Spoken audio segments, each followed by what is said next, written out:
In the realm of kings and queens, only a select few dare to claim the ultimate crown. Who has what it takes to challenge the reigning world chess champion? This April, the journey unfolds in the heart of Toronto, where history meets the horizon of intellect at the FIDE Candidates 2024.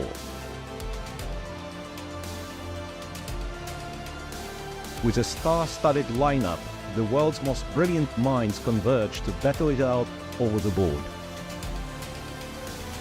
Some we have seen here before, some faces are new, a prize fund that speaks volumes and a title that echoes through eternity. Who will emerge as the challenger? Who will etch their name in the chess history book? Join us for the spectacle. Witness the birth of legends, a victor in the open and women's section.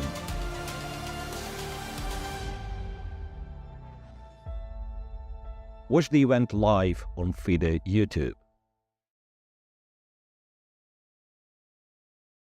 Things are heating up in Toronto, and we have never had a candidate this exciting before.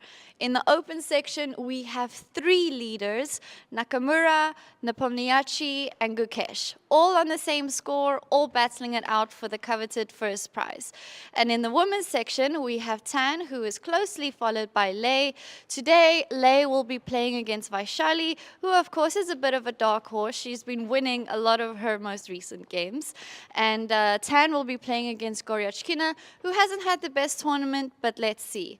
In the open section, the game to watch today will be Nepo versus Nakamura. We've been seeing decisive results in these last few rounds, and probably we will be seeing this again today. Of course, Gukesh will be playing against Ali Reza. Let's see what happens then. Let us know who you'll be rooting for in the comments. Back to the studio. Welcome everyone to our coverage of the 13th round here at the 2024 candidates. We're in the most exciting stretch of the tournament where shortly a winner will be determined who will face the world champion Ding Liren in the world championship match later this year. Aman, I'm joined by Canadian Grandmaster and member of the Chess Bras entertainment company, or how would you call that? Yeah, entertainment company. Yeah. In fact, it's hardly ever been called something as nice as that. Oh, so, wow. Okay, yeah. That's cool.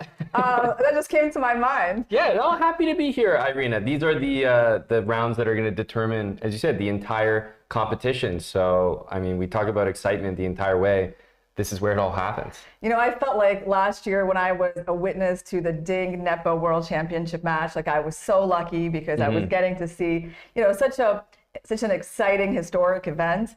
And I feel like the same way here, right? We're destined to see something amazing in the next few days.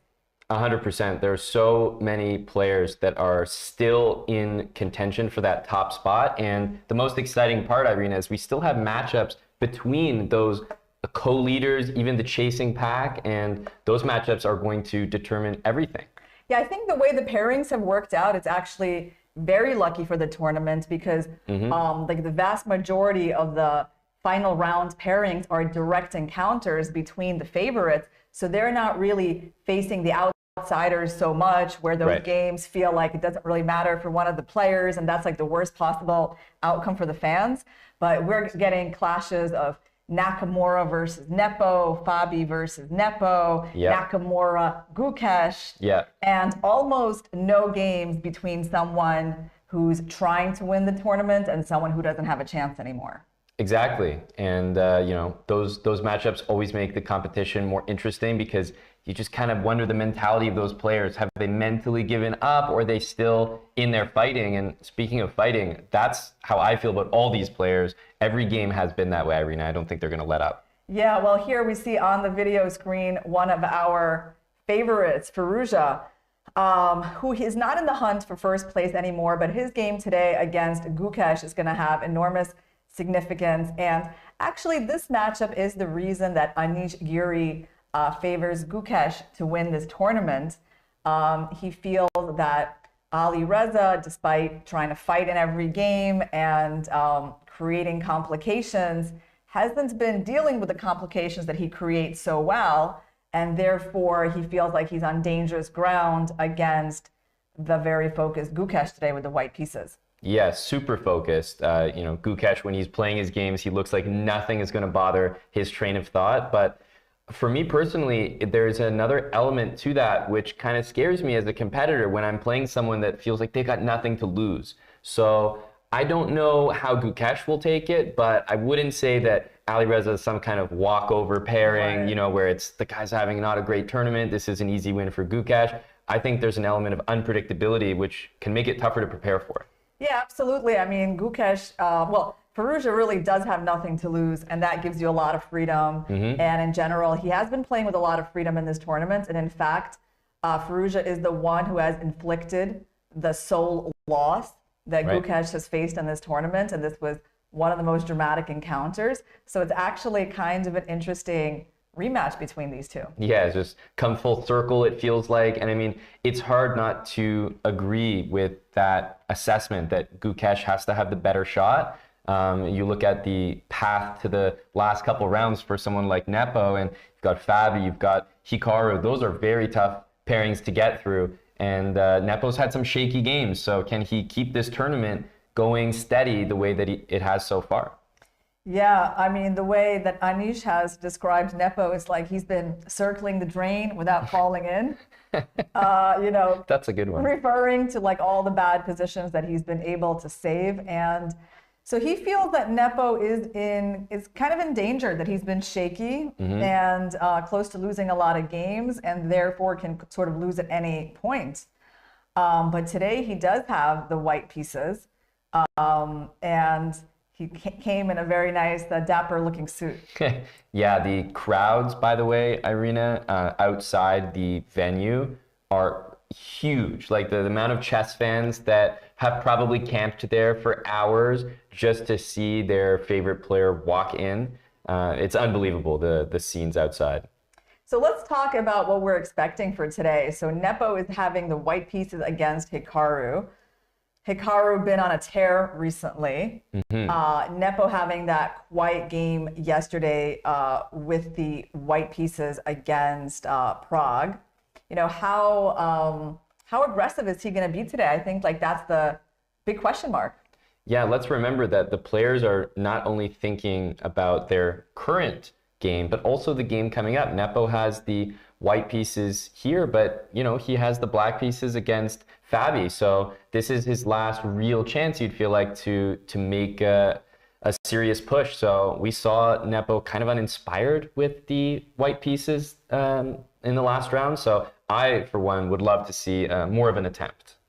Yeah, well, right now, let's take a look at the highlight moments from round 12.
Let's see what we also have in store on the women's side today. We know that Tan and Lei are the top two contenders, really the only contenders to win the women's section. And today, Tan is white against Geryachkina, whose tournament has certainly slowed down after her first loss, which I think it wasn't, I'm trying to remember who it was against. I feel like it was against Lei. Lei, and then she suffered another loss against Vaishali, then she made a draw. So like her tournament has certainly slowed down, but Tan is still playing one of the favorites here. And Lei is having the black pieces versus a resurging Vaishali, which definitely makes that an interesting pairing. I think that's the match to pay attention to this round. We talked about players who aren't in contention, perhaps being matched up against players who can win the entire thing. This is a great example right here. Vaishali is playing fearless, like she's got nothing to lose, and really some fantastic games to close out this event. So this is what I was saying earlier. If I'm Lei Tingjie, I don't know that I love this pairing at the end of my tournament here. Vaishali can really play the spoiler. Yeah, I have to say that Lei is one of my discoveries during this tournament. You know, I haven't really seen her in action much before. She just has a very sunny disposition, as I think the fans have noticed. Yeah. Really like smiling and laughing a lot and talking about her interest in shopping. Yeah, we saw that that friendly interview she did when she dropped by the fan zone here at the Candidates. Yeah, so it's definitely nice to see someone with this like lighthearted disposition. And in fact, today when I was in the shuttle van going to the tournament venue, she was there and she was talking about how it's like too bad that she can't go shopping. Okay, so she really likes it. Yeah. I think the sparkly shoes said it all. And by the way, the first move today is being made by Mac Hollins, a pro football player with the Buffalo Bills.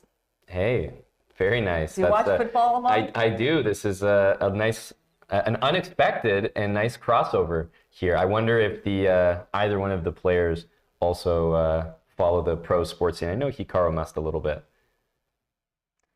Well, both players, they seem to be in a good mood. They were laughing during those moments. So Jan and Hikaru probably trying to calm the nerves, right? And, you know, experience a few pleasant moments before the game. Indeed, it's like there's so much pressure. So to see both of them actually just making light of the situation is pretty remarkable. I don't know that I would be so chummy and smiley, especially with my opponent, knowing that we're both fighting for the exact same thing in these high pressure rounds. Yeah, well, I do think that Nepo, you know, his approach here is a little bit tricky, right? I mean, in fact, listening to Anish, you know, break down the last two rounds, I kind of understood like nothing is really clear, right? I mean, you can analyze it all you want. You know, you can go and analyze round 14 now. That's right. It's kind of like pointless before this round gets played, I think. But okay, like Jan looking forward, like here's the thing, he's gonna be playing black with Fabi and in the next round. And that basically means that Fabi is gonna be going crazy trying to beat him. So in a way, that's also going to give him better winning chances. That's right. But is that what you want to put your hopes on? You know, or, you know, I mean, I guess in his position, I'd be trying to do everything I could with the white pieces today. Yeah, I think that's the easy way to look at it. But you're right. You can sit there, do all the mathematical calculations of who has the best odds and chances, as we see E4 there on the board. And I think both players gave that one a nod. You know, good stuff there, Mac. And I think Hikaru probably will try to be solid today with black, right? I mean, he's got, even if Gukesh wins today, Hikaru has the comfort of knowing that he plays Gukesh with white tomorrow. At least it's going to be in his hands. That's right. So I think Hikaru's strategy probably more clear, just play a normal game with the black pieces. Yep. That would also be a little bit against what we've seen from Hikaru in this tournament. So I'm very interested in how Hikaru is going to start this game, Irina, because we've always seen such interesting preparation from him, but you kind of called it, like maybe we'll just see that calm, solid Hikaru game. Now, E4, E5 kind of indicates that's what's going to happen, but don't rule things out just yet. I want to see what opening Hikaru is going to go for, whether he's prepared something a little bit offbeat or not.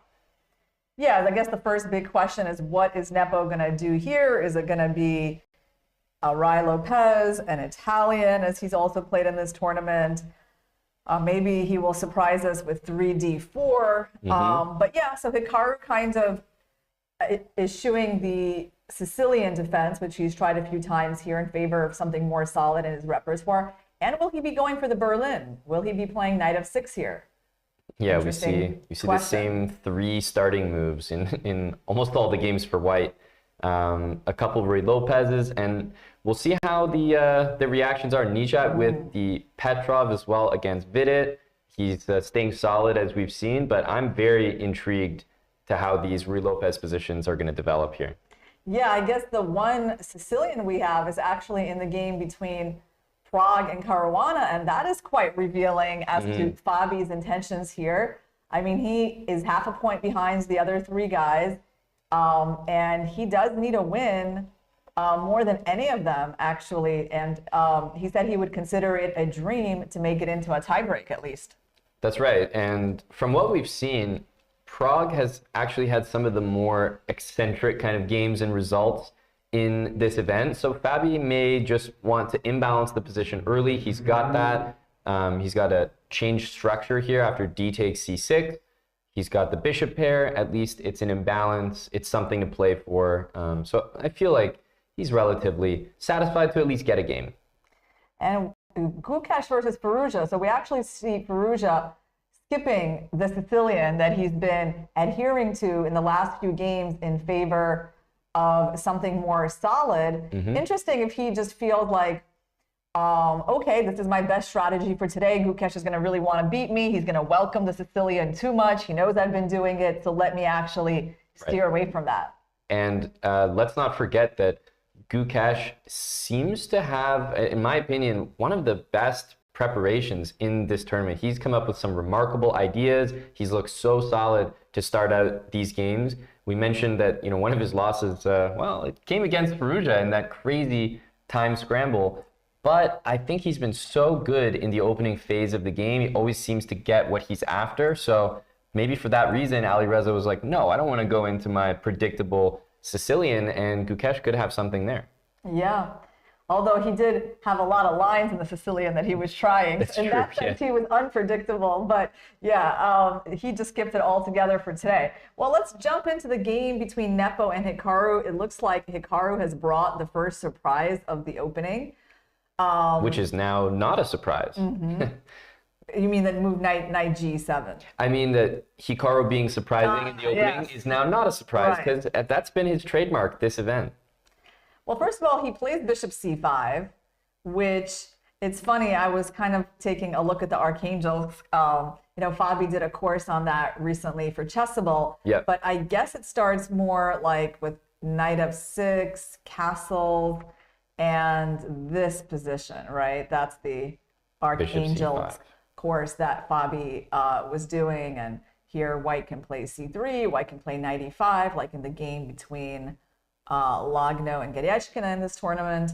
But this thing, so I don't know what this is exactly. It's like, is that like a form of the archangels, or? Yeah, to me, it does look slightly unusual. Of course, a move like this can just immediately transpose back. If white castles, which was the game, then I guess you could just play b5 and knight f6 there if you really wanted to. But obviously, this initial bishop c5 has come with an intention, and knight e7 from Hikaru. And whenever I see something that looks a little bit different than something I recognize, my immediate thought is to compare the two positions and think, okay, well, what's Hikaru trying to achieve here that's different from what we know as the main line? Yeah, it's funny that Nepo is facing this knight g7 system for the second time in this tournament, because he also faced it against Gukesh, and I'm pretty sure it went like with knight g7 right here, actually, and their game went with like d4, and pawn takes, knight takes, something like this, and this move knight c6. Yep. And so it's quite interesting that for the second time, Nepo is seeing this knight g7 move, but of course this is a little bit different because the bishop is already outside. Yeah, and the bishop being on c5 coupled with knight g to e7. So there's a few things about knight g e7 which, you know, if I was explaining to a student, you know, a younger player, I'd say, no, the knight doesn't go there, it goes on f6. For obvious reasons, the knight on f6 attacks the e-pawn. It controls the center, d5, e4. But when the knight goes to e7, a move or a series of moves that I'm used to are either a very quick c3, d4, just to say, look, you're not pressuring my e-pawn anymore, so I don't even need to waste time with rook e1 or any of this. Just quickly go for the center. The other move that comes to mind is just, in general, the move knight g5. It works a little bit better against the knight on e7. Your queen can immediately come to h5. I know that sounds like a sort of a caveman approach to chess, but it can be highly effective because it's tough to get rid of that knight.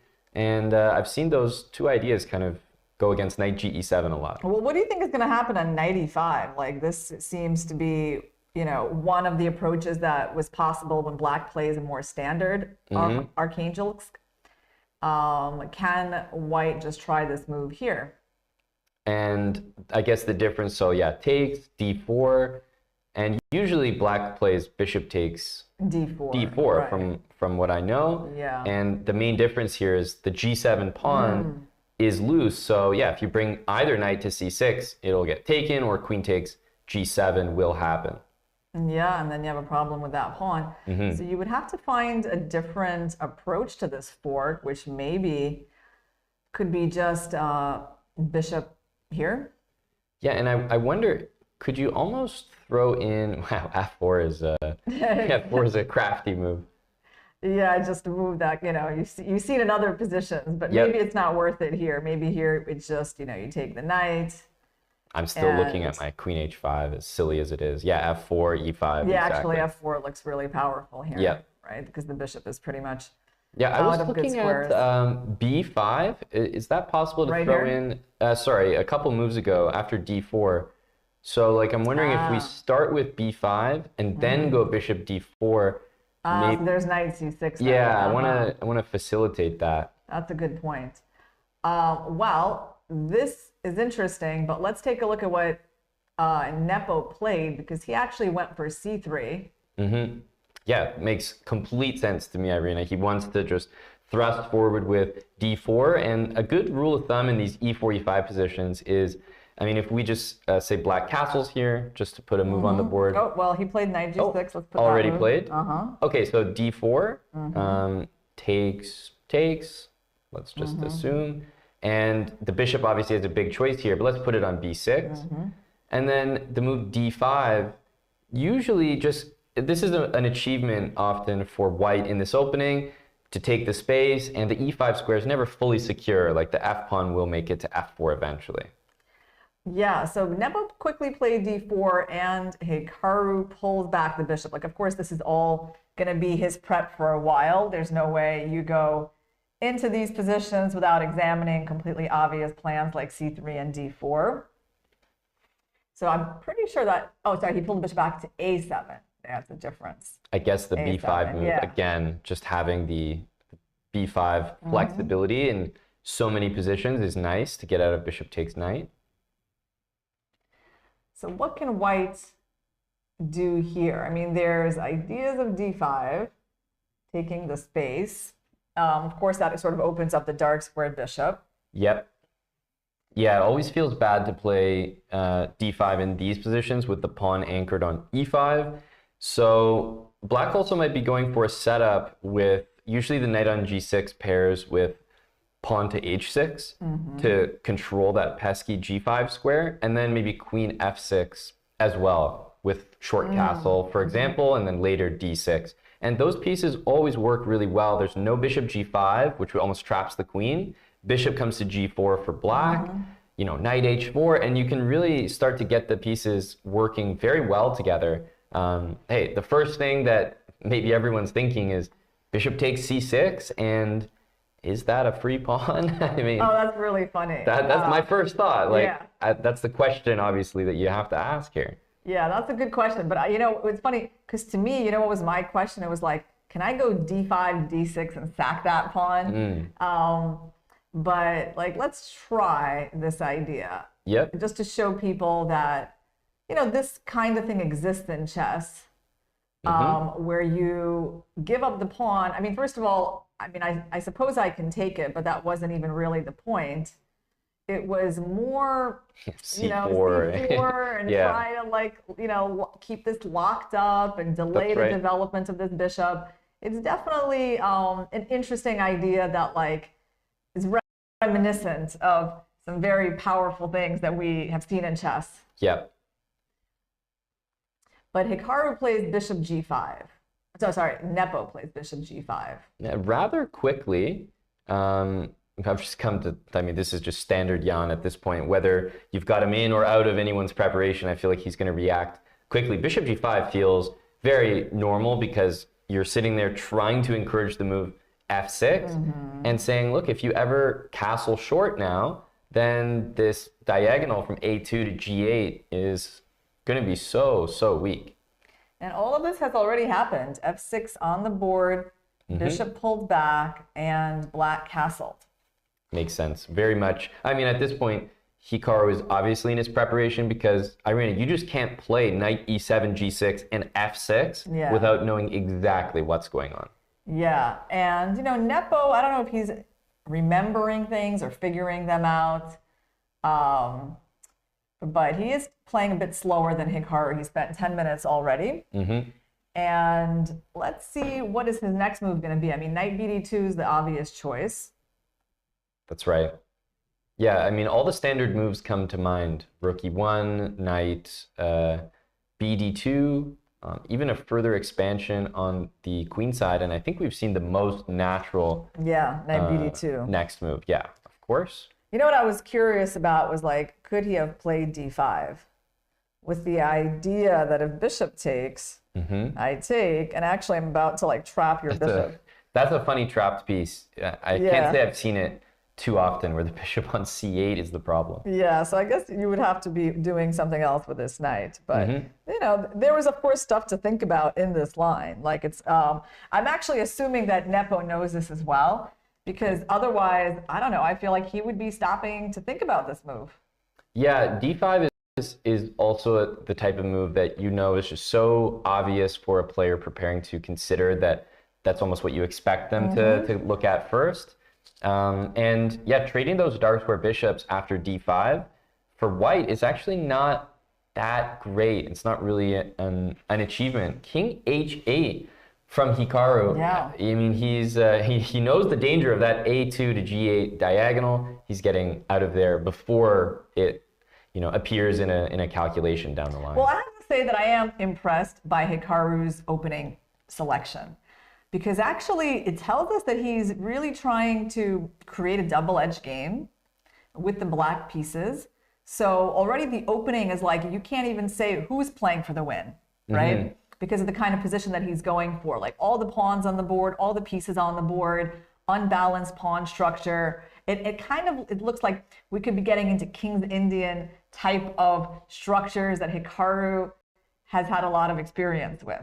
That's right. I think the other interesting thing, I mean, I've been kind of touting Hikaru's opening prep this entire tournament. I think it's been the most unique, and I feel like in that sense he's had to do the most work, because you can't just prepare a knight e7 g6 against literally one of the best players in the world and have it function properly without putting in tons of work. Like, this is one line we're seeing here that Nepo's played quickly, but Hikaru has had to prepare 10, 20 variations that we're not seeing on the board. So there's so much work that's gone into making a sideline like this viable. And the position, though, that he's getting, I don't think Hikaru is necessarily doing it because he wants a double-edged position to win. What we saw him do against Prag was he plays a sideline, he's happy with the draw, but he lets his opponents just kind of fall into maybe overpressing, or they know it's a sideline, so they do a little bit too much with it. I think he's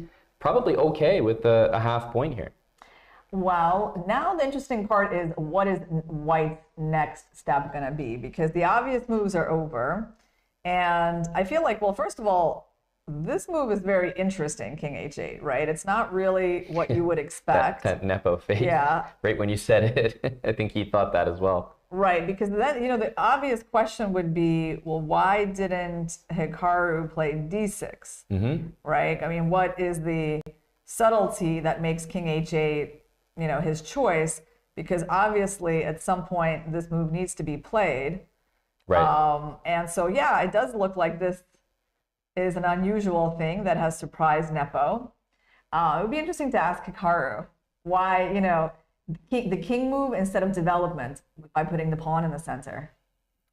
Sometimes when preparing, I feel like you often want to give your opponents the opportunity to maybe create the wrong structure or something. So it looks to me like king g8 to h8 will be required in almost every position here, whereas d6 might not. Maybe there's a line where d5 gets played. So king h8 could be preparing something like that. Do you think also, like, let's say you go d6, at least there is this option of d5. And, like, let's say if the bishop takes, I mean, it doesn't have to take. Right. But the idea is, like, somewhere there could be some kind of queen b3 check. I mean, it's a little, it's a little far-fetched. Like, it's not really, a big problem. Yeah, but, we are kind of showing that when the pawn has moved, there are some ideas in the position of that check. So I wonder is Hikaru now going to do e takes d4 and then d5? It's kind of like the king h8 move, because you asked about it. I'm trying to get to the bottom of it. So it feels like he is going to go for that, isn't he? Right. Like what I mentioned earlier, where white achieves d5, such a good move. So I feel like if c takes d4 here by Nepo, which is probably a likely response, has to be d5, right? Right. It is the only logical move once you've given up the center, is that you have to challenge for it immediately. And after pawn takes, I guess it's going to be knight to b4. Yep. Yeah, because you really don't want to use the queen here as a blockader. It gets like dislocated very easily. So we're going to try to take that square immediately with a knight. Yep. And yeah, I mean, if black gets to recapture, he's going to have a very comfortable position. I find it to be very practical. A knight on d5 against an isolated pawn. That pawn on f6, there's clear drawbacks, and I'm waiting for that white queen to show up on h5. That's just a fantastic square if it can reach it. But the pawn on f6 is covering e5, g5. There's so many white pieces that want to use those squares but can't. I mean, it's interesting, like is there even any edge in this position to white? Because it's the kind of thing that, like, one more move and black has a great position. That's what it feels like. I mean, make no mistake, white still has a lot of useful squares. The bishop on a7 is not, tremendous. It'll maybe reroute later c6 and bishop b8. Yeah, maybe something like this, with the idea, like, if you take my pawn, I just step back and I try to put this knight on c5 one day. Could be an idea. But Nepo takes on d4 with a knight, which doesn't surprise me at all, because the line that we just looked at with this and that wasn't terribly enticing for white. Yeah, and the thing is, everything that we're discussing about achievements for black, I mean, Nepo is the first guy that knows all about this as well. So he takes quickly with the knight on d4, because I think he fully understands d5 is the plan, and he doesn't want to deal with knight b4. He'd rather trade those off and look at the white queen, now with access to h5, a square that I was mentioning just a few moments ago. And how do you think he's going to recapture? I mean, I guess my first thought is, I don't know, is he going to continue the piece strategy? I would probably say the pawn here. The pawn, and then on pawn d5. Yeah, this was the kind of position where I just, like, for example, queen h5. I don't know if that's the right move here, but I kind of like the queen on that square, and then the rook's ready to jump to c or d1, and the bishop can come back maybe to c2 with the queen on h5. Like, I feel like I really like that coordination. Okay, let's give it a try. I'm a little worried about pawn takes e4. Something like that. Like maybe, Or maybe there's, I guess there's some better move. What could be a better move than that? I don't know if this is going to be the move, but I was actually looking at F5. F5. To try to trap. Yeah, it's pretty clever with. It's actually a nice move, yeah. Mm. Nice looking move. Yeah, nice looking. Nice looking. Yeah. I thought genius. It's hard to please the computer engine. It really is. Yeah. He's very demanding. You feed him something and he's like, no, not good. Not try again. Yeah. Like a toddler being fed baby food. Yeah, so, okay, well, queen h5, there's some decent answer here for black. I mean, so pawn takes is a move. I suppose bishop e6 is really just a move, isn't it? Like, just don't overreact, bring the bishop maybe to f7, and develop a piece. Nice and simple. Yeah, that's like very solid. Mm-hmm. So have we made a decision about which way we're going to capture here? What if we take with the bishop? Right, yeah, so let's look at this. I suppose bishop takes, and we assume d5 and nonetheless. Maybe e5 is the difference here. Mm-hmm. Because that we're better positioned to push that pawn. I mean, I have no idea if it's very double-edged to do that. I'm kind of scared to push that pawn here. Yeah, it's really tough to say whether that's right. The thing is, the knight on g6 kind of looks well placed after that move, and black can always solidify with c6 and not really have any issues after that. I guess, like, if I intuitively had to say what's the right move here for white, I would probably say this one. Right, because you'll be able to push some pieces around, especially if queen takes d5. It's kind of walking into the line of fire. Mm-hmm. Yeah, and it does seem to be, because here we get like this open file. Yep. With a nice little gap on that square somehow. Yeah, can't go to that square. Yeah, and then we got this open file. We have bishop b3 ideas. So I do think like white should have an edge here. But if you were to push, it's the kind of the opposite. It opens up this file for the black rook. Yeah, I really start to get scared of, the knight coming to f4 and h4, the queen coming out to g5, and suddenly the attacking prospects are very serious for black. Yeah, so it's funny how you have like one choice terrible and one choice good, right? How important pawn structure is in chess. Yeah, truly. Okay, so we have this position on the board, and it's Nepo who has to decide how to recapture the knight. So we think he's going for the bishop. Yeah, I think the bishop is the better one from the lines that we've calculated there, but I also don't think cd4 is a mistake of any sort. So we'll wait to see what Nepo does. He's been making quick decisions, but he's finally taken a pause because he knows like pawn takes and bishop takes are completely different in terms of how you play the rest of the game. So yeah, I think he'll end up going with bishop takes. We liked that one a little bit more. So bishop takes, then, okay, we saw bishop takes, and he doesn't have to play d5. He doesn't have to play d5. He could, and he doesn't even have to take the bishop, I guess. That's because true. Taking the bishop improves white's space situation. So maybe there's just d6. Another way to play this. d6 looks solid. We can try that. Yeah. So I feel like if you don't take the bishop, this is probably the way you're going to do it. White has an interesting way to play now, which is just if black never wants to take the bishop on d4, I think you could just leave things there forever. It feels uncomfortable that Hikaru always has to have the rook on a8 defending that thing. So black just wants to, I guess, probably quietly develop. Maybe at some point, black will make that trade and play d5, maybe when he has more development. That's right.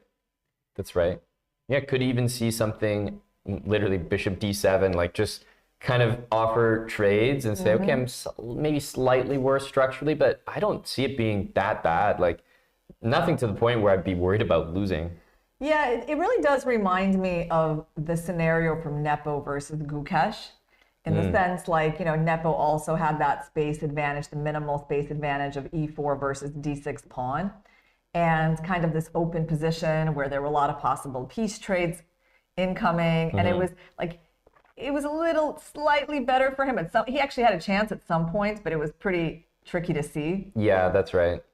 And that game eventually just petered out in a lot of exchanges. So, like, it wouldn't shock me if this game saw that.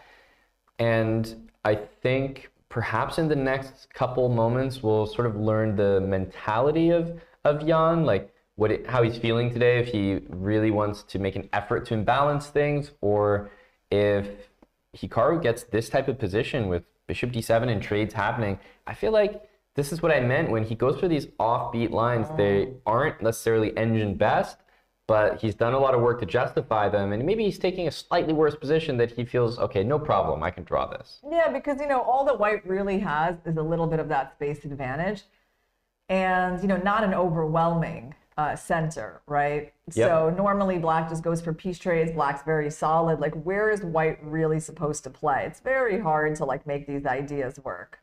Yeah, I mean, the e5 square is under lock and key, and in order to play f4, you might want to play g3 to restrict the knight and support it, but then your light squares get a little bit weak, and you start to second guess all your ideas. Yeah, it's like, you can trade yourself, I suppose, put that rook on the awkward a7 square. And the thing is, this sort of would be nice if we had, a knight on c3 and maybe a different colored bishop, right? It's a lot of things. Yeah, I mean, here, that sort of space-taking move is not very dangerous. So, here, what can we do? I mean, this is approximately the edge that we have to work with as white, isn't it? Yeah, I mean, knight f3 is a nice basic move here. Can't be too bad. If black ever plays knight e5, I do think that white kind of wants to avoid this and maybe try knight d4. Yeah. And then perhaps f4 next, now that the knight is there. So maybe something like this. Taking on e5 never interests me. For white, yeah, f takes. Just don't like it. Yeah. Can't trade all the pieces off the board, right? So, okay. I mean, definitely an interesting choice from Hikaru. Yep. He's going for a solid position where he might be a smidgen worse, but he's saying that it's not going to be easy for you to take advantage of that. And Hikaru has probably familiarized himself with that position, so he's going to know that, hey, down the line, the computer does not feel like black is just losing here. And Nepo even has to make that tough choice, because if he plays cd4 to maybe give a bit more life to the position, Hikaru could end up being satisfied with that position as well. Yeah, and right now, Hikaru has a 20-minute edge on the clock. Let's take a look at Prag versus Caruana. So Caruana was our only Sicilian for the day. That's right. Not his first time trying that opening in this tournament. Not his first time facing the Rosalimo. And he has played this knight of 6 line against, I'm pretty sure it was Firouzja. Yeah, Fabi's been ready to play some more ambitious openings here. I like the selection from him. Immediate imbalance, bishop takes c6, d takes c6. And yeah, we've seen this line with queen c7 and e5 quite a bit. Yeah, and I guess the idea is that if the knight were to attack the pawn, we probably have this way of defending it, which is pretty decent. Yeah, I think knight d7 is there. There's always that bishop g4 move that you can throw in as well, and h3, bishop takes f3, queen f3. I mean, whatever advantage you had with the 2 bishops, you immediately don't. It's pretty hard to defend this pawn in a way that the engine likes. I mean, I would have just gone all the options already. I would have gone straight for knight d7. That would have been my move. No question about it either. What could be here? We've tried the obvious, and actually the engine sort of mildly to moderately disapproved of all of our tries. A bit of a mocking grimace. What could it be, Aman, that are we supposed to go b5, sack a pawn, and then play bishop d6? Ooh, yeah, I think so. I think we got to get more creative about guarding that pawn. And how many times have I seen this opening and never, because no one really plays knight c4, probably because they know about it, but I'm just here they just don't do that. Yeah, well, I mean, okay, it's actually a very reasonable question, right? How would black have defended that? Yeah, I would have played knight d7 every time, so b5 is significantly better. And now it actually answers the question of why Prag played a4.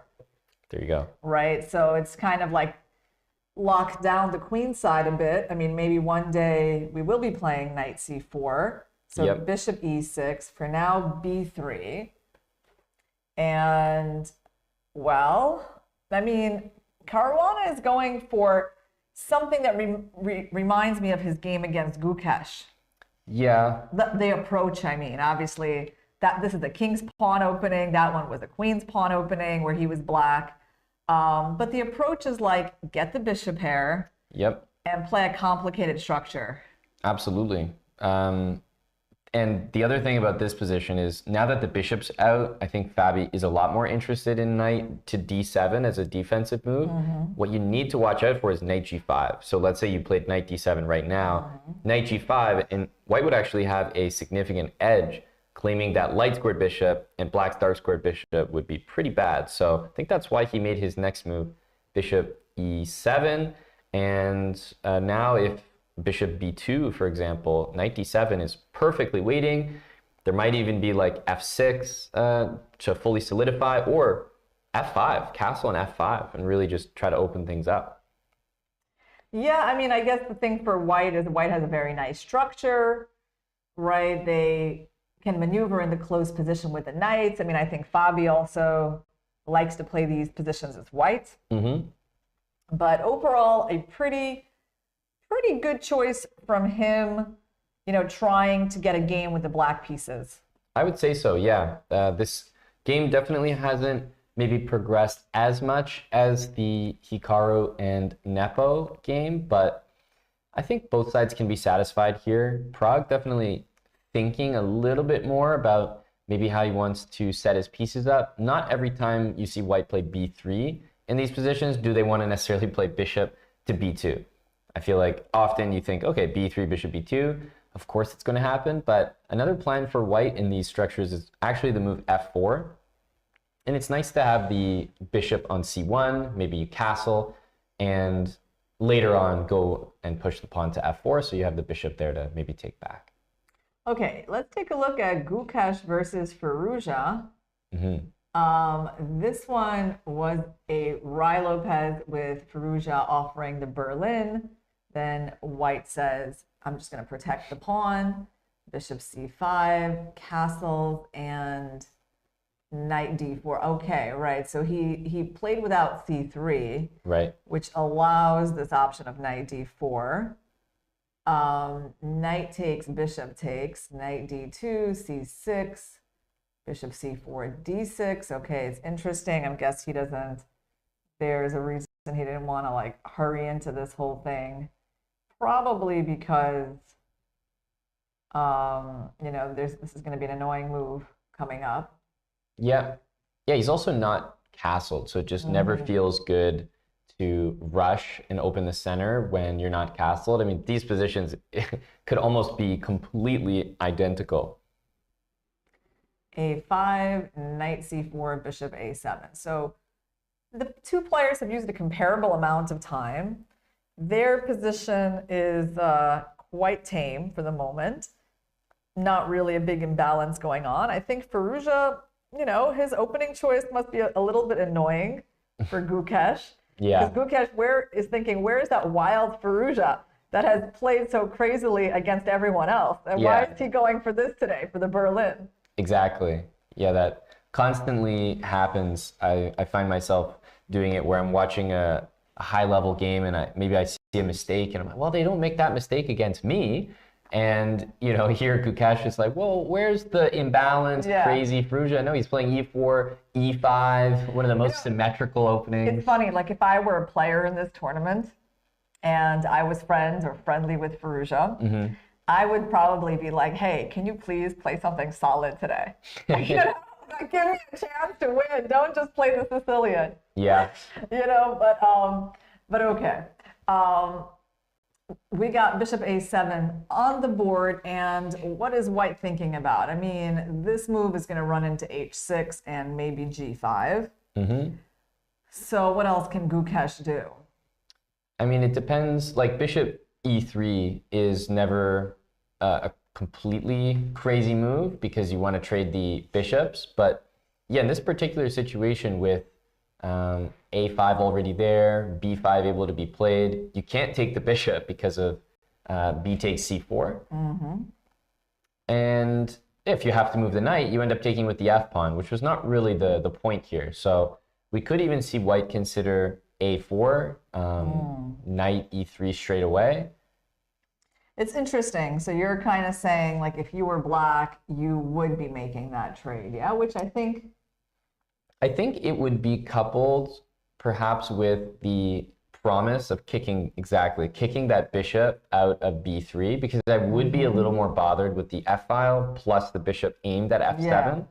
So I feel better playing the move A4 right after. And without that, then I would be a little bothered. Yeah, I mean, black is very comfortable here. Yeah, exactly. I mean, despite this file, this kind of reminds me of the game FIDE versus Gukesh, where Gukesh was black, FIDE had these pawns. Eventually, he pushed something, created a weakness.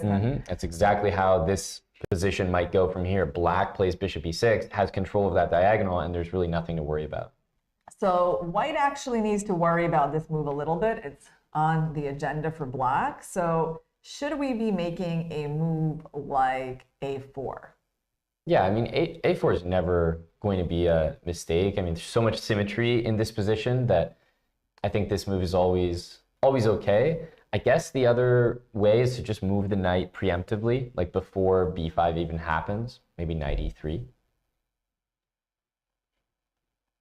Oh, yeah. Knight E3 here. Yeah, like before B5 happens, but the thing is, white has a couple maybe plans that involve D4, F4. Neither one look very easy to achieve. The E-pawn is loose, the king's on G1 in this pin, so not exactly thrilled by those options. But the reason I liked a knight E3 maneuver was I wanted to sort of go queen F3 and maybe H3, knight F5, bishop G5, and continue that way.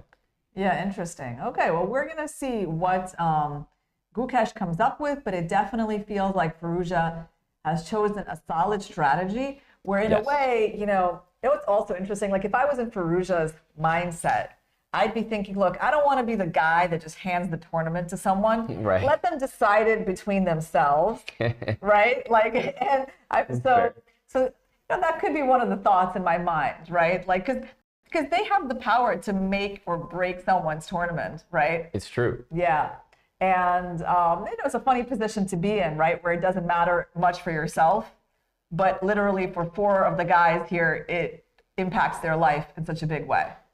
Truthfully. And the other thing is that, all these players hold themselves as well as they hold each other to the high standard of, always playing your best, playing to win.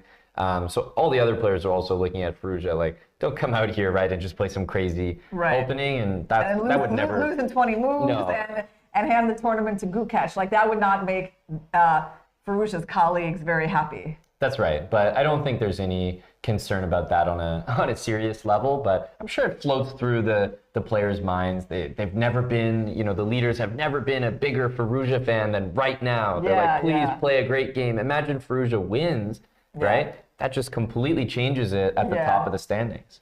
Yeah, well, I think though, from their point of view, it's just enough that he doesn't lose. That's right. That'll be, job well done.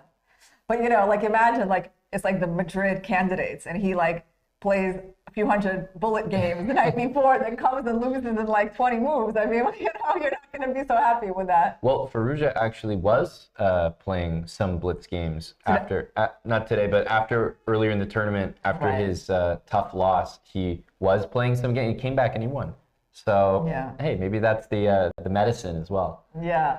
Yeah, I know a lot of the players here, or at least some of them, have played like the Title Tuesday. Yes, they have. That's quite interesting. Yeah, we were streaming and ran into a few of those players in the Title Tuesday event while it was happening, and it's like just the thought of them on their rest day, Yeah. Okay, so we think Firouzja has a pretty solid position here, and let's circle around actually to Nepo versus Hikaru because he did take with the bishop, like we were thinking. Right. And actually, we didn't see d6 on the board. We saw, we saw our Hikaru. initial idea. Yeah, I mean, we talked about this trade and playing d5, and we actually didn't really like it for Hikaru. Because we thought you just take the pawn and it looks like white is better. Yeah, the knight on g6 doesn't have as many squares, and I think the other reason we weren't so keen on it is we saw such a great option in d6, or at least we thought that was pretty solid for black. I'm honestly thinking like Hikaru has confused something in his preparation.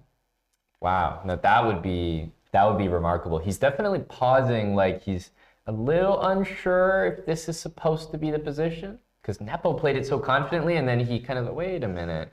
Well, you know, what you could be confusing is like maybe you're going for you're supposed to go for d5 when the bishops are on the board, right? So I mean, it sort of makes sense. Like if the pawn was taking, I mean, we did think that, you know, these d5 ideas were there.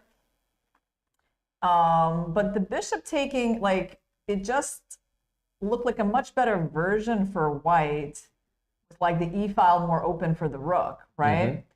And already, like, the evaluation the engine is giving makes me think, like, how can this be the computer prep? This is already a little bit beyond what you're aiming for, even if you're okay with a worse position.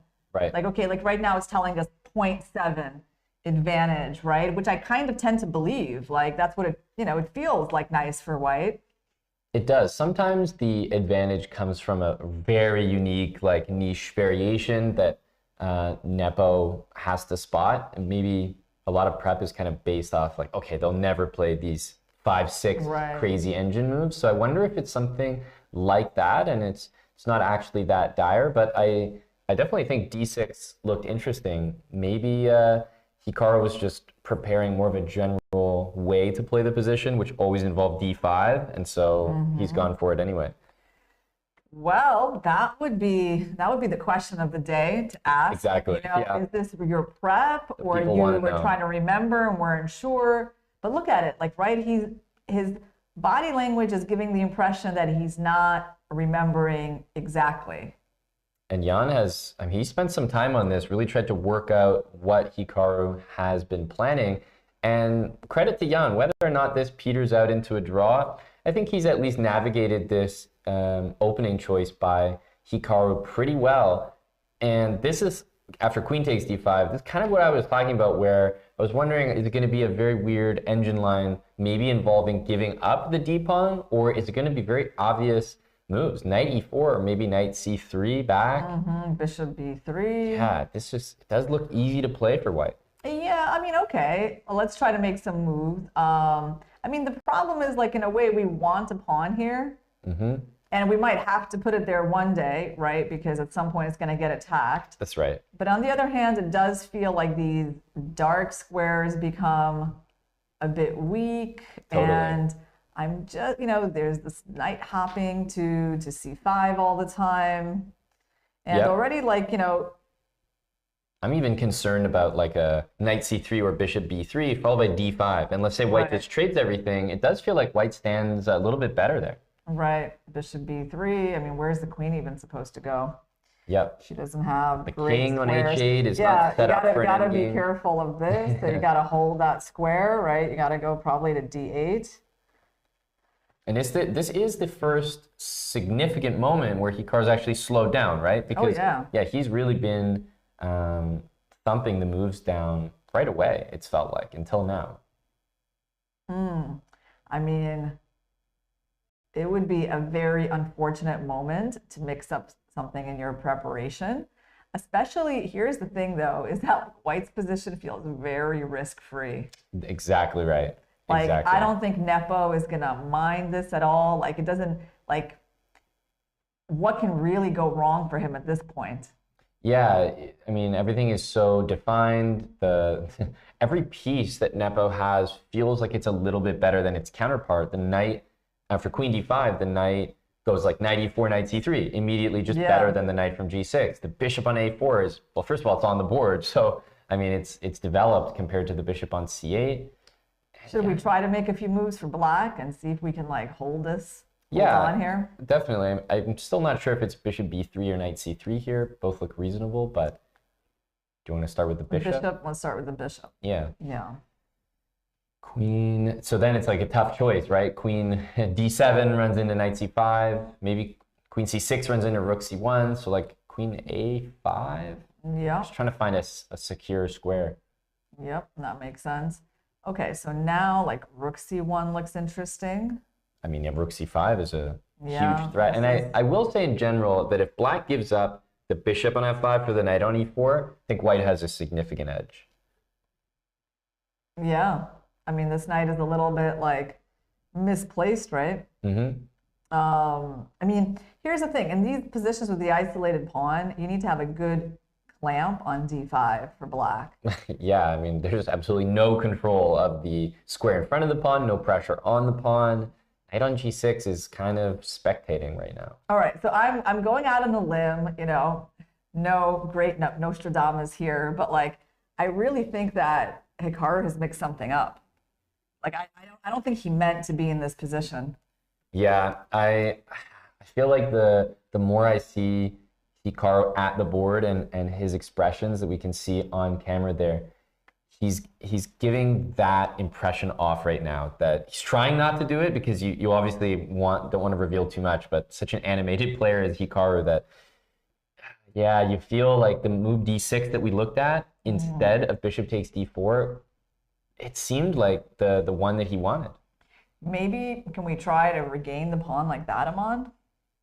I mean, yeah, you just called it. Like, this is exactly how I feel about the game, is that Nepo is not concerned. He's like, hey, do all your stuff, try to justify it all you want. The best case here for you is a draw. Yeah. B5, you know, he's happy to lose this pawn. Bishop B3, rook C1, knight E4. Like, he's just jumping on all these squares. And the knight on G6, I'm so concerned about.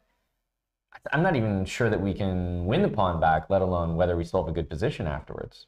Yeah, but right now, oh, maybe also, well, we have queen h5, but then there's knight f4 at least. Maybe queen f3. Maybe like that, maybe. If I'm Nepo here, I know that I have two great options. Try to hold on to the pawn, make Hikaru work, you know, as much as possible for it. I was actually looking at knight e7, d6 for a moment here. Oh, wow. It's like a kind of a funny move. Take on e7. Not crazy, right? I think it's probably very strong. It's actually good.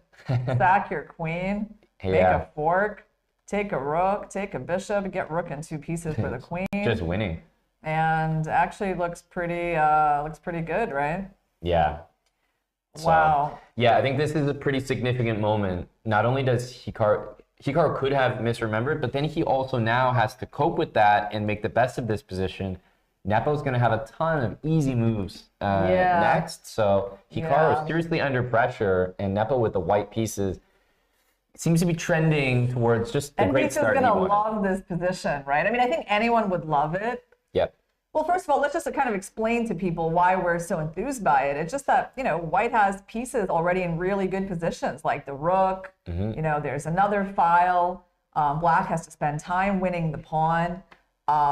Again, we can try other ways of trying to regain it. Maybe we can try to get a knight there immediately. Yep. Maybe like that. I mean, certainly that would be the optimal scenario.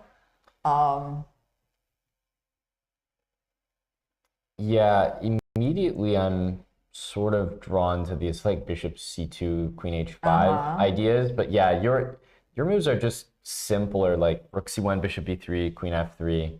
I mean, I kind of agree. Like the bishop c2 is interesting as well.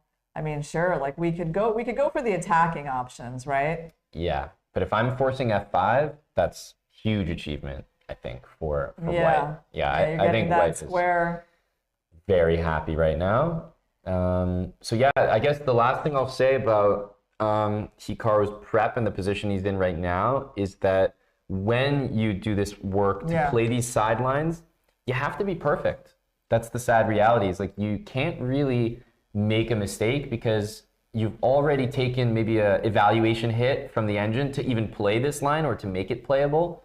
So from there, if you make another mistake that isn't the engine's favorite move, you'd be surprised how quickly it gets to +1. But the funny thing is, though, is that I feel like his mistake is really a misremembering kind of mistake. Like, because it doesn't really take too much to look at this position and be like, you know, d6 is a solid move, right? So for him to go, he's going for something obviously a lot more forcing. Yep. Right, because it requires the opening of the position. And, you know, to misremember in such a forcing line where the game is opening up, that becomes like really problematic.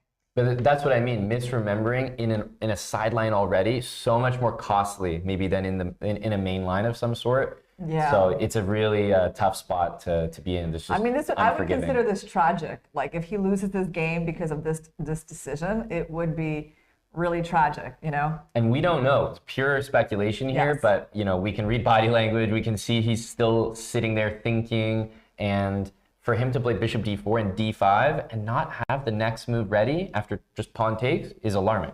Yeah. Oh, yeah. For sure. I mean, because, you know, Nepo really did make the natural move.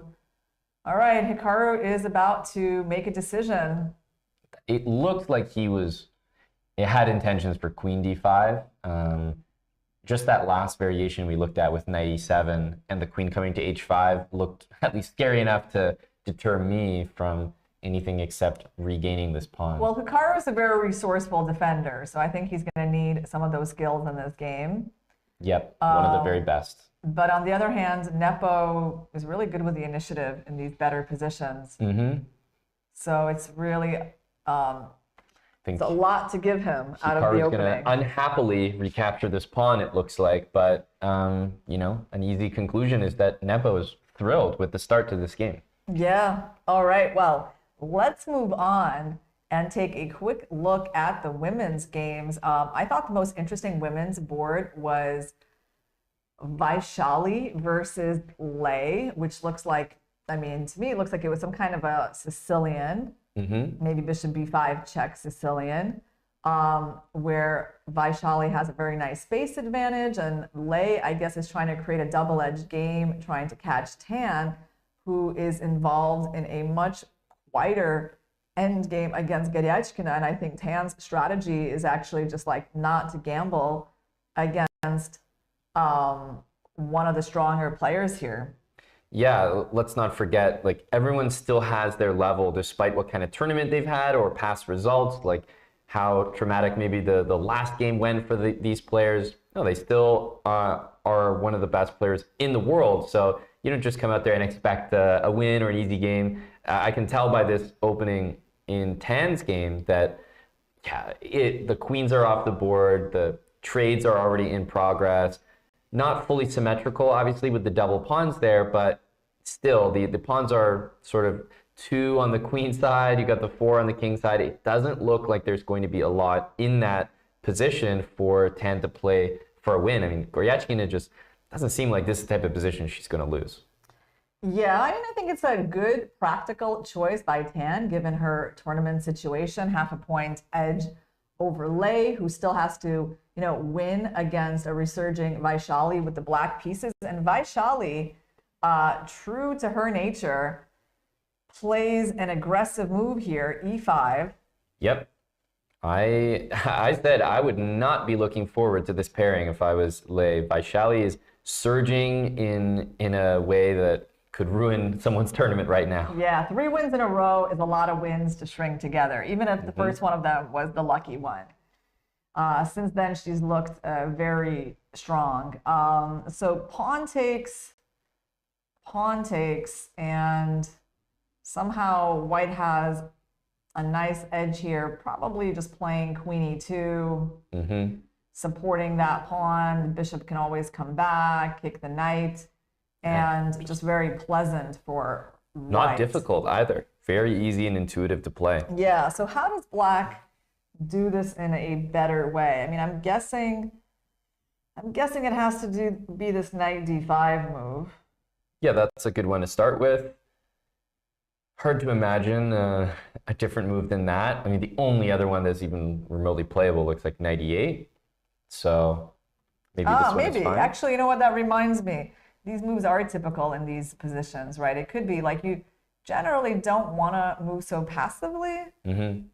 Actually, maybe, I don't know. What do you think, Aman? Is this too passive for this position? Is the knight ever going to come out? Or my instinct is yes, especially with knight d5 available, and you know, it doesn't look like there's anything wrong with knight d5. But perhaps if knight d5 had scarier prospects, I wouldn't be too defeated playing the move knight e8. It's just the pawn on e5 and the knight on e8 always feels so wrong. Like my knight will never rejoin the game. Yeah. Okay, so I would agree, right? Like I'm willing to make this little prediction that the computer engine is not going to love knight e8. But you're curious now. Yeah, of course. Look at that. I mean, it's like equally as viable as knight d5. Totally. Yeah. But it's passive looking. I don't really see this move getting played. Yeah, especially from Lei, who, I mean, the other thing is I would need to see more of an issue with knight d5 to convince me to play knight e8. I wouldn't feel bad about knight e8, but I guess I would have to see the downside here. So, I mean, is the knight stable is the first question. Or do we have ideas of c4? Yeah, I was going to say, basically, if white ever commits c4, then there needs to be a concrete line. Otherwise, it feels like white's center is completely falling apart, and that's exactly what black wants in these positions. Yeah, I wonder even like here, a knight g6 is an interesting idea. Okay. I mean, the game has the potential to get very sharp very quickly, I think, is that's right. What we're and seeing. That's why this position, compared to Tan's game, I mean, just all the pieces are on the board, all the pawns are here. E5 has just been played. There's so many reactions to this move. Taking, knight can jump just about anywhere, and there's like a different evaluation for each one, it feels. Yeah, I mean, okay, let's maybe move on. Let her figure out where she wants to move the knight. These are the main choices. It definitely seems like black does not really want to hurry to make that trade. No. And kind of determine the pawn structure. And a lot of times, the reason that d takes e5 is such a poor choice is that basically black's pawn on c5 is still there. Yeah. So you'd want to play knight c5, bishop c5. You'd want to use the c file with your queen. And so if we, go back before the move e5, just to maybe show a difference, if white plays h3 here or something, and black plays c takes d4, takes, black plays a6, and then white plays e5, we can see that because black's achieved this cd4, you're a lot more willing to do this and play knight d5 with knight c5 happening. Exactly. So I think the main drawback in Lei's position is that she isn't able to fit in c takes d4 after this e5 move. And that's the advantage of just responding by moving the knight. Okay, but I guess one interesting question remaining, and she does move the knight to d5, right? So yeah, more intuitive. Like the real problem of throwing in that trade is what? I think I understand, right? I think the point is like she wants the flexibility in the pawn structure because she actually wants this capture to be possible in some moments. Right? Lei, you're talking about. Yes, Lei, because she wants to take maybe, and then take, and then get knight c5. And so actually it would be really imprecise to start with that trade because then you're losing that flexibility. Exactly, yeah. Now the c-pawn can never take on d4, so basically in this position, black would love to take their c-pawn and white's c3 pawn and take them off the board, but that's no longer possible. So in this kind of position, much easier for white to get the advantage. I mean, it's still interesting. Like there's still ideas of like c4 in here, but probably I would say, white's chances of attacking on the king side are quite good here. Quite good, so, I agree. So that is why Lei eschews this trade on, did I say that right? Is that how you pronounce that word? Which one? Issues? Eschews, E-S-C-H-E, eschews. Yeah. I mean, you don't really hear that one too much, Yep. No, well said. All right, so that's why black is eschewing that trade on e5 and moves in knight d5. Good move, yeah. And right away. Just waiting to play c takes d4 likely on the next turn or so. Right, takes, and then trying to make c5 available. And it looks like a c3 Sicilian, doesn't it? Once this trade happens, it looks like the pawn structure is remarkably like a c3 Sicilian. That's right. And white for sure is going to look to bring the knight to e4, hitting the d6 pawn. Immediately black has to think, well, hang on a sec, I might lose my dark squared bishop. If we see knight e4 right here, which to me is the most natural move, even if c takes d4 happens after knight e4, White could throw in pawn takes on d6 and maybe try to get the dark square bishop. But Aman, how confident are you that you're not going to like lose that pawn on e5, and that could be a little bit of an issue. Pure bluff. Yeah? Yeah. All right. Pure bluff. Because I don't know, I'm thinking like knight e4, I might just, you know, I might make a couple of captures and be taking that pawn even right away, you know? I wonder, you know, that this little guy is going to be a problem here. Well, I mean, you have to take it right away. You think so? Well, because if you take on d4, you can take on d6, right? Yeah, you throw that in, and then it's not the same. So I have to take right away. Takes and back. And then you can try to get the pawn back on c5. I wish you well with that exercise. Yeah, I think the problem is there's almost just as much danger to my queen. So perhaps my idea, maybe on c4 works a little better, because I agree, this is just a pawn for no reason. Well, I think this is why Vaishali took on d6. Yeah, because I guess this pawn was a little too hard to hold. So she captured, solid, bishop captures, and then knight e4. So definitely reminds me of like various structures in the Tarrasch French. Yeah. c3 Sicilian. Interesting fluid structure in the center, where in general black is doing fine, but black still needs to develop that bishop. Yeah, and if black just goes bishop e7 and plays b6, bishop b7, maybe a knight to f6, it does feel like pretty comfortable. And Vaishali long term just doesn't really want a situation where black plays c takes d4 and maybe she recaptures with the c pawn. That I don't think would be very good for her. Well, we think Lei is going to be moving that bishop, right? She's not going to let that bishop get captured. I do, yeah. Unless I could force an isolated pawn here to maybe compensate for that. Yeah, I can only imagine bishop e7. Yeah, like I have to say I agree with that, and you know I love my bishops. So this is the intuitive move. I don't think we should be trying to trade your undeveloped bishop on c1, which is like a problematic piece anyway. Yeah, I mean, I might get optimistic and play bishop takes d7 and knight c5 at some point. Yeah, that's actually also another point. Yeah. Like I do want. Actually, let's take a look. Oh, then, but my bishop is protecting this. Exactly. Yeah. So I would want to keep it protected. So basically, black wants to go b6 next, bishop b7, and just have excellent pieces. And in that kind of position, I would certainly usually be quite happy to play black. Yeah. Yeah, I agree. I mean, there's nothing wrong with white's position, but... Not yet. Yeah, we have to remember, you know, chess, usually you have to work to equalize as black, and I think that's pretty much happened already. Yeah, so Lei, I mean, she did start out with the Sicilian, a change from her French defense against Lagno before the FIDE. So she's been quite experimental in her approach with the black openings, you know, looking for those best places to go to get a win. And you want to be anything but predictable in these final rounds. It's very scary to walk into someone's prep in the wrong moment. You just never know what's out there. So I think it's a good strategy.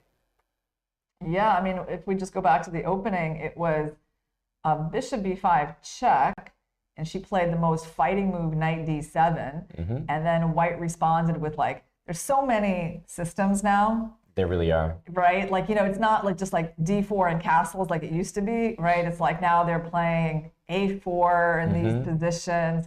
Sometimes they just like move the bishop back, is it right? I don't know, right away. And, you know, they move it to the weirdest places where they block the pawn even. You see that sometimes, and then they still go for, I guess, these plans. It's hard to keep up with all the difference, and they're all viable. I mean, look at bishop a4, It was like such a mysterious move, right? But again, it's like, it's something that you see a lot at the top level these days. I guess taking this pawn is too dangerous. So Lei goes here, and Vaishali protects the pawn, and then she went for this plan where she builds up the center. Makes sense. And here we have our position after ed6, bishop d6, knight e4, bishop e7. So I like how it's going for Lei. No, Lei hasn't played bishop e7 yet, actually. We certainly expect it, but yeah, not on the board just yet. And yeah, I like the chances here still almost, you know, every piece is still on the board. I think there's so much to play for. Nothing's really been decided. What do you think about this move, b6? What if she just ignores this? It's not really a great idea to just give up this bishop, though. I think that the answer is not anything more specific than simply that the bishop gets taken by the knight. I don't think there's an overwhelming tactic here. There may be some ideas on the d file with c4 and d takes c5, but no, I think just having the two bishops for Vaishali would be a massive achievement. Yeah, and that's why we really think the bishop is pulling back, and I think that is what Lei has chosen. So very interesting, though. Oh, she played it to f8. Okay. Not, wow, interesting. Well, I don't feel good about bishop f8 at all. I was only considering bishop e7, and I can at least back that up with a few reasons. So on e7, first of all, we're controlling g5. Yeah. For example, bishop g5, just as a move right now, you don't really want to play f6. So I'll be very happy to do that. A knight dropping back to f6 is also not the answer. So, I mean, I'll sit here and immediately say, well, wait a minute, what about bishop g5 as a move? So that's just the first instinct. But then on top of that, you often want the f8 square for your knight to go knight f8, to guard h7. So I can just only see reasons why the bishop should be on e7. And I'll be honest, bishop g5, Irina, my first instinct looks like a very tough move to react to. I have to tell you, like there's no part of me that would ever even like really look at that move. Like it didn't even cross my mind that this retreat existed, even though when she played it, I was like, well, okay, I guess I didn't think of that one. Right. But, you know, just like when you see this square, you're like, yeah, this is where the bishop belongs. You know, you want to cover g5 and c5. So let's take a look and see, I mean, why her move is, you know, precisely why it's giving white such a big advantage now. Yeah, maybe there are other ways to capitalize, but bishop g5 is so straightforward. We're developing our last minor piece. I don't see a way to react other than f6, right? Because rook e8 looks so silly to walk into the pin. But, okay, I'll be honest. I think f6 is kind of unplayable. I don't know. What do you think? I think if black plays f6, your structure is long-term just so pawn, weak. Right? Because every time you take me, now that pawn becomes really weak. There's no way this is. Well, I don't know, Aman. What do you want me to do on bishop g5? Like, I'm not going back into that pin, am I? All right, I'll do it. Rook e8. Okay. One thing we can say is there's no way bishop e7 happens. That's silly. Oh man, after like I don't know, I'm already looking at like 95 here. Yeah. Hold on. First of all, you know, your position is getting really bad after me taking that pawn. Like already, like you're gonna have to give me that bishop you didn't want to do. It's like even that, right, is like. So I mean, enjoy the pin. I'm not. Do we think that f6 is just going to be an in-stride reaction from? I don't understand this bishop f8 at all. Like I don't know what she thought were the advantages of pulling the bishop all the way back and very peculiar. Because you know this bishop couldn't really develop properly, and you know bishop g5 here doesn't have nearly the same power, right? Like okay, there's no tempo. We can think, we can take it, we can I don't know, we can take on d4. There's a lot of things that we can sort of. And bishop g5 is not a bad move not a bad move by white. Yeah. Even in this position, so it's tremendous when the bishop's on f8. Well, I mean, this is gonna, you know, if this turns out to be Vaishali's fourth win, we might have just witnessed, you know, a key moment in that path. Yeah, this seems like a very significant moment, and I say significant not that Vaishali has an incredibly tough move to spot. Bishop g5 is so normal, and I think Lei is kind of going to be put on the spot. You know, it's kind of like a poker bluff that gets called. Okay, bishop g5, what was your big plan? I think she's going to have to continue with f6, and Vaishali is going to have tremendous winning chances against that structure. Well, let's take a look at Gukesh versus Firouzja. So back to the open. We do have some developments, and we actually see that Gukesh went for your suggestion of knight e3. You know, he just immediately started repositioning that knight. Yeah. Black castled, queen f3, exactly what you were talking about. And now we have this interesting move by Firouzja, d5. Very principled. And I kind of like it. I'm kind of like, why don't you explain, Aman, what happens when we just take the pawn? Yeah, because without the move d5, it felt like everything that I was outlining is like going to happen. Knight f5, white gets the slow build up of the attack. Pawn takes on d5. First of all, of course, we can take it back, but you could insert this bishop e3 move at any point. Okay, this is a live move, right? Yeah, bishop c2 happened. Yeah. Okay, so, wow. Yeah, he didn't want any part of that. He didn't want to take this pawn because I think it's just that, you know, bishop e3, and well, maybe not. Okay, I mean, I thought bishop e3, and then we kind of recapture with something, and that was what Firouzja was going for. But there could be something more powerful. You were saying that we could take, but I was trying to understand how that's working. So perhaps take on... I have ideas, Aman. Uh-oh. Oh, yeah, exactly. The right reaction. I'm thinking a4. Wow. Like there's something really sneaky like that. Yeah. I think this is it. So a4, and basically you want to say like bishop takes a4, immediately bishop takes e3, you're winning the game. Hanging a piece, And otherwise I just kick you back and then I recapture comfortably. And taking on c6, just because it'll get a little messy. Okay, it is getting messy. I guess do you throw in e4? And then I probably do, right? Yeah. I throw, no? I don't know. I thought I throw that in before taking the bishop, but maybe there's something else here. So let's just take the bishop, or yeah. I mean, my idea is to take on b7 and use my queen there. Yeah. Sort of looks like you're getting your piece back. Yeah, I thought this was what I wanted. Unclear. There's some move here for black, which is quite good. So if bishop takes e3, I'm thinking that we have a bishop g4 tempo maybe to utilize. Like if the queen takes, there's no b7 issue. Right. If the bishop or the pawn take, there's bishop g4, and then the bishop is hanging. Yeah. Bishop takes, right. This is very important. And then I get your bishop. And there's no fork.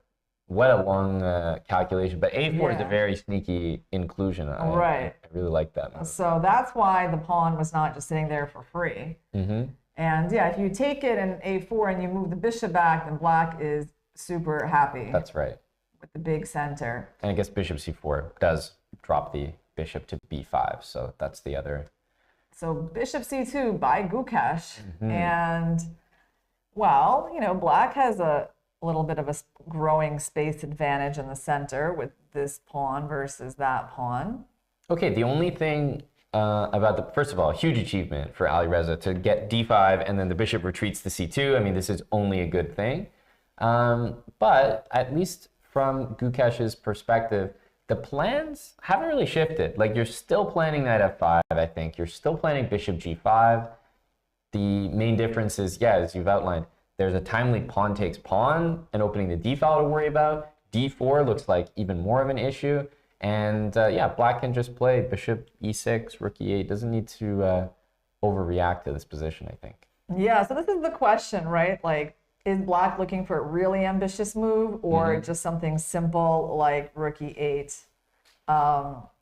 So first of all, the trade in the center, I don't really think gives black much. No. I mean, they can do it, but I don't really see why they would.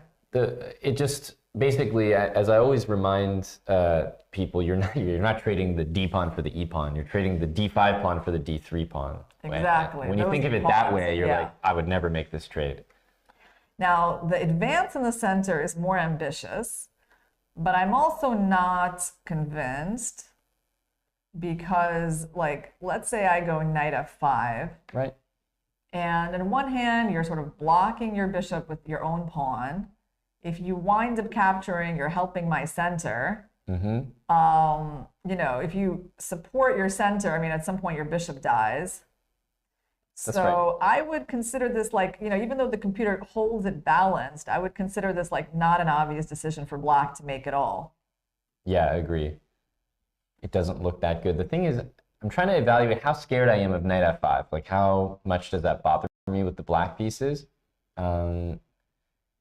Somewhat. Yeah, plus bishop g5 on the very next move. I guess the ways that I'm used to handling that knight, I mean, g6 looks like a very tough move to play right now.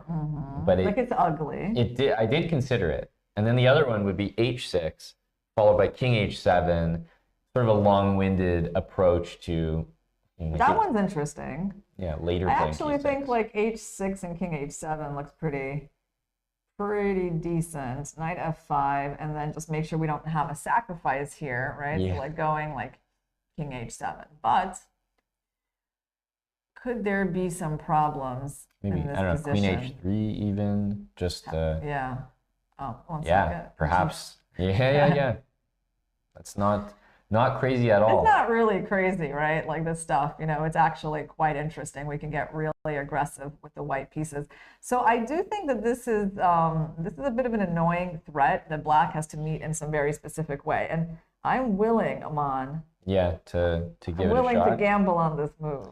Yeah, it looks like the kind of, because the knight on e3 doesn't have squares to go to, but the problem is, like, I keep seeing the scary bishop g5 coming and pinning the knight, and I'm thinking, okay, this all right, really let's do shouldn't it. work. It's the move. See, we gambled and we were right. Yeah, which is like different from the other outcome, which is terrible move, shouldn't have played it, cost you the game. No, the engine was very happy with what we fed it for its snack. G6? G6 is the move, and I like it because, you're just stopping white's main idea. Almost only idea, especially when the bishop has retreated from b3. There's I love this move. Everything, building. one of my favorite things in chess is like restricting my opponent's pieces. And this move just does it so perfectly. And the thing is, like, the bishop just cannot jump over the knight that easily. And the knight has, nowhere to go, right? To put it bluntly. So that's why this move is viable, despite like how it weakens this knight, because bishop g5 is not happening. And then we can think about what we want to do. We can even have a king on g7 maybe. Yeah. We can play like bishop e6. This will be a pretty big decision for Gukesh. If g6 gets played, suddenly it's like, okay, what are you actually playing for anymore? I'm starting to think of like queen g3. Do you know what I have a feeling? My feeling is that Firouzja is going to play a good game. That's just my feeling after I see this d5 move on the board, how he's like taking that space. I'm not really feeling that confident about Gukesh's position, but Firouzja has to find g6. That's going to be the key thing for him. If he lets white's pieces in, it could still go Gukesh's way. Absolutely. I think g6 is a move that will put Gukesh on the spot to think and like recalibrate his plans, but otherwise, not saying that white is just better if you don't play g6, but at least Gukesh has easy moves to make. Knight f5, bishop out. The pieces flow very nicely there. All right, let's take a look at Prag versus Caruana. Prag, is he going to make this easy for Caruana to get a win? It does not look like it's going to be easy from the position we see on the board. No, not at all. I guess I feel like I kept saying, oh, if white gets this bishop for a knight, it's always a good thing. FIDE gave it up voluntarily. Bishop takes c4, it must have been played. So, I'm sure he's not doing a move like that unless he knows a thing or two. But yeah, that definitely intrigued me, why he did that. Well, yeah, I am absolutely intrigued by why like this trade was not played and why he didn't choose to keep this bishop. He chose to give that one up. Right. Entering this structure, I guess telling us, hey, I do want to take your knight and play knight e6. And queen g4 is on the board. Well, it looks like we can take on g5, right? Yeah, takes. Queen takes doesn't look like it does that much. Steps into the tempo. Yeah. Looks solid for Fabi, actually. Yeah, the thing about the d4 square is it looks like you have no control over it because c3 can happen at any time, but c3 completely changes the whole structure for white. Suddenly the d3 pawn would have no support and always be a target for black. It's interesting. Why do you think the engine even prefers white slightly here? I mean, it's a nice looking pawn structure for white, but black is so solid too, right? Yeah, I just think that if black wants to open things up with maybe a b5 move down the line or an f5 move down the line, it'll only favor white. Whereas if white wants to play f4 at some point, I could see it benefiting white. So I'm just thinking like into the future of this game, it'll be tough to break through, very even. But do I see black having like a push? I don't know where the push is for Fabi. Not that he needs one, but... I guess I would predict this move here for white. Yep, absolutely. Just move the bishop back. Yeah. You can't really jump in because you'll lose the g7 pawn in the end. Something like castles will happen. White will castle. That's right. I mean, you can put your knight here and basically, first of all, white can always go for that trade. That's the thing, yeah. Trading and then playing f4 to me always looks like a reasonable idea. That's why it's very hard to look at this position from the perspective of Fabi winning, which he needs to do, because it really feels very solid for white. Yeah, the nice thing is that he's got an imbalance, knight against bishop. He also has a position where there doesn't seem to be a lot of risk, and maybe the pawn on a4, you'd love to say is a target, but it's a target for what? Queen a5, like committing your entire queen over there just to attack it. You're never going to build up any pressure there. I do not see Prag having difficulties in this game. And let's not forget, after queen g4, Fabi's on the clock. Like, he's not playing bishop takes g5 immediately and going for this imbalance. It's unclear if he's even gonna do this at all. But on the other hand, yeah, if you don't take the knight, then you need some other plan because your knight's not getting out, right? So you need to think of something else. And by the way, this bishop is not a killer piece exactly.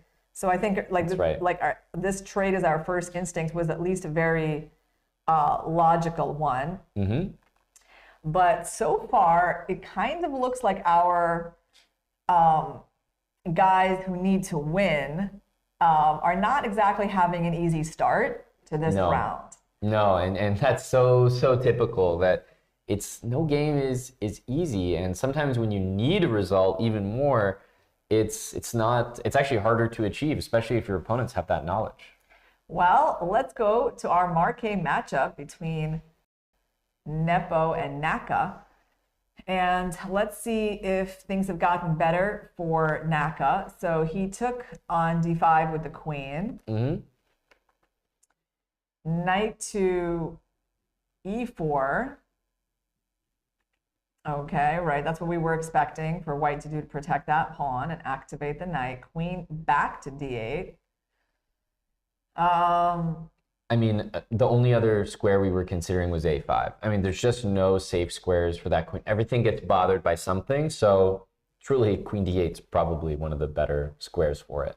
Okay, bishop c2. So the engine really didn't love this move at first sight.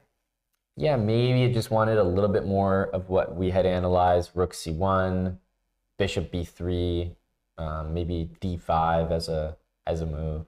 What about knight c5? Is that? Yeah, that looks pretty good as well. I just kind of wonder, because, you said we generally want that trade. So I was wondering if we should go for this. Like if you go b6, well, first of all, there might be some sort of bishop c6 inclusion, which is actually kind of interesting to me. Yeah, tempting. Rook b8, and then maybe try that and see what's going on in this position, which certainly looks appealing at first glance for white, who controls a lot of these squares. Yeah, super tough. But, I guess you can sort of play. Yeah, there's some sort of knight f4. Queen d6. Yeah, get rid of the rook, try to come out with the queen. So, I mean, there were a lot of ideas in this position for white. So, like, knight c5 is one. I wonder if we should look at rook c1. Yeah, rook c1 looks fantastic. Bishop b3 was just kind of like part of our plans. Actually, funny enough, bishop c2, even though the engine is not a big fan of it, it's really in line with what I was considering, which is that as soon as the queen is kind of gone, I want my queen on h5 coupled with bishop c2. So this move actually makes a lot of sense to me. And it provoked Naka into going f5. Which is, you know, very committal pawn move. Could work out well or not. It does give the queen the square in some positions. Yeah, so, and there's the very direct f4, f3 as well. The bishop on c8 hasn't moved yet, but sometimes when you play f4, f3, the bishop kind of participates without moving, doing a lot from that square. So things are definitely, you know, changing quickly in this game, right? Like, you know, this pawn structure changing. Now, how does black continue? I mean, this bishop cannot really move. No. Yeah, the e6 square is loose, but I don't feel as bad about the trade now. Knight f4 is pretty interesting. I definitely consider the queen maybe joining, like queen g5, for example, and like waiting with knight f4 so that knight e6 is no longer attractive.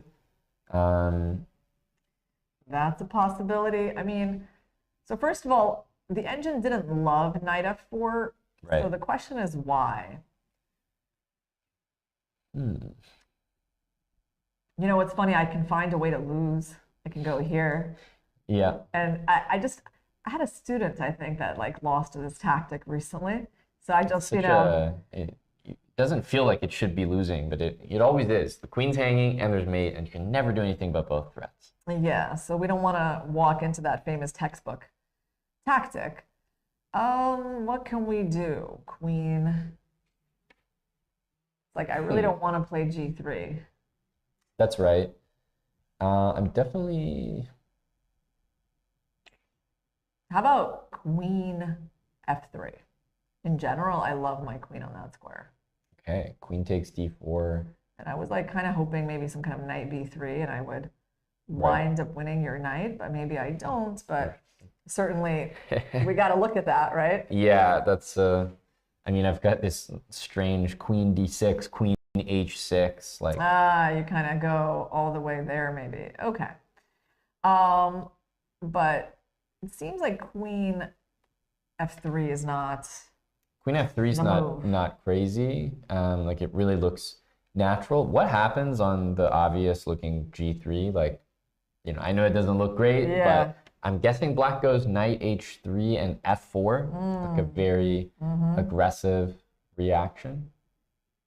Yeah, f4 could be f4, right? Yeah, it's sort of. But I mean, I was a little afraid of all of this, all of these. Who's actually getting mated here?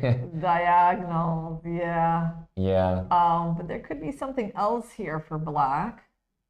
Well, yeah, queen d5. 5 check. Yeah, that one looks. Queen f3. There isn't any trickery there, actually. Tricks, yeah.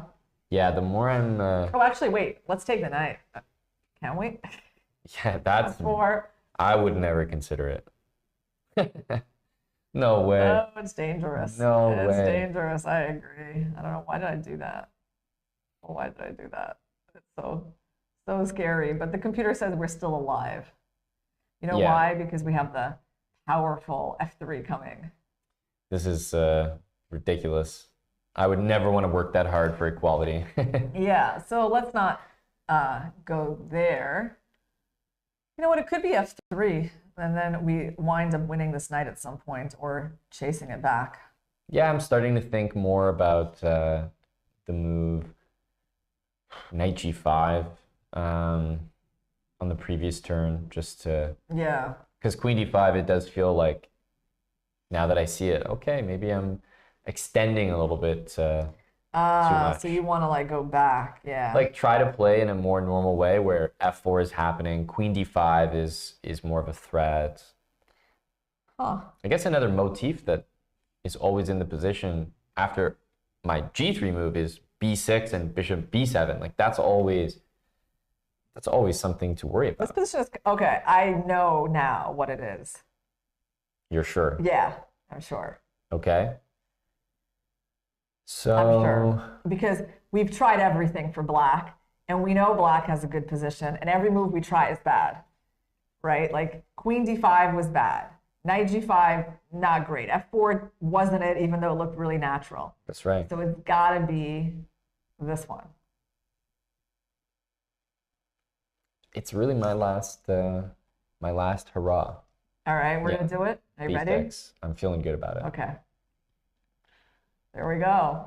You can keep feeling good. Nice. Yeah. I mean, it makes sense. It's a highly tactical position. I can definitely see this type of position being one that Hikaru is interested in. Like, he kind of excels in these very double-edged, might not be completely sound. Engine kind of likes white, but in those murky positions, like, just think about how many different moves we were like playing, and nope. You know, it takes a while, and these guys are doing it in their heads. Yeah.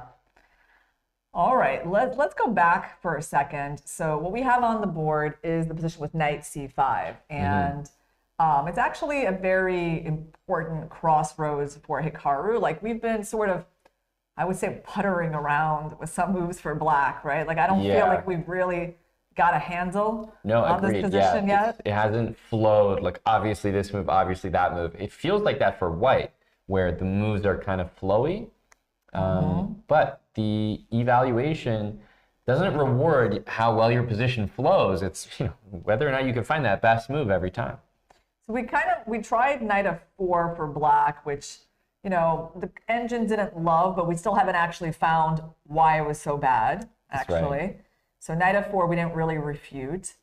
I think queen g5 was another one of those moves that, like, the engine wasn't in love with. But, like, let's just try to generate some other ideas for black. Well, with the pawn on f5, I feel slightly better about a move like queen d6. There's no knight e4, and maybe then I can, you know, I'm covering e6. Might want to play b6 next to fully remove the knight, and you know, play the position a bit slower. Queen d6, b6, bishop d7, just bring the rook to e8, and yeah, just kind of play like that. Okay, so I completely agree. Sometimes just going back and, like, looking for candidate moves is so nice, right? Before you go on these, like, long Tangents. Explorations in the forest, you know? So queen d6, logical. And I would say the other move that I would want to look at here for black is this again. Like, immediately, even. That's right. You know, like b6, force you in, and then take and go queen d5. And, like, I'm not sure. Okay, the computer doesn't like this particular one because I blundered into this one, I think.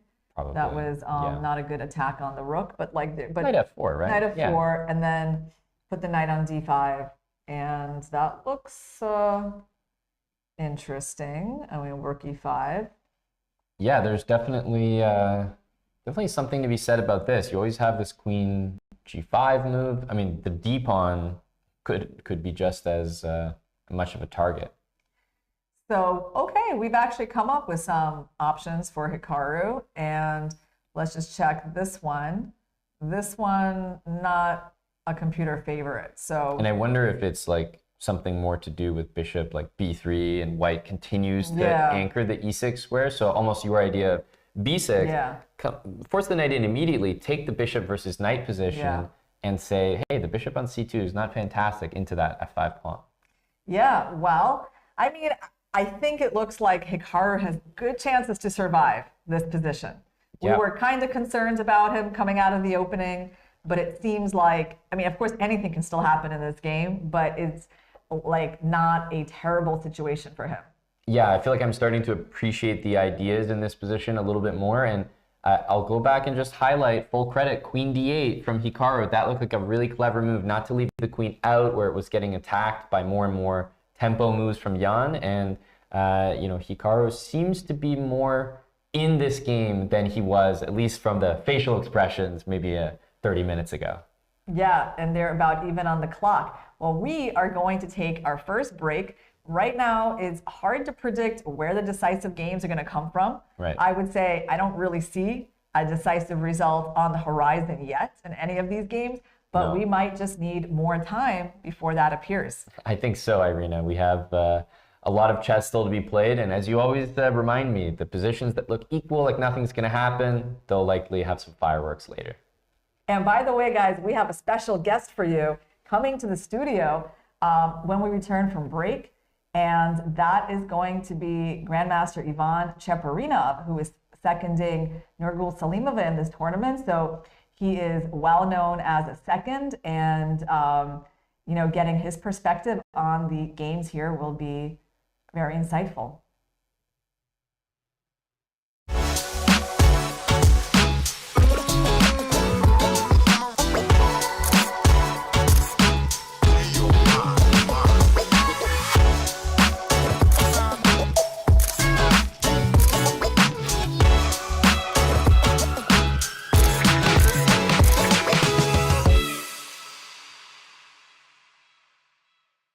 I'll make it easier for you. What was that about? I thought it would help. How does that help? You know, visualization and stuff. I'm not picking up the pieces. Sometimes you don't need to do anything crazy to get better. You just need to reassess your chess. I'm Grandmaster Maurice Ashley, and I'm presenting Jeremy Silman's How to Reassess Your Chess now on Chessable.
Your aggressive style is well known. How do you balance risk and caution in your games, especially in a tournament as important as this? Very poorly. Well, first of all, I'm not so sure that my style is so aggressive as some would think or some would state. But yeah, thank you I'll take this as a compliment. Yeah, I just try to play chess generally, and I mean, I don't know, sometimes of course you are in a position to take some extra risks, sometimes you should play more tight, but it's pretty much, you never know until it starts, so each and every situation is unique. Yeah. And you've shown remarkable resilience in coming back from setbacks. Can you share a bit about your mental preparation and how you deal with the pressure? Once again, poorly. Yeah, pressure, catches up with you every time. Yes, so that's you can't hide, you can't run. I mean, well, once again, I just try to focus on playing chess, and if you manage to think less about what's ever happening around the tournament, what can be, what should have happened, what could have happened, and so on. I mean, that takes too much energy, and you shouldn't waste it for these mental exercises. You just better focus on the game and on the moves. Okay, we're back with Grandmaster Ivan Cheparina, who is here in Toronto as Nurgul Salimova's second. Yes, that's right. Welcome, Ivan. Thank you for inviting me. Yeah, it's great to have you, a new voice in the studio. So how exciting have you found this tournament as a spectator? Oh, it's for me it's a little bit tense, because I'm still a coach, so I'm following the games of Nurgul, and I wish sometimes to make some move, but it's not possible.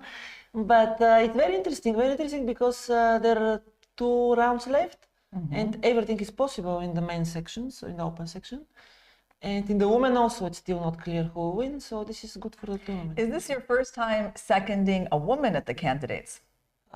Probably, yes. Because you were seconding Firouzja in Madrid. Yes. No, I was many times with Antoinetta, with my wife. No, I was many times in World Championships and so on, but not in candidates. Yeah.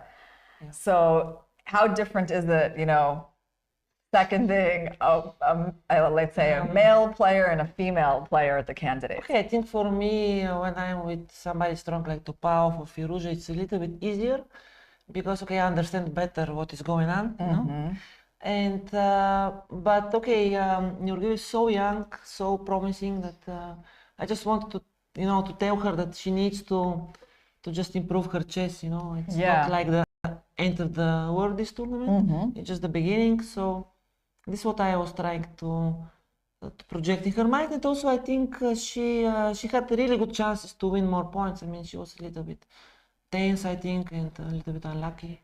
Yeah, she definitely has played some good games here and got some good positions. She could easily be 2 points more. I mean, she lost to Vaishali completely winning. Yeah. She didn't win with Muzuchuk in 1 move. When you were watching that game, how was that? No, I stopped watching at some point. I thought it's already over. I went, to have dinner just to wait for her to come to write me.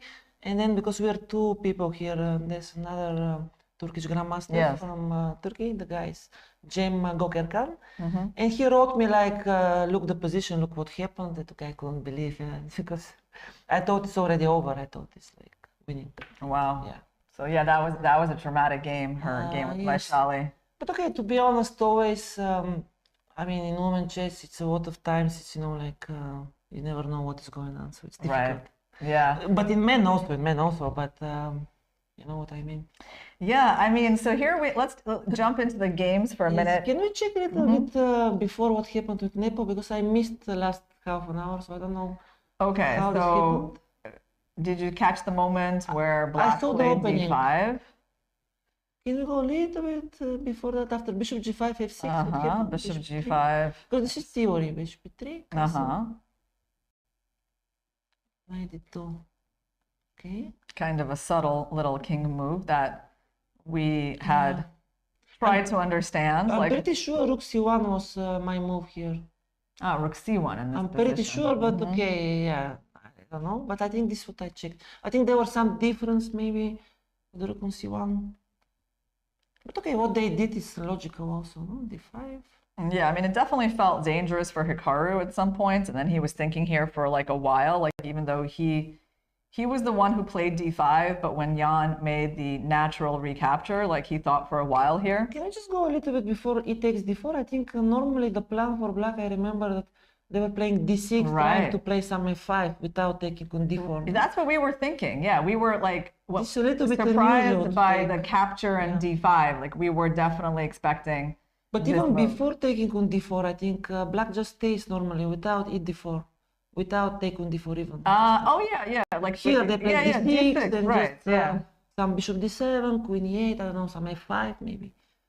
This is what I expect normally in this position. Right. So definitely this capture on d4 was like the first sort of big crossroads in the game. But did he play it fast, this move? He played it pretty fast. Yeah. This one I think was definitely his intention, because he didn't really stop to think about this. And he didn't, you know, king h8 was obviously this was all his plan. Yeah. But like we were trying to understand like which way white was going to capture. And easy also, why not with pawn? Yeah. Because with the pawn there is d5, right? And so we were thinking, okay, this makes sense. But when they take with the piece, we were thinking it's kind of different, and maybe d5 is not so good. And especially when he looked so unhappy in this moment, it kind of had the impression that like maybe he was confusing these lines, and maybe that wasn't really his intention to go for like d5. But to be honest, doesn't look so bad for black, no? After d5. I mean. So queen takes, Don't see knight e4. Well, somehow here, I guess there was some way for white to play that was better than what d8. Nepo did. Strange. You know, because somehow the engine didn't really love his move bishop c2. And then Hikaru goes f5, knight c5, and he actually found the move that we were, talking about before the break, which was b6. And now Nepo decides to retreat the knight. d3. And okay, wow. First of all, it's like there's a pawn sack here. Pawn. Yeah. I think his idea might be 95. And he wants to just get the open files, and yeah? just to play the same game, but it looks equal, I think. Interesting. Okay, so let's take a look at that critical move. So maybe there's going to be like a discovery on the queen. This should be equal. Queen d1, d1, and should we? It should take want back. to throw in that trade or not? I thought rook d1 maybe. Rook d1, okay. Doesn't change much. Probably. And so white has sacrificed a pawn. He has the two beautiful rooks on the open files, and black still needs to figure out a way to develop. I think even this knight c5, then bishop b7 shouldn't be so bad. You return some material and it's not so bad. Here. Huh? Yeah, bishop b7 is not obliged even, but even if you play like this, I don't think it's so bad. Rook comes to e8 and okay. I guess, yeah, we have to decide which rook is coming, yeah? Yeah, it's difficult to win. Maybe rook e7, too little yeah. material. Yeah, I think it's... So you think black should really be thinking about taking this pawn? Yeah, because I don't see why not. Maybe you can play bishop b7, but... Something is happening in the game between Tan and Goryachkina. Let's see. Well, it looks like it's there. She's just going to be calling over the arbiter to get a draw, right? So that's the outcome that we expected in that game, because it looked like Tan was not super ambitious from the opening. So we don't need to take a look at that now. So Hikaru is going to take this pawn. Or bishop b7 also maybe possible. Why not? Bishop b7. Yeah, okay. Getting Queen the knight d5. to come back is actually... It's true. Actually, in a way, bishop b7 is sort of a more double-edged move, right, than taking on d4. It's more solid move. Because I think after bishop b7, black is not worse here. With queen d4, maybe some initiative, maybe some... Here, I don't see how black can be worse. Queen g5, queen d5, any option. So what do I do? Like play knight e5? I mean, I have to kind of do something with this knight at some point, right? And also, you want to take. Probably white will try to make draw a knight e5 or something. So actually, this has been a very nice turn of events for Hikaru then. Yeah, I think so. Getting the knight to go back. Like, well, we didn't even really look at this move. Like we were trying to understand this position. Yes, go up, of course. Yeah, go forwards, right? And so for him to go back, it just doesn't look that aggressive. I think he just wants to equalize now, right? 95. Well, that's the... But queen d5, what's going on? F3? Probably How you F3. prevent? Yeah, I was thinking, well, actually in this position, I kind of wonder, like, does it ever make sense for me to ruin your structure a little bit? Then you have this pressure against d4, right? Or I can go... But d4 is very weak also, so all the time. Yeah, knight f3, I don't really have a great feeling about. Looks strange, no? This yeah. So let's go for f3, I guess. But then I'll have to think about how I'm defending this pawn right after rook d8. Yeah, difficult. You want to try to attack it? Apparently there's some good... Oh, there's a problem here, right? Some bishop b3. Bishop b3 and knight f7, yeah. Yes. So I guess f3 is what I would be doing, yeah. No, so I should not take your knight, yeah, because I need my knight on the board. Yes. Yeah. But I think I have the feeling black has many options now to equalize problem. I think, yeah. And what else can black do other than queen d5? Queen g5, maybe? Queen g5, all right, so... Also a good move, I guess. Yeah. g3 don't want really not to play.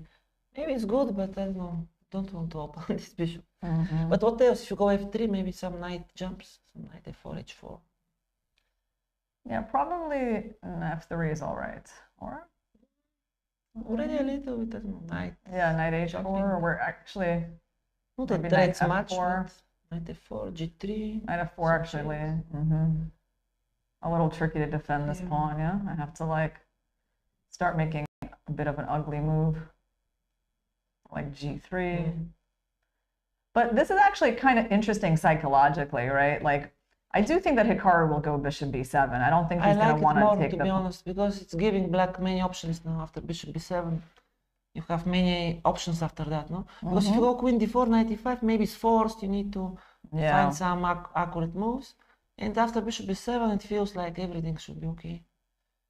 Yeah, I mean... But white is also okay, so it's probably equal, just position. Yeah. So bishop b7. So we have knight e5, other ideas for white. White doesn't have a ton of ideas here, right? I don't think other idea, no, how, what else? Yeah, I mean, he played knight d3 to go knight e5, I think. What else? And so then, actually, I have to come up with some good way to defend this checkmate. Maybe it was... knight f3, I still don't really want to do. No, knight f3 doesn't look You can great. just go queen f6, or if you want. Yeah. Or, yeah, you have a lot of moves. Yeah, you can go queen but f4. what else? F3 or g3 or knight f3, no? There's not many other options. Yeah. Or maybe you can take first on g6, then f3, but also rook d8 looks very good for black. Okay. I mean, still I equal, take, probably. yeah, you take with the h-pawn? I guess so. And then I go F3, f3. Okay. Rook d8, Rook okay, it's equal, d8, just yeah. queen d3 or something. But interesting. I mean, black can play, right? Of course. Yeah. No, I think it's equal, but yeah, black is fine. And Hikaru did go for bishop b7. Yeah. Yeah, less. No, it's understandable, yeah. Yeah. Easy. Okay, but he's completely out of trouble. His position is worked out great for him. I think it's equal also nepo solid, so he'll never, I think, lose this position. All right. Make a way to equalize completely. No?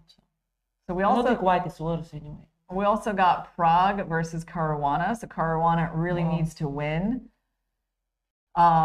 We saw the position around knight f8, queen to g4, and Caruana decided not to take the knight. He tries to keep it more complicated with h5, queen f5, and then so he winds up keeping this sort of strange looking bishop. Castle and queen e7. So I guess he's trying to say, I want to play f6. Yes, and then eventually long castle somehow. He needs to like get this knight out, and he needs to be able to come here, but he couldn't really, I mean, he can't really do it in this moment. He doesn't want to allow probably things like that, right? So queen 7 is solid move. And I think still I prefer white actually a little bit, but black is solid, no? Solid position. But how to win with black here, it's very difficult. yeah, unfortunately, we don't really have these aggressive moves like f4. Yeah, it doesn't feel like working. Yeah, like, you know. But we can take a look at it. Yes, I'm we'll willing check. to take a look, because you know what I just Let's check. realized? f4, g6, there's some kind of fun stuff with queen f7. Yes, yes. So Let's let's check give it a f4. whirl. What f6 maybe? Yeah, let's just show people. So like, Yes. at first this move looked really annoying because you know, it makes the queen go back, which it doesn't want to do, but we don't have to go back. We can go forward Yeah, and winning use a pawn. Yeah. a little tactic to win back the bishop with a good position. So you're going to try a different move like f6, yeah? I think Yeah. so. No, f6. Probably going back or something. Knight f3. But then maybe Then just g6, I'm a little worried. You know what's funny is if I go here, the queen gets trapped. Yes. Yeah, okay, let's not do that. No, but knight f3 is good move. No, knight f3. I'm not sure g6 and you take on take. f4. I'm not sure. And bishop b2, e5 maybe. Looks a little bit scary. At least. Scary. But I kind of think, let's look at that. Okay. G6, Queen queen h3. h3. think you want You to kind of want to take, and I'm going to No, be but I in think e5 trouble. even immediately maybe. F e5, bishop f4, some rook e1. Yeah. All right, look at that. Yeah. We're Peter surviving. probably will defend, but it looks scary. Why not e5? Okay, let's think. If And so let's bishop f5. Yeah, let's take it. Well, yeah, I have to take it. Okay. Oh no. No, take So it. maybe I should take with the bishop. Already, Yeah, take with the bishop. Yeah. already is a little bit. Yeah, I take 95. Pawn, bishop takes. I mean, I definitely can take with the queen No. and walk into bishop f4, right? So okay. Should be bishop f4. And I guess we're gonna have the brilliant knight d7 here. Because okay, let's show people. We can't take the bishop because we Rook wind up e1, losing the queen. You want to take my pawn and play rook e1 anyway. So I think this move we have to do. and after rook e1, maybe even short castle. And so somehow the engine, yeah, is giving this as equal. So black is actually still up a pawn, which I guess is why Yeah, it's but equal. not really because white will take it, no? But yeah, I think it's black is okay maybe. But it's a little bit scary not to take on f4. Yeah. I'm not sure. It's so easy to. Yeah, I agree. You have to really calculate there. Yeah. But I mean, other options if we play f4, like, I mean, because black doesn't have like a million good No, options you need to here. go f6. That's obvious. I think. Knight f3, and yeah, not many options. It's true. Yeah, because what else if you don't go g6? Because yeah, like the pawn itself is kind of under a lot of pressure. Yeah, if e5 is coming, you cannot go knight d7. Maybe some checks on g6 eventually. So yeah. I feel like, yeah, g6, I mean, it looks better than this way Yeah, of doing definitely. things, right? Definitely. This doesn't feel so good. Oh, now e5, maybe bishop f4. Yeah. Bishop d6. Yeah, bishop d6. Oh, this And is I had clearly a better. I pretty bad feeling about this position. think. Yeah. No, Yeah. this is dream for white because f5 is open, e5 will be open. So. Do you think we should play e5 right away? Or we It's should an go option, back? yeah. But even queen h3 should be good, I think. Both should be Yeah. good. But e5, yeah, e5 is very direct. Because we want to give you Oh, this is very good. Yeah, knight h4. the ugly pawns over here. Yeah. Okay. Yeah. So, well, what can we say about this position? I mean, does white have other ideas other than f4? a4 is the most aggressive for sure. They have, I mean, white has other options, but then black will go f6, g6, up knight e6, and Push back. if the knight comes to e6 already, it will be very safe. No? Anyway, Yeah. I think in this position the only plan is to push a4, no? Sooner or Yeah, later. yeah, yeah. So probably what is he thinking now to do immediately? So there's really a good chance we're going to see this on the board. I think f6, so. knight f3, g6, push back, and then he might have to take the plunge with taking the pawn. Are there other options than taking the pawn? I'll be How about very- knight d7? I'll be very scared of some knight h4 maybe. Ideas, I don't know. How you go, knight d7, knight h4? Let's try it. Knight d7, knight h4. So we gotta defend this pawn. Maybe rook e8. I mean, you also have like f5 Some even. f5 maybe. Yeah. Doesn't feel great. Also, instead of knight h4, maybe white has also other options. I mean, it looks like some alternatives maybe. I'm wondering. Yeah, can maybe take, but okay, knight e5 is okay. No, nothing, knight h4 probably. But yeah, it feels like a little bit worse, no? For black. So basically, like Caruana would sort of need to take the plunge and take the pawn. But he needs to calculate bishop e5. It's very good because otherwise, right. So this kind of forcing line is on the horizon here. I think so. Very human way to continue. And by the way, so this position, let's just understand, this is worse because you're... Not easy to understand. No, because I think bishop g5 is coming. Exactly, because we keep the, you know, the useless bishop on d6, which... If knight d7, maybe bishop g5 and queen e6 check and so on. Right. Winning just... Yeah, so actually having this knight on the board is... Yeah, this is the difference. Yeah, that's why knight bishop e5 is very important. I think it's not so easy to see all this, but yeah, they're very good. So. Probably they will see this. Because bishop.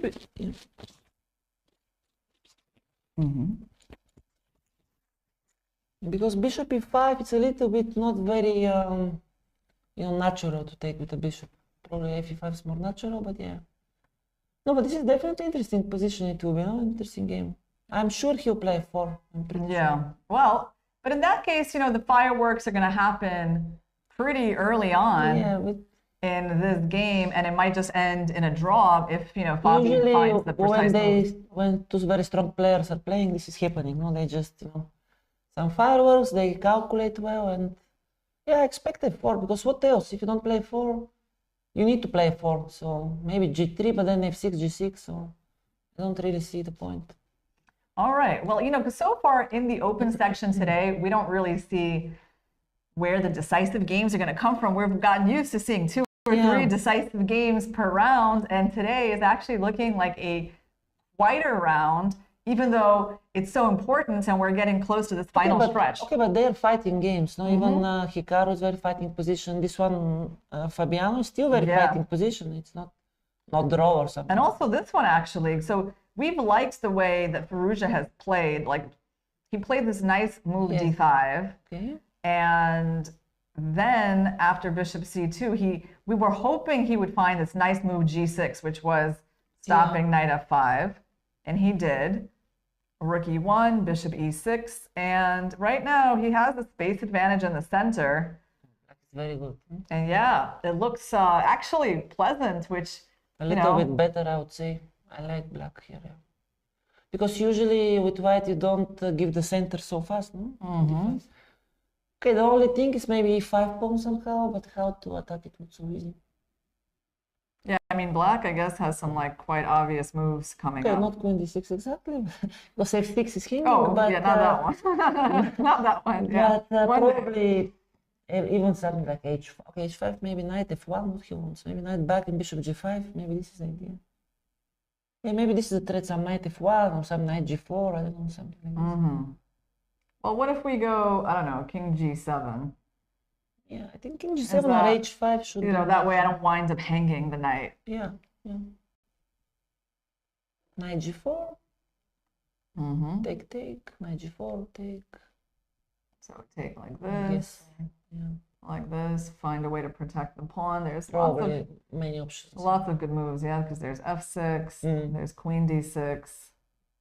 f6 is kind of nice. Well, an f6, yeah, it should be okay. You can have some g5 ideas, maybe. Even bishop b8 is not so bad, I guess. Okay, Firouzja is about to play his move. King g7. He goes rook e8. Rook e8. Okay, so we have rook e8 on the board. I must say a little bit surprised I'm from this move, but it's not so bad.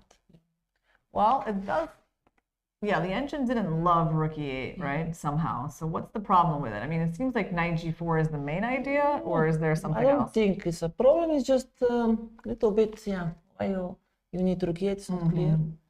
Still knight g4, I guess, no? It's bad, maybe knight g4. So why is it bad now? Is there queen coming out to h4 at some point? Take, queen h4, rook e5, bishop g4, this line, maybe. Yeah. Maybe, like we can try it. It's possible. Let's see how you respond to the attack on this pawn. I think it's not easy. For example, g5, bishop g4 already. Yeah. It's probably winning him. Yeah, you can go if rook e5, bishop g4 anyway. So. Yeah, and this like f2 pawn is very problematic. Yeah, queen h4, white should be careful. Probably bishop d1. I don't know what else, but bishop d1 still bishop g4. Yeah. It's not easy now. Huh? Yeah, there's a lot of tactics here. It's suddenly okay. Maybe here is still fine, but you need to calculate now how to play. Queen h4. Maybe can we finally develop? You just give this pawn. Yeah, I think so. I have some hopes that I will actually get it back. Yeah. So there, I was hoping that somewhere in the end of all of this. Well, let's throw in this. Yeah, rook on a7 maybe. Yeah, rook on a7, and maybe I can play bishop b3. Yeah, there you go. Bishop b3 maybe. Yeah, it's hard to defend this pawn. So, okay, we found a line where white is surviving, but it seems like probably black has some other ways to play on knight g4. So what else do we have? We have... Or with bishop or with knight. No, we should take. Yeah, it's like taking. But if you want to take with the bishop, maybe there has to be some specific reason, right? e4 maybe then. Right. Not sure it's working, but... It might, right? That's the thing. It's like kind of the critical move. Probably. And so if I take and take... so on this move, there's some kind of queen e7 or what? Or g5. Actually, yeah, you can do a lot of different things. I mean, you can even take an f2 in the end, right? That's it. That's it. Okay. Yeah, that's the easiest way. Let's show that line, and then he played something. He played. He played bishop. Okay, there was a trade on. There was bishop a4. Bishop a4. Okay. Okay, right. So it kind of poses the question to the rook, right? Why is the rook here? Yeah. Actually, a good move. Yeah, it's a good move, actually, I have to say, because I mean. Where you go now? Back. Yeah, there's no blocking this bishop. No bishop d7 because everything is hanging. No, but I mean, I guess you can play bishop d7, but then you're just taking d7 right away. Yeah, you take right away. Yeah. You can't go this. Yeah. And you have a problem. I think he missed this move. Maybe it's very strange, but probably he missed it. I'm pretty sure he needs to go back now. Yeah. But if he goes back, it's like just giving a free move, and also like this pawn can be weak, right? But let's think then what else after bishop a4 can be. Maybe knight d7. Knight d7. And then we're gonna count but on you should our... calculate 95. It's not obvious to me why 95 is not just winning a pawn. I don't know. Or maybe you just take knight c5. Can you? No. Queen d8, rook d8. Maybe. Maybe that's it. Yeah. Take knight c5. Take rook d8 and take on d3. And you get the double attack and you win the pawn back. It's a little sad though for Firouzja. You see that rook e8 was a very strange move. No, I mean, why you give this opportunity? Yeah, it's like, wow. Just like this 3 bishop attack. So already awkward. felt a little bit strange. Yeah. Maybe do we have any other way to do this? Doubt. Probably 97 is the best. Because e4 doesn't fit, maybe. But maybe e4. Maybe we have to look at that. I take. And just go queen f4. Yeah, or queen back also, queen 2, rook f8. Yeah, I feel like we gotta look at this. Yeah, yes, this is it. Probably this is what he will play actually, because 97. It just doesn't feel good. Yeah. So pawn takes, pawn Pawn takes, takes. and now you have a couple of squares for your queen. Queen f4. Or you can, if you want, you can go back. Yes. I'll probably play queen e2, but very ambitious. Uh-huh. Okay, now he has bishop d7 if he wants. Still feels awkward a little bit, but yeah, maybe it's okay. Wasn't No? the best idea. So how are we supposed to get out of this attack? Rook somewhere, no? Rook e7? Rook e8? Rook e7 maybe. e7, it's like, yeah, it's like a strange square for the rook. Yeah, but okay, still no bishop g5, so... This knight cannot really move, yeah? No, I'm sure he'll play e4, yeah, because knight d7, the maximum is you equalize, so he's not, Yeah. it's not his style anyway, so... Who's your favorite player in this tournament? I mean, do you root for anyone? Or I just root for Fabi. for FIDE. But now it's difficult for him to win, but yeah, I don't know, I like his style of chess, so it's very close to my understanding of chess. So, Uh-huh. yeah, Interesting. I like him. So was that always the case? Like you, well, I guess in the 2022 candidates, you were. No, they're not No, there is also his, you know, I also root for him, but very clear in the tournament, it was clear that, you know, he will not win. Yeah. But Fabi, I always liked him. I don't know, I always like his style, how he plays. For example, Hikaru, I mean, everybody likes his kind of aggressive style, but for me, it's difficult to understand, you know. He's too good, so I cannot really understand sometimes. But Fabi, he is very classical player, so... Let's take a look at what's going on At in d5 he played. In that the game position. between Nepo, and Hikaru. So bishop b7, knight e5 happened, queen g5. We were thinking about this move. No, I thought about d5, but I thought rook d8 is coming, so I didn't understand what's going on. d5. Uh-huh. Well, maybe he has some ideas of getting like a rook to Or knight e5. f4 also attacking both pawns. Huh. What is the idea? Knight f4?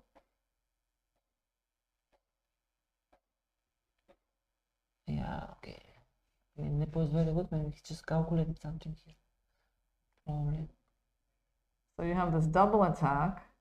Do we just go g3 or queen f3? G3? No other move. g3 maybe. Yeah, because queen f3, we walk into Other bishop bishop d5. d5. It's a g3 little, so only let's- move. Okay. let's try that. In knight d5, I guess maybe h4. What? Yeah, that reminds me of his move against Caruana.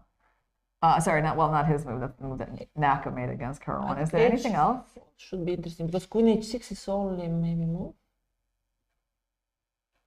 Because if queen f6, knight d7, if queen d8 looks strange, but queen h6 he goes. Yeah. Yeah, I think we're there's something else here that we need to find. Yeah, not easy. Something that gives white the advantage. So Bishop, queen bishop b3. Bishop b3. bishop b3. Easy. If rook d8, bishop d5, and You have knight f7 in the end. Fantastic. Okay, nice. So yeah, that looks good. We attack the knight, and there's actually a really tricky tactic here. But actually very brave d5, very brave move. Oh. Yeah, look at that. Yeah, It's this is not great. the tactic that you see every day. Fantastic game. Yeah, you wind up with an extra piece because black cannot take the knight due to the checkmate. So Nepo has some tricky ideas in this position. And after d5, I go rook d8, simple. Rook d8. Do we go bishop b3? Probably bishop b3. Yeah, Our still bishop knight is f4 not the really same. doing too much on c2. Knight f4 maybe similar, I don't know, g3. Although here, Yeah, you're not obliged to take with yeah, knight you don't have to do that. You can kind of do anything. But it feels like this game is going to be sharp, actually. Yes, of course. But I'm afraid that they will both find a way and it will be a draw, no? Because it's like, it looks very drawish already, kind of. Kind of. Or unless Potential, someone no? just blunders. I mean, Yeah, like, but they don't look at it. blunder, usually. I mean, like knight h3, f4 ideas, it feels like it can get very But it sharp. also it can be king g2, knight f4 draw, no? Yeah, but not with Hikaru playing black. I mean, can we go f4, Now, sack a knight, take the knight and over, no? No checks. no checks, yeah? Don't think so. So I can't. Look at Okay, that. maybe. I Wow. can't. But if I take, I can't. what happens? You're winning. That's Oh it. my I mean, God. I know whenever I see a king and You h3. take a rook f2 maybe and something. Can I just attack something? Okay. I See, take, I didn't believe yeah. in this thing, but yeah, rook f2 is good. Yeah. I stop you from ever coming back. Yes, that's good. Nice. So let's figure out after f4 how we should play it, right? All right, here we go. It's very interesting. f4, I mean, I can suggest. queen g4. Too much? Queen g4. Interesting. Queen g4. Wow. So. Yeah. At least I don't lose immediately. I just exchange queens. Yeah. So there's. But black is good. Yeah. Take takes and h5. Black is okay. Ooh. There's this. Wow. As an idea. Yes, bishop c8. Right. There it gets fun. Pretty dangerous. Yeah, because you gotta watch out for this guy coming in. Yes. Wow, you're very sharp. I feel like today's my day. I need to warm up a little bit. Okay, queen g5. So I actually went to something this morning. I think maybe I'll tell the viewers the story. I don't know if you've ever heard of it. I really haven't. It's called Reiki. No. It's like energy healing. Yes, I heard. Yeah, and it was a wonderful experience. And I feel like that's why I'm more like in the zone today. Probably, yeah. I feel completely like, a little bit shaky. So queen g5, how to play now? So, what is a threat? All right, so everything is a threat. F3 is a threat. How about, it feels very sad to even look at moves like that. I don't know why I'm looking at that. No, but F3, take on g3. Yeah, and then it looks very dangerous, I agree. So, but in general, it's okay, taking the knight is dangerous, queen g4 was dangerous. We need to neutralize some things. Yeah, I think this is why I was sort of willing to at least think about this. Looks crazy. But a knight f4, and then you win this pawn somewhere, or we still have that same trick. But where I go with the king, I go to f2? Yeah, f2. Okay, it's terrible. It's terrible, yeah. No, but it looks already. I know, it looks pretty bad. So let's just find the win though. Like, how do you win here? Oh, we win. Okay, I guess I give check. Knight f4, I have to like go here. And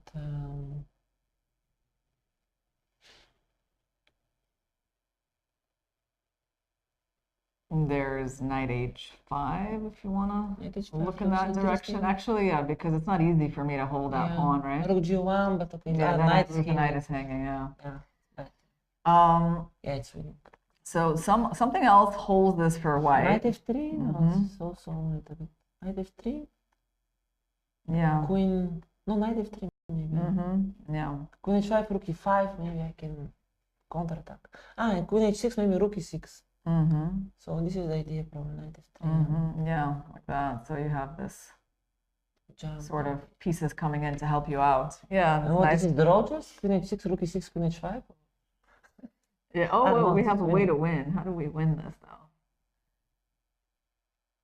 I will play g4, but I don't know. Just block g4 is interesting. Yeah. Yeah, actually, I mean, this is not easy for this knight to come out. Wow. Yeah. And also, you're threatening rook h5. Yeah. So, well, I don't know. To me, it feels like anything can happen here. Yes. Yeah. And in terms of like, who is even having the better chances? It's kind of hard to say. I mean, it feels like Naka is the one who's in the best position to first start making the threats here. But then he can easily go wrong also because it's very complicated. No, but d5, I'm telling you, is very brave move of Nepo because he had some other options to play for a draw. But d5 is kind of provoking also, no? Provoking some knight f4, some stuff. And so we've looked at this, we've looked at that, we haven't really looked at I'm that. pretty sure I would play rook d8 in one game because it looks normal, and then I would think after bishop b3 because rook d8 looks like developing. Rook 8, yeah, I got to bring that final piece into the position. And then after bishop b3, you just, I don't know, try to figure out knight f4. Do you know how to read Hikaru's faces? Not really. I can't understand anything of his or Nepo's faces. Because Nepo's all the time the same, whatever, if he's worse or better, he all the time doesn't understand why they made to him this move, no? So, right. Do you know how to read? I feel like, well, this is Hikaru's like hunting face, you know, like I feel like, yeah, I feel like, you know, he feels like there's something in the position. He definitely likes his position, but yeah, he doesn't see a knockout blow. It's, he has a different face when his opponent blunders. So then it's very obvious, when he thinks his opponent has gone very wrong. So yeah, he's just in his focused mode right now. He looks very concentrated now. Yeah. It's true. Okay, you see how he's not that happy with something? It's because he doesn't see like that clear win. No, I remember I played with him in Grand Swiss last year in Isle of Man. And I was trying to not look at him at all because I didn't know what is going on. So I just tried to, just look at my board because you never know, I mean, it's very difficult to. So understand. basically, knight f4, we came to the conclusion. Wait, so we tried what move here? G3? We were trying G3. Knight And so G3 was F3. actually not even the best move. So G3. So what, Queen F3? Queen F3, yes. Because Knight D5, the same idea, trick. same Yes, idea. So this is actually how. No, this is the move. How to so knight play. f4 is not good. Queen F3. Uh-huh. Now rook d1 comes. Yeah. Yeah. Yeah, so you cannot take this pawn. Let's show people one more time because it's like such an important idea in the position that Actually, it it's keeps fine. It coming doesn't up. matter how you take on d5, bishop or knight, it's the same, no? It's just Yeah. So this tactic is like one of the key ideas in this position for white to defend. And so that is the obstacle for Naka. No, but that's why he's thinking, yeah, because rook d8, bishop b3, but now what? Not easy. If knight So or this bishop- square is like such a key tactical square. By the way, so if we, like this attack, I guess we can try it. Yeah. Now g3 is on And the move. G3 is forced. And then we go with our favorite attacking Push, move, f4. Yeah. F4. Yeah, this Yeah. is much more logical. Right, so now still looking very double-edged. Yeah. I mean, I have to say, I don't know if I would want to be white here. On the other hand, white does have the beautiful knight. But that's kind of the main thing I like about white's position, nothing else.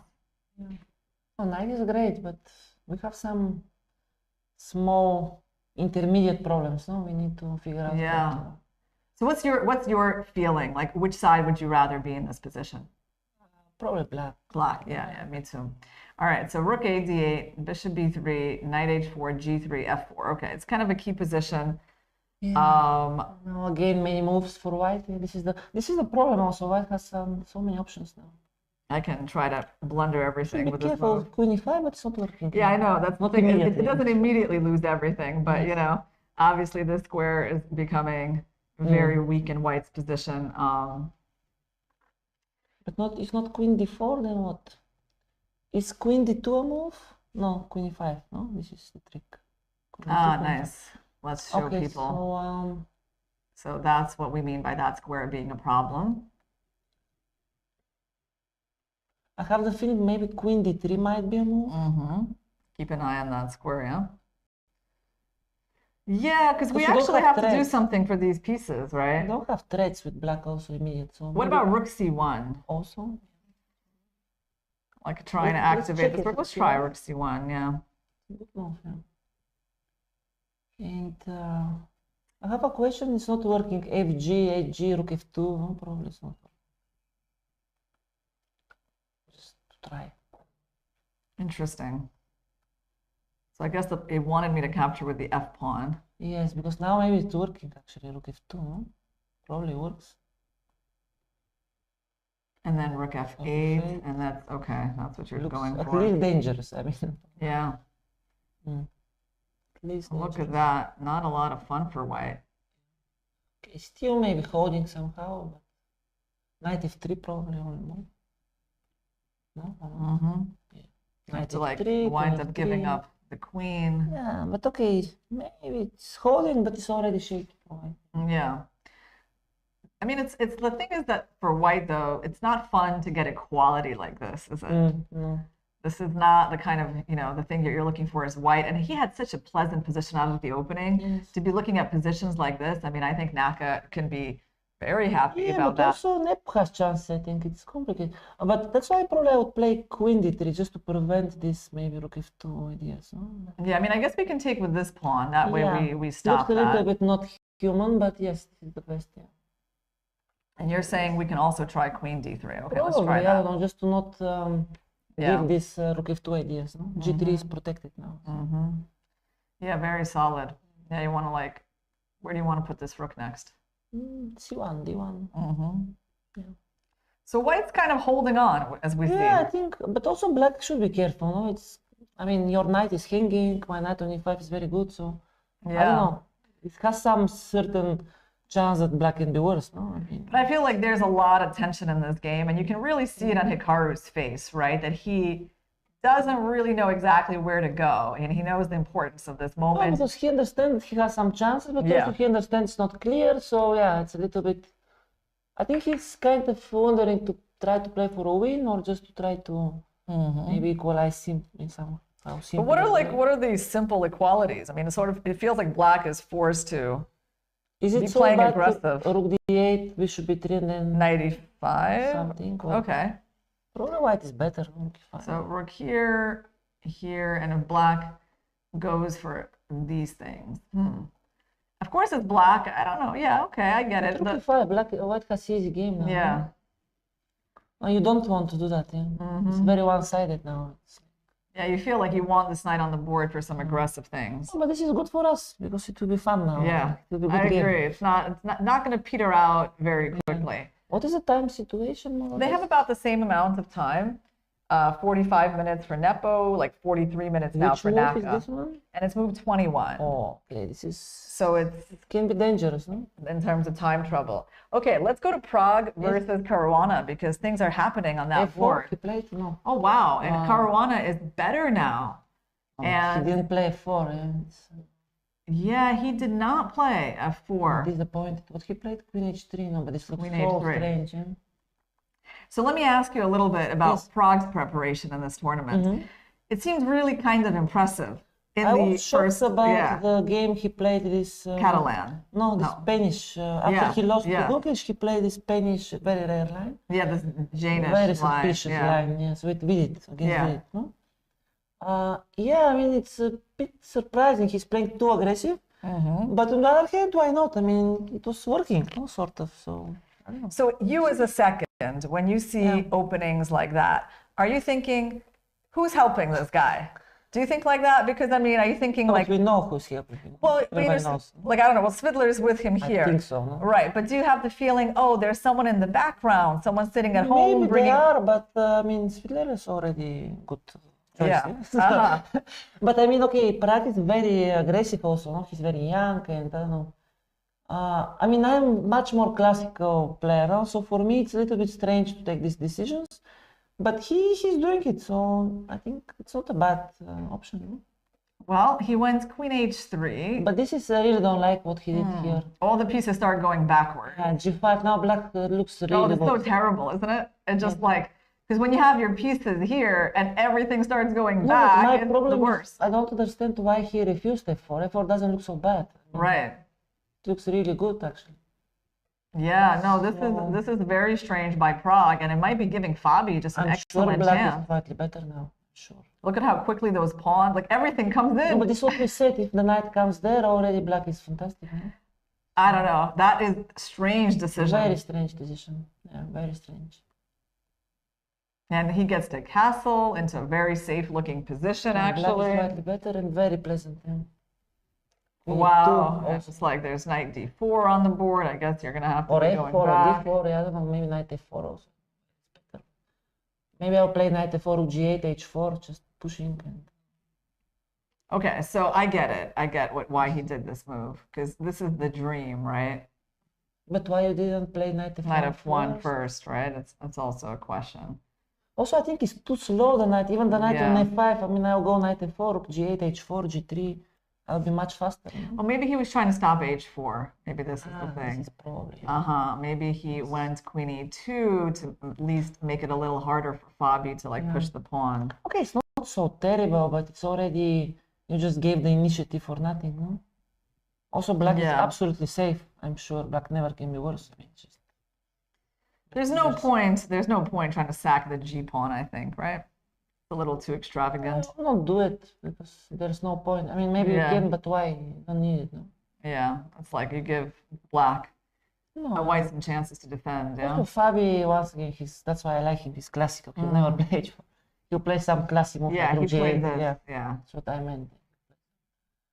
Normal move. Rook dg8.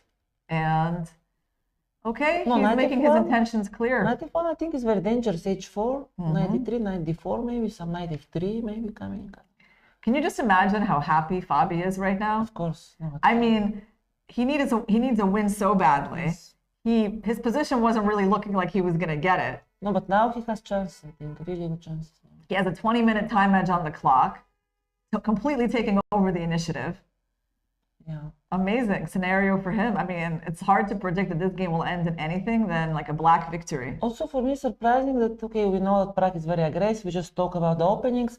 And then he took this decision to go back instead of going forward. No, it's a little bit strange decision, but okay. Yeah, I mean, because White doesn't even have any active plans. Yeah. Like White has like nowhere close to using this B file.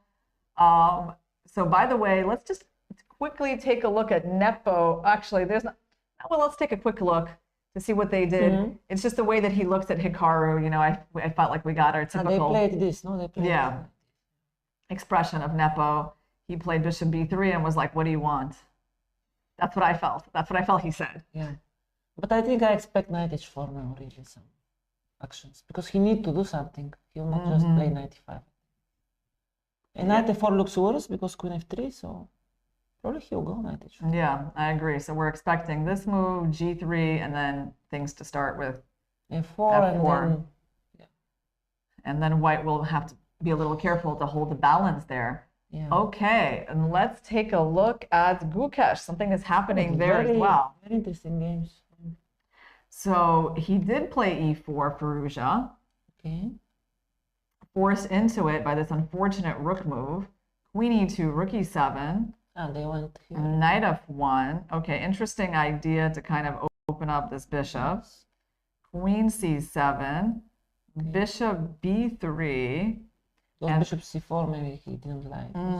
And now I kind of like, I don't know, just I like how it looks. h4. Yeah. And he played already. Yeah, he played it. So Firouzja using this little tactic. Actually, let me figure out what he's trying to do. Bishop c4 he wants. Yeah, bishop c4, right? At Not first, bishop f2. yeah, you're right. It's not this one because at first I was thinking this, but then you know this knight is hanging. You know, so that bishop one. c4. Yeah, queen c2, and then bishop d3. No, looks pretty dangerous. So if you take bishop c4, they're just winning, I guess. So. Actually, this queen has almost nowhere to go. You know.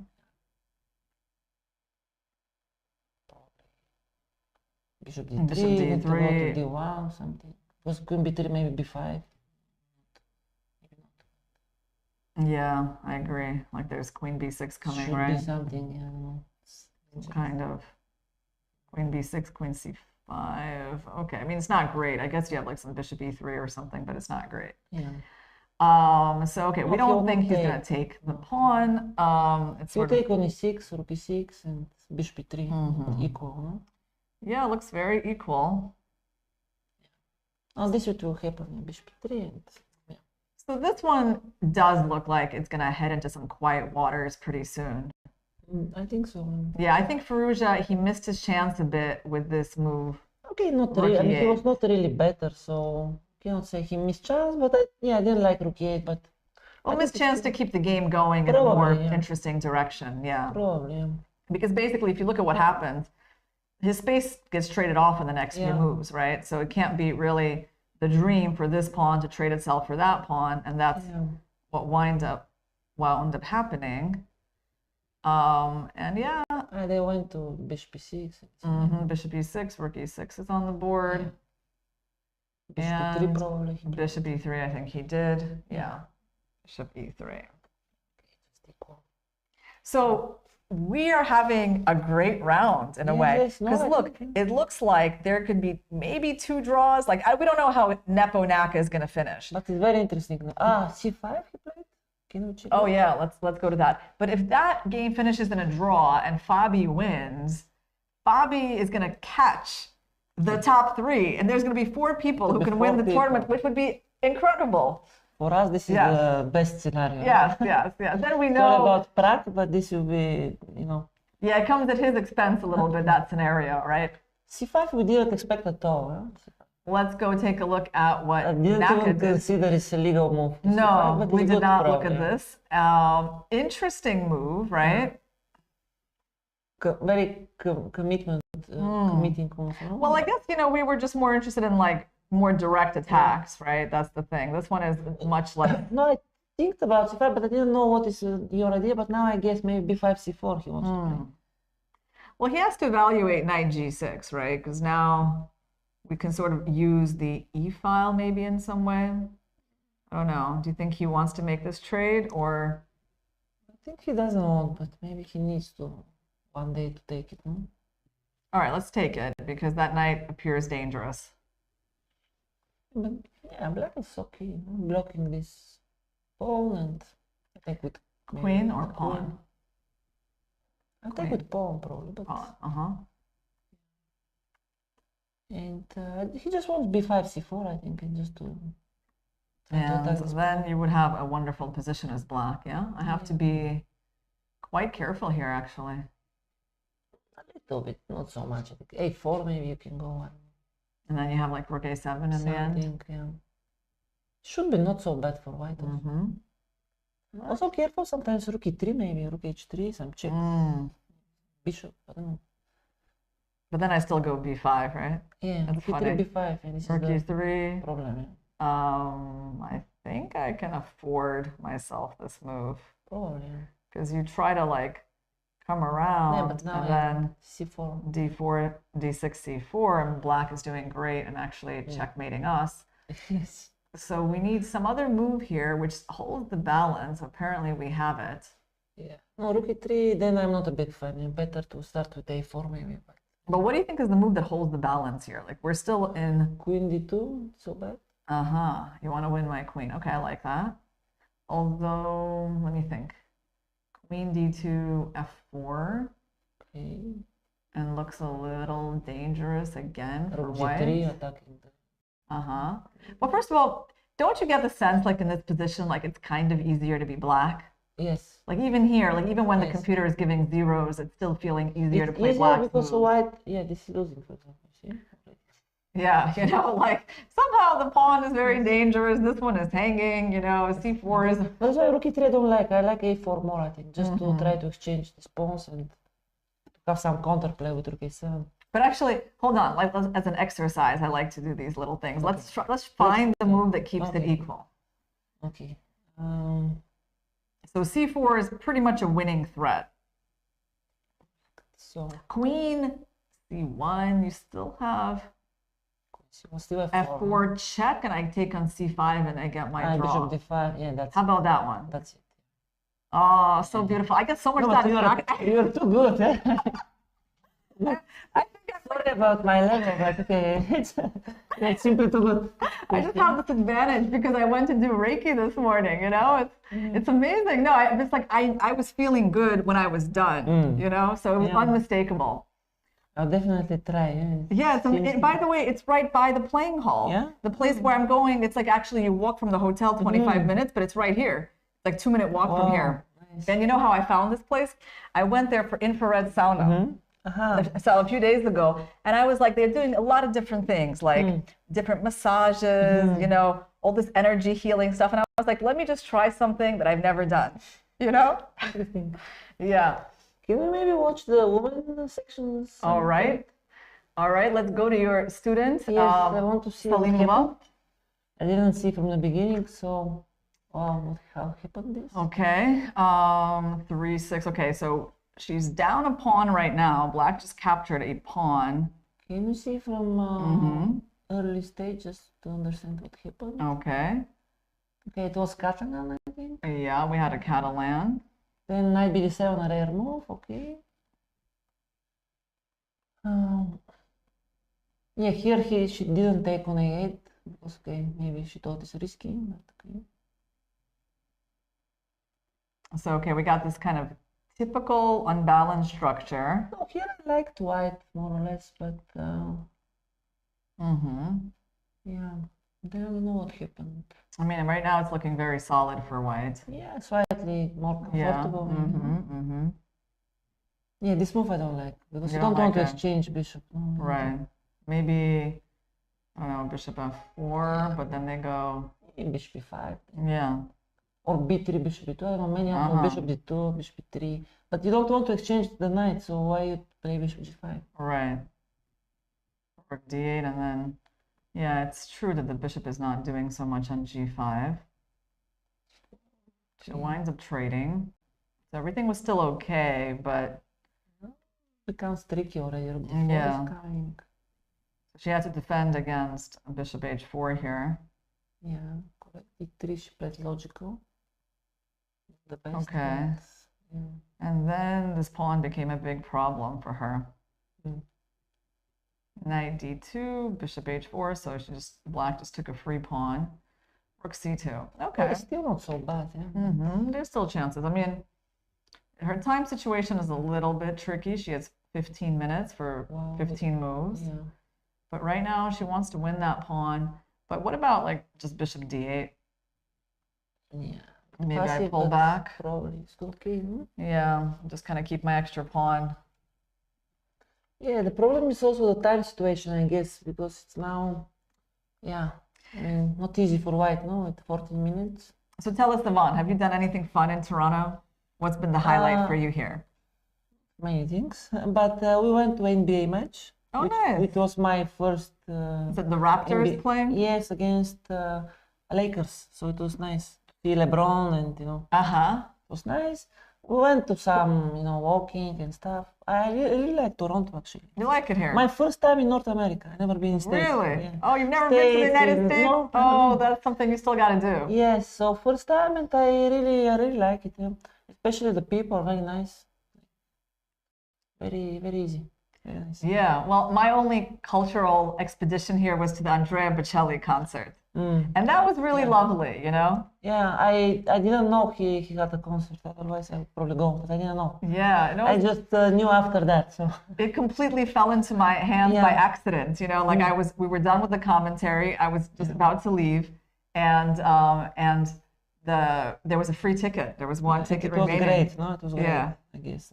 Yeah, and we also got to meet him. Not only went to the concert, but we got to go backstage and during the intermission and take pictures and talk to him. What I know, he's also a big chess fan. So. Yeah, he visited this tournament in the beginning, and he played Anand. He asked Vichy to send him a copy of their game because he wanted to go over it. He was really into talking to Vichy. Yeah, very nice. Yeah. All right, so we got some stuff going on in Nepo versus Naka. Actually, before we go there, let's take a quick look at Vaishali Lei, because we've been, this is a big game for the women's standings. Also, Tan, maybe we should check. Oh, Tan, I think she drew already. She drew. Yeah, we can. Okay. What is this? Oof. So, yeah, Vaishali is just better, right? Because, you know, not a great structure. King is very bad. Bishop is very bad. You know what happened in this game? At some point, we were just expecting this move, right? Yeah. And everything is fine. And she like shocks us with this move. She missed some... It wasn't even anything in specific. It was just like she's letting the bishop come out, then she creates this weakness, and then she just plays with this structure for the rest of the game. Yeah. So Vaishali has a chance to actually get a 4th consecutive win if she wins, she right? lost 4 in a row, and then she could now win 4. Yeah, it's pretty crazy. It's amazing. Okay? So she's got 20 minutes, which is actually more time than Lei. Usually Vaishali's in a bit of time trouble. But they still have a lot of moves to make. Like this is 19 more moves left to make. Yeah, but looks very unpleasant now. So where is this rook gonna go? Rook e4 is the logical continuation, but I want somewhere else because the idea is if bishop d7, maybe I want to take on d5, some bishop c7. Maybe I can go rook d1 also, rook e4, both are probably okay. Yeah. Because rook e4 you go bishop d7, no? So, but also interesting, rook e4, bishop d7, some rook g4 maybe. You want to like attack more directly. But yeah, it's more tricky because if he protects. I can protect, right? Probably, yeah. I'll play rook d1 because you can't play bishop d7. So. Yeah, if you try to get too aggressive, it reminds me of Fabi's rook getting stuck against Vidit on h5 somewhere, you know, and you know it might not be the best position for the long run. Oh, you should go rook d1, and black has very big problems to develop. Oh, we should show people. One of the big problems, actually. Bishop d7? Yeah. Take, no? Yeah, because that's actually the key, isn't it? Probably. It's like the key, because otherwise, you know, I don't know, black gets their position together. C8, yeah, bishop c6. But this is the problem, is that there's a tactic in this position with this double attack. And that's why rook d1 important, not rook e2, Yes. because then maybe rook c8 or something. So you need Yeah, to protect the rook yeah. with If you d1. go here, also, it doesn't work the same because this whole thing, this is hanging. But if rook e2 is similar, I think bishop d7 and still doesn't work this probably. Because you have some rook c8 attacking maybe on c1, I don't know, maybe something else. Mm-hmm. Yeah, feels like rook is hanging. Or maybe which or way? queen b5. Queen b5. Ah, the rook is also in a Yeah. bad spot. Actually, hold on. All right, time for us to think. No, queen b5 is okay, I think already. Take on d8, take on e2, take on f6, take on f3. Mm-hmm. Should be okay. Right? But I mean, there's also, I don't know, some kind of bishop b5, but I don't know that. Well, how does that work? It's queen it's b. the same, no? Bishop b6, bishop d3, bishop d8, more or less the same. Yeah, but here there's like other options, Also, right? Like yeah. there's Yeah. other things white can try. So, but wait, black is better. Let's just find that. Black is better. Yeah, it's saying minus 0.6, so at least my some gosh. advantage for black, which is still the question.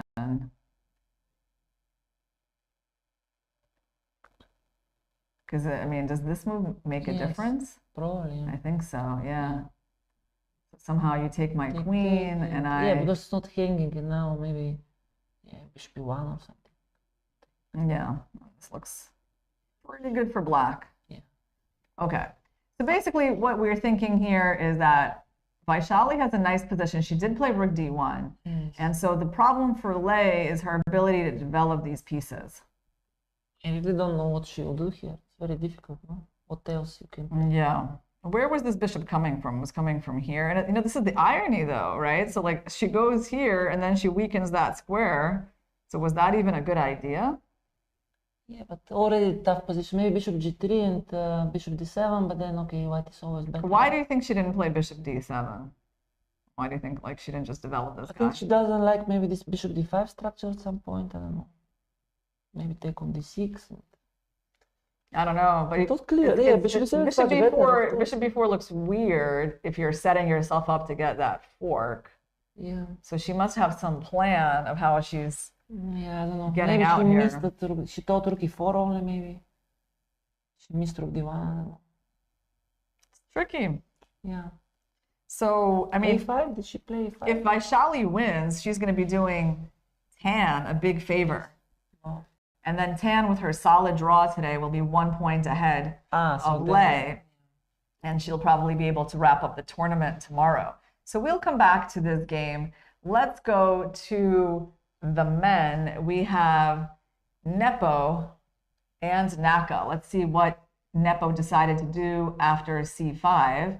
He went for a move that we didn't think about, knight f3, because we were mainly thinking about the trade of the knights. Knight f3. Queen h5. I can go back maybe. Do you think this is like a quiet offer of a repetition? I'm Interesting. not sure. Black can maybe take on d1, take on e5, and play b5. But then somehow I feel like white's going to be Yeah, okay, of right? Yeah.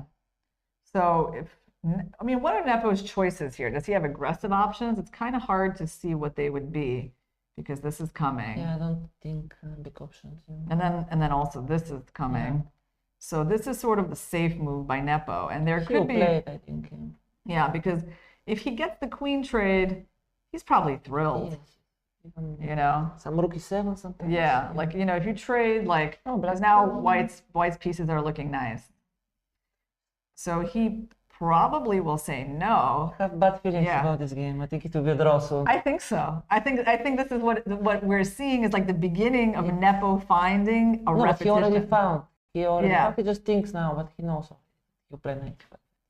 I think it's a fine result. I don't know.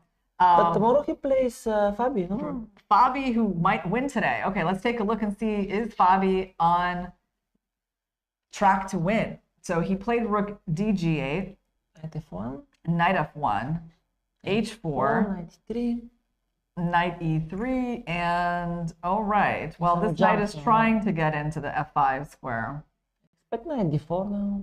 Mm-hmm. But queen d1. Mm-hmm. Okay, now some push.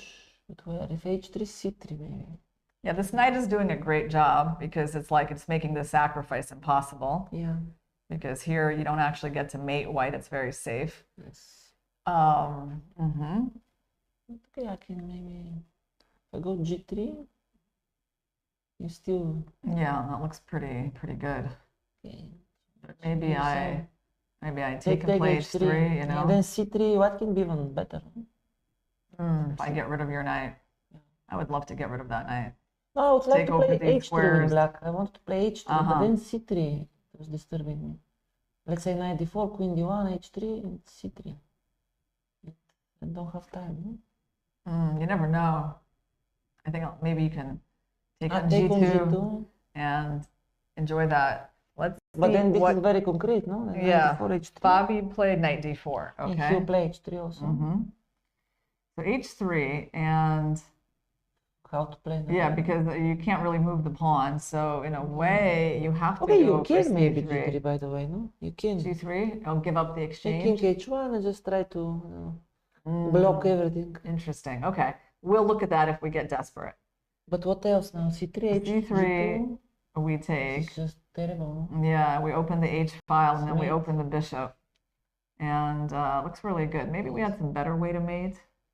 Some rook queen h7.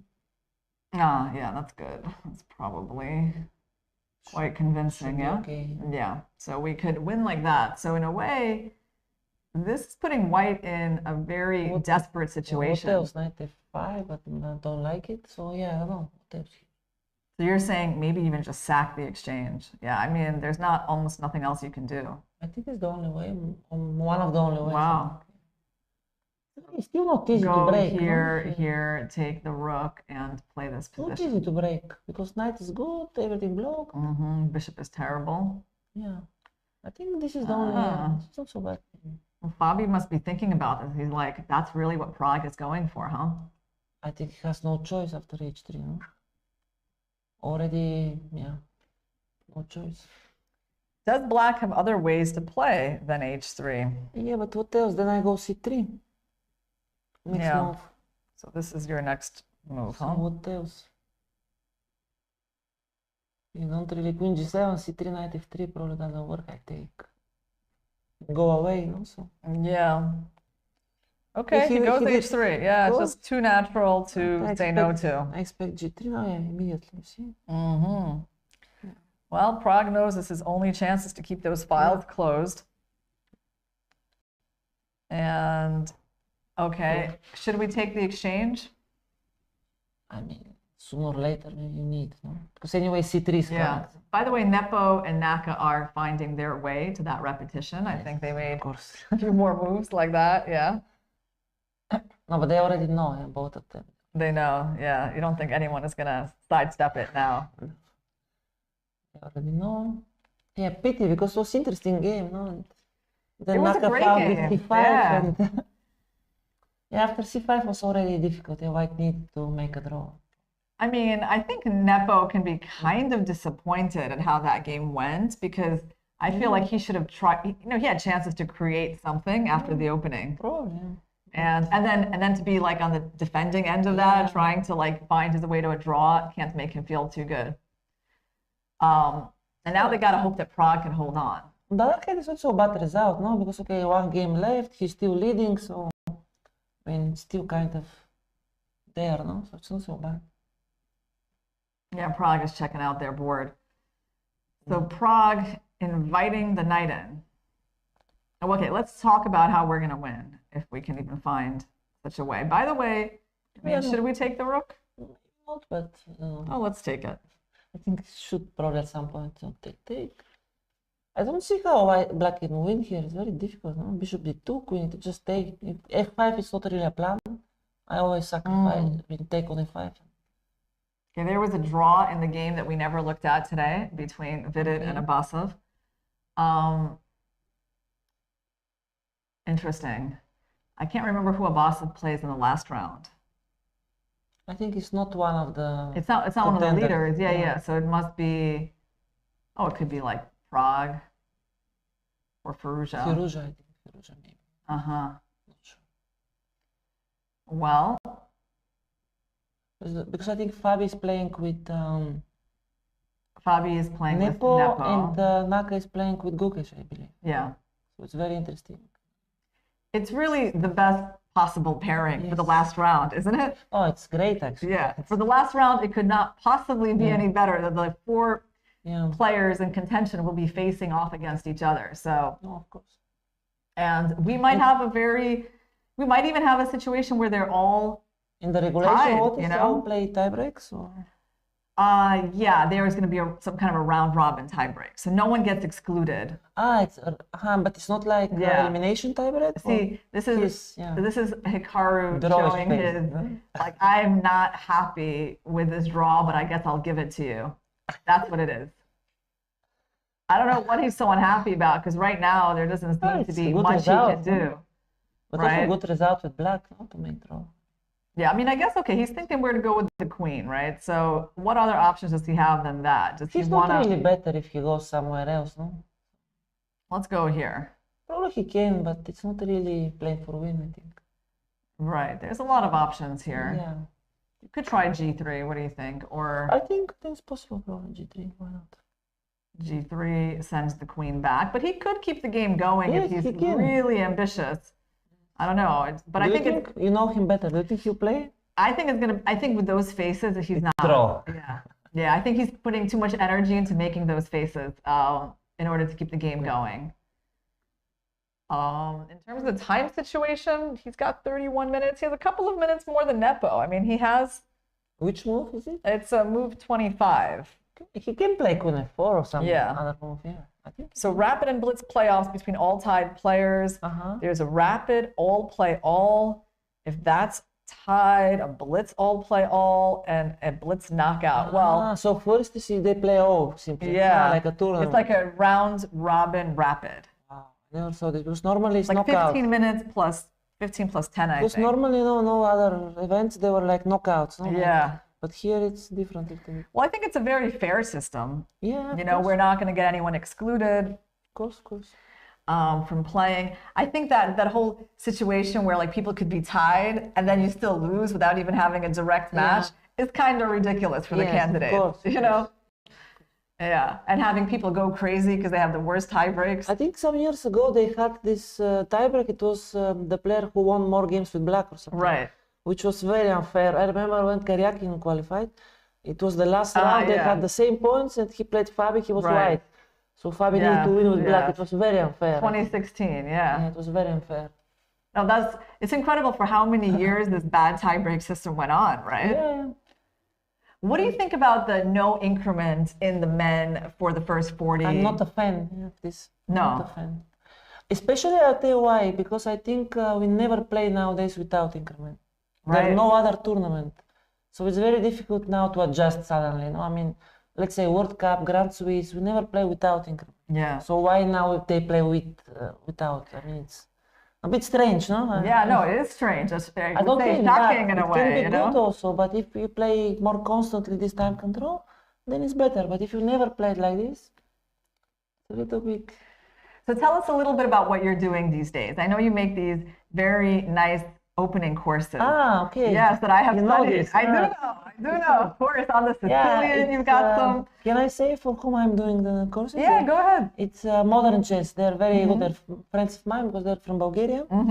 And it's very nice, site. Yeah, they have a lot of courses, not only with me. They have many other strong grandmasters, Elianov, I believe, and some others.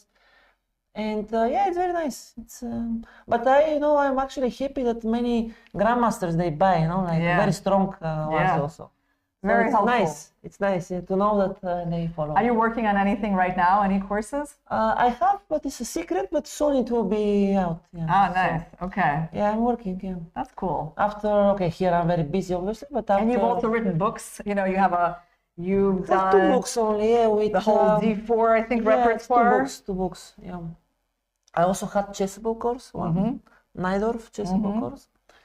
And yeah, I do some, also I'm coaching some people, so yeah. But also I like to play, so this is also different. That I'm not like only coaching, you know, or making courses, I just really like to play. Even this is what I prefer, I really prefer. Because when I'm coaching, it's the problem is that sometimes I really want to play, you know, it's like I see why you don't play this move and I want to, the tension is really different, no? Do you have like a favorite tournament? Probably kind of World Cup, maybe. World Cup. I like the system with knockout. I like that. Really like. And what do you like between rapid and blitz and classical? I like all, but I'm just not so good in rapid and blitz. But I, for example, I played all the events of this World Rapid and Blitz Championship. From the beginning till now, I played all the Everyone. Oh, wow. In this system, they started, no? From 2014, I think, or 13. I played all. So, and sometimes I got good results. But I like it, yeah, I like it. Also, I think in chess nowadays, they need to maybe reduce the time control a little bit. So I'm a big fan of this, to have like a little bit I less think this time control is pretty good, at least like for the commentator. Like, I mean, it's not too long. It's not But like it's 7 hours. too slow, I think, also. Yeah, you know, but it's not. It could be more exhausting if they were playing like up to move 60 and then more time. No, I think then we would just die. But you I know? even prefer less, I think. Simply for the players, it would be more tough, no? But for the people, I think, for the fans, it would be better if it's a little bit less. No? So what would you say to shorten the open time control, like to make it the same as it is in the women's right now? Or? I think even they're thinking maybe in the future, what I think, that they want even to reduce, like, you know, the system they played in the World Team Championship? Maybe you played there? I don't think so. I haven't played those recent ones. Because they played in Poland last year. Bulgaria the game 45s. It's like 2 games you play, let's say, 45 minutes, and which makes some sense, in my opinion, but of course different, no? Yeah. Were you following the American Cup? I must say not. You know, because we have a new format there. I check the games, but not really. The format is you play 1 classical game a day, and then half an hour after you finish, yes, I you remember play a this. rapid game with opposite colors, and so you're playing a 4-game match like that. And then the 3rd game? Then it's switching colors again. You're always switching colors. Okay. So it was weird a little bit, no? Oh yeah. Well, that's what I'm asking you. Yeah, I played it. Yeah. Do you like? You know, it's very intense. To play classical and then play rapid on the same day, preparing 2 colors, it's so intense. Yeah. I think it's exciting. I cannot say that I didn't like it. I can see why the fans would like it, but on the players, it's certainly hard, you know? But I must say that I'm a bit surprised of this changing the time control so dramatically, no? It's a little bit. Oh yeah. Especially imagine you play classical then blitz, no? I mean it's completely then again classical, no? Right. It's not. Oh yeah, I mean that's not what I sure. mean. You're playing 2 different formats of chess, one after the other. There's no, you don't even have like a real time to take in what just happened. You know, maybe you played a great game, but you don't have time to be happy about it because you got to sit down to play in 30 minutes. And if you lost, on the other hand, it's also good because, well, you don't have time to think about it, feel bad because you have a chance to win back, you know? Yeah. Well, I think, you know, in Norway chess, they did this with Armageddon, no? Like, if it's draw, you play. This was interesting. Although, still a little bit strange, but... Do you think there should be like a no-draw rule, let's say, for the World Rapid and Blitz? Draw is part of chess, no? It's difficult to really... I mean, if you want to make draw, you always can make draw. No? Right. It's not easy. But okay, they have some rules, I think. You cannot offer first moves or something. No, I don't think they had it. They had it. Yeah, because it's difficult. No, it's difficult to how to make it. No. Yeah. Well, if you don't have score sheet, how to know? Right. Right. Well, it looks like, let's just do a summary. Maybe we just do the bird's eye view of the open section. And so Nepo and Naka, they're still at the board. Bobby did win the exchange, but now the position is very close and he's going to have to break through somewhere. I saw some plan for black. Maybe he wants to rook h5, bishop on h6. And if you go knight f5 to sacrifice on f5, if not, to maybe exchange knight and then trying to push a5 at some moment. And, you know, I think this might be a plan. But after rook h5, bishop h6, maybe always I can go knight f1, keep the knights. Well, difficult. and Hikaru, okay, Hikaru is still thinking. Yeah, it looks like he hasn't really made the decision where to put his queen right now. And the game between Gukesh and Some pressure there, Firouzja maybe. is actually looking pretty interesting. Maybe you we check just it? take Yes. a quick look. Okay, it's definitely not equal like it was, no? Now it's like more... Firouzja is creating some play here. Can you see how it happened? Yeah, After so bishop three? after the trade, I think he came with his pawn move, which was kind of cool. Okay, this Hikaru's face is telling us like Queen Yeah, H5 is coming soon. Yes. Look at that. You know him Yeah. good, yeah? You know him I know him now. Yeah.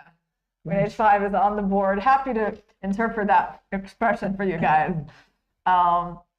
A3, C4. Wow. Okay, kind Very of. unexpected. Yeah, unexpected pawn move, but I guess he has some issues with his pawn becoming weak. Also, you don't want to take on a3. Yes. Knight H5. So a couple of moves that are like a little bit unusual. Knight h5. Why you don't take on b2? You don't want, no? A-b, queen b. Yeah, I guess he just didn't want things to get like too Yeah. liquidated here. So he goes G3, bishop C5, B3, and F5 on the board. So there's suddenly some kind of an imbalance, and both sides have refused to make the simplifying trades. Which move it is? It's move 27. They have some Little. They still have some time. And look, Nepo is also looking like, you know, but it's like, we know the game is going to finish in a draw, right? Come on. Yeah. Let me see. In terms of They're Nepo, just pretending to want to play, but they already know. They agreed already draw, I think. but this position is quite interesting, right? I mean, this one actually has potential. How to play here? F4. Yeah. So knight e5 on the board. Let's see how many times they've had this position. They're both kind of what they're going to be calling over the arbiter. Yeah, I think it's already. Or maybe they're looking at how many moves they've made. Yeah, it's funny, all these expressions, like somebody's unhappy, but no one's unhappy, right? No, I think they're okay. They're completely okay with the result because it's not so bad for both of them. I mean, you go to the last round with very good chances. No? I think they're just producing the material for like this video. No, when especially Hikaru. I mean, he plays white next game. I mean, why not? No, he should be happy. No? Yeah, I mean, Hikaru is one of the players who generally doesn't really mind getting into a rapid tie break. Yeah. But so after F5, F4 is coming soon. Mm-hmm. Maybe rook d1 I would play, I don't know. I don't see anything wrong. But which rook? If this bishop b4, Yeah. bishop b2, okay. Draw, bishop c5. Oh, that's a funny repetition. That's that. No, this will not happen, I think. No, but here they're both very fighting, no, this location. Yeah, they're trying to keep this game going for sure. No, the result impressed me that he's always fighting. It doesn't matter the result, how he's going. What can you tell us about Ali Reza? Like being his second, are there any nice things you can share with the viewers? I was really impressed about his talent. No, I mean, he was really like very fast, you know, in calculations and these kind of things. And also very fighting. I think this is his strength. Yeah, I have to say that he's one of my favorite players here. And because he comes in every game for a fight. Yeah, of course. Yeah, and I really appreciated that, even though things were not going well for him, but you could never really feel like he was out of it because he always came to play. No, but I think in some sense, sometimes maybe this can also does not help him, you know, because sometimes you need to be also more, you know, flexible. Right. Because it's very easy to know that he all the time goes for playing to win. You know? So you can figure out, you know, what he will play, you know, like even opening sometimes, because he's very predictable. But what do you think about his opening choice today? It actually seems like he tried to, you know, surprise Gukesh a little bit because he stayed away from the Sicilian that he's been doing in this tournament. No, I think he can play all the openings. He just wants to all the time have a game, you know. He wants to play all the time for a win. And it's not so easy with black sometimes, but I think he's still young. He needs still to improve mentally a little bit more. And I mean, he's one of the top players for sure. Right? What? Not happy, eh?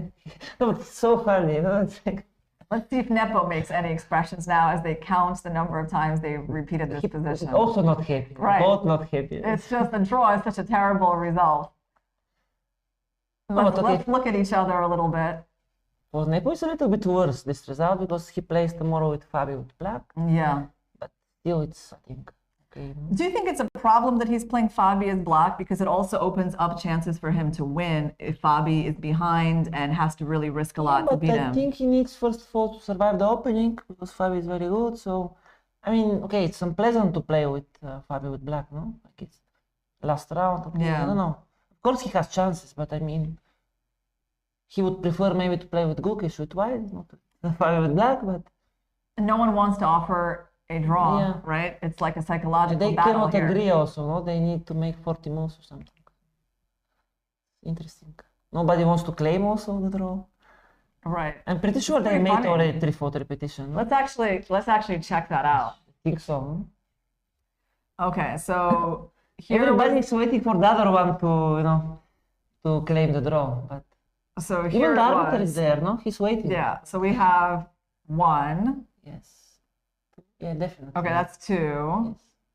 Yes. That's 2 of that. Yeah, it's definitely 3. It's yeah. definitely 3. He could do it with Queen G5, but he waited now Nepo to claim. He will now, yeah? I guess he will claim. Yes. Nepo. Okay, it's over. Yeah. Pretty amusing stuff here. This was quite a show. Yeah. Nice, nice. Good actors, yeah? Yeah. No, these 2 guys are the most expressive. Yes. But have you played Nepo too? Yes, I played him many times, I think. Which one of these is more like uncomfortable in terms of the acting, or do you just not really get bothered by that? I try, always when I play chess, I try to not look at my opponent. I really don't care what they're doing.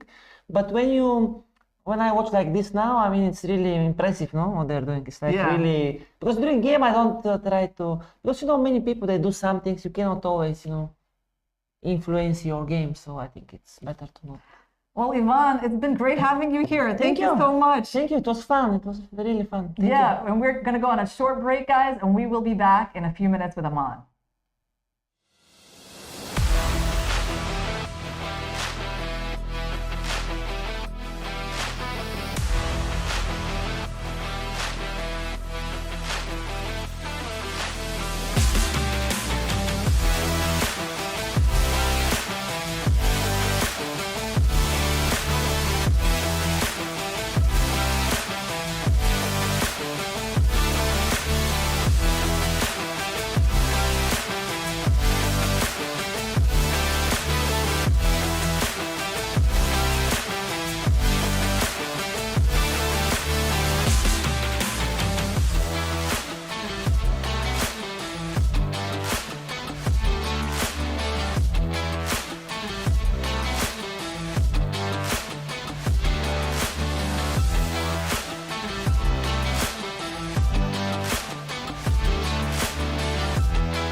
In the realm of kings and queens, only a select few dare to claim the ultimate crown. Witness the birth of legends, a victor in the open and women's section.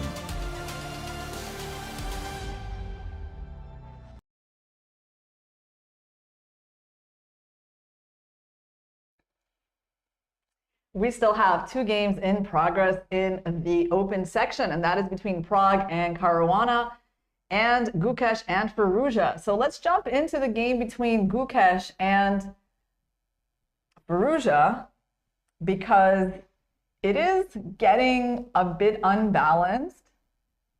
Yeah, the position has changed a lot since I was last here, Irina. So That was 3 years ago, Aman.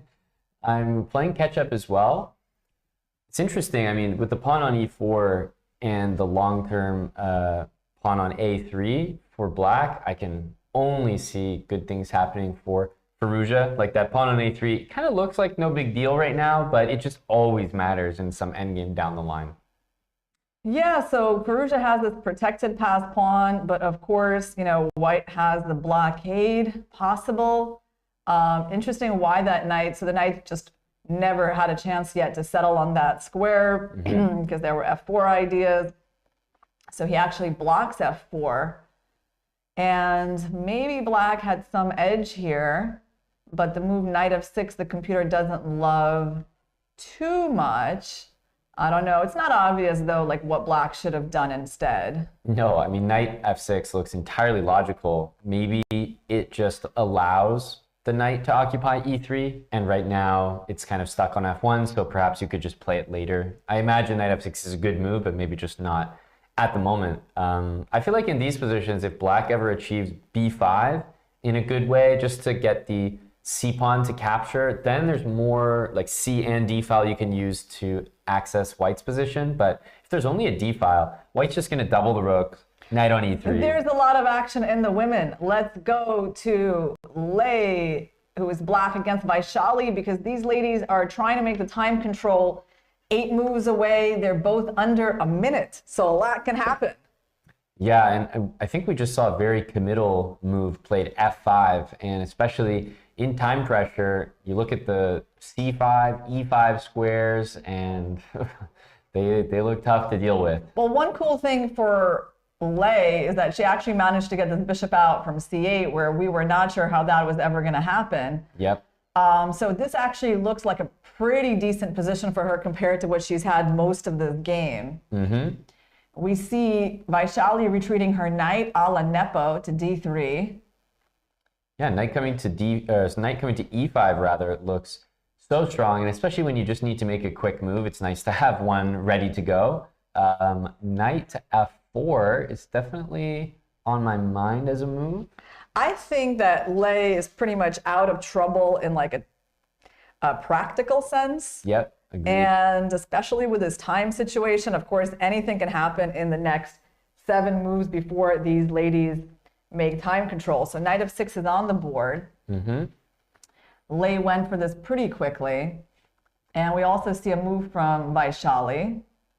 Yeah, there's always this bishop d5 move if needed by black to trade things off. The d pawn is actually quite weak. And I think she went all the way to e4 with her bishop.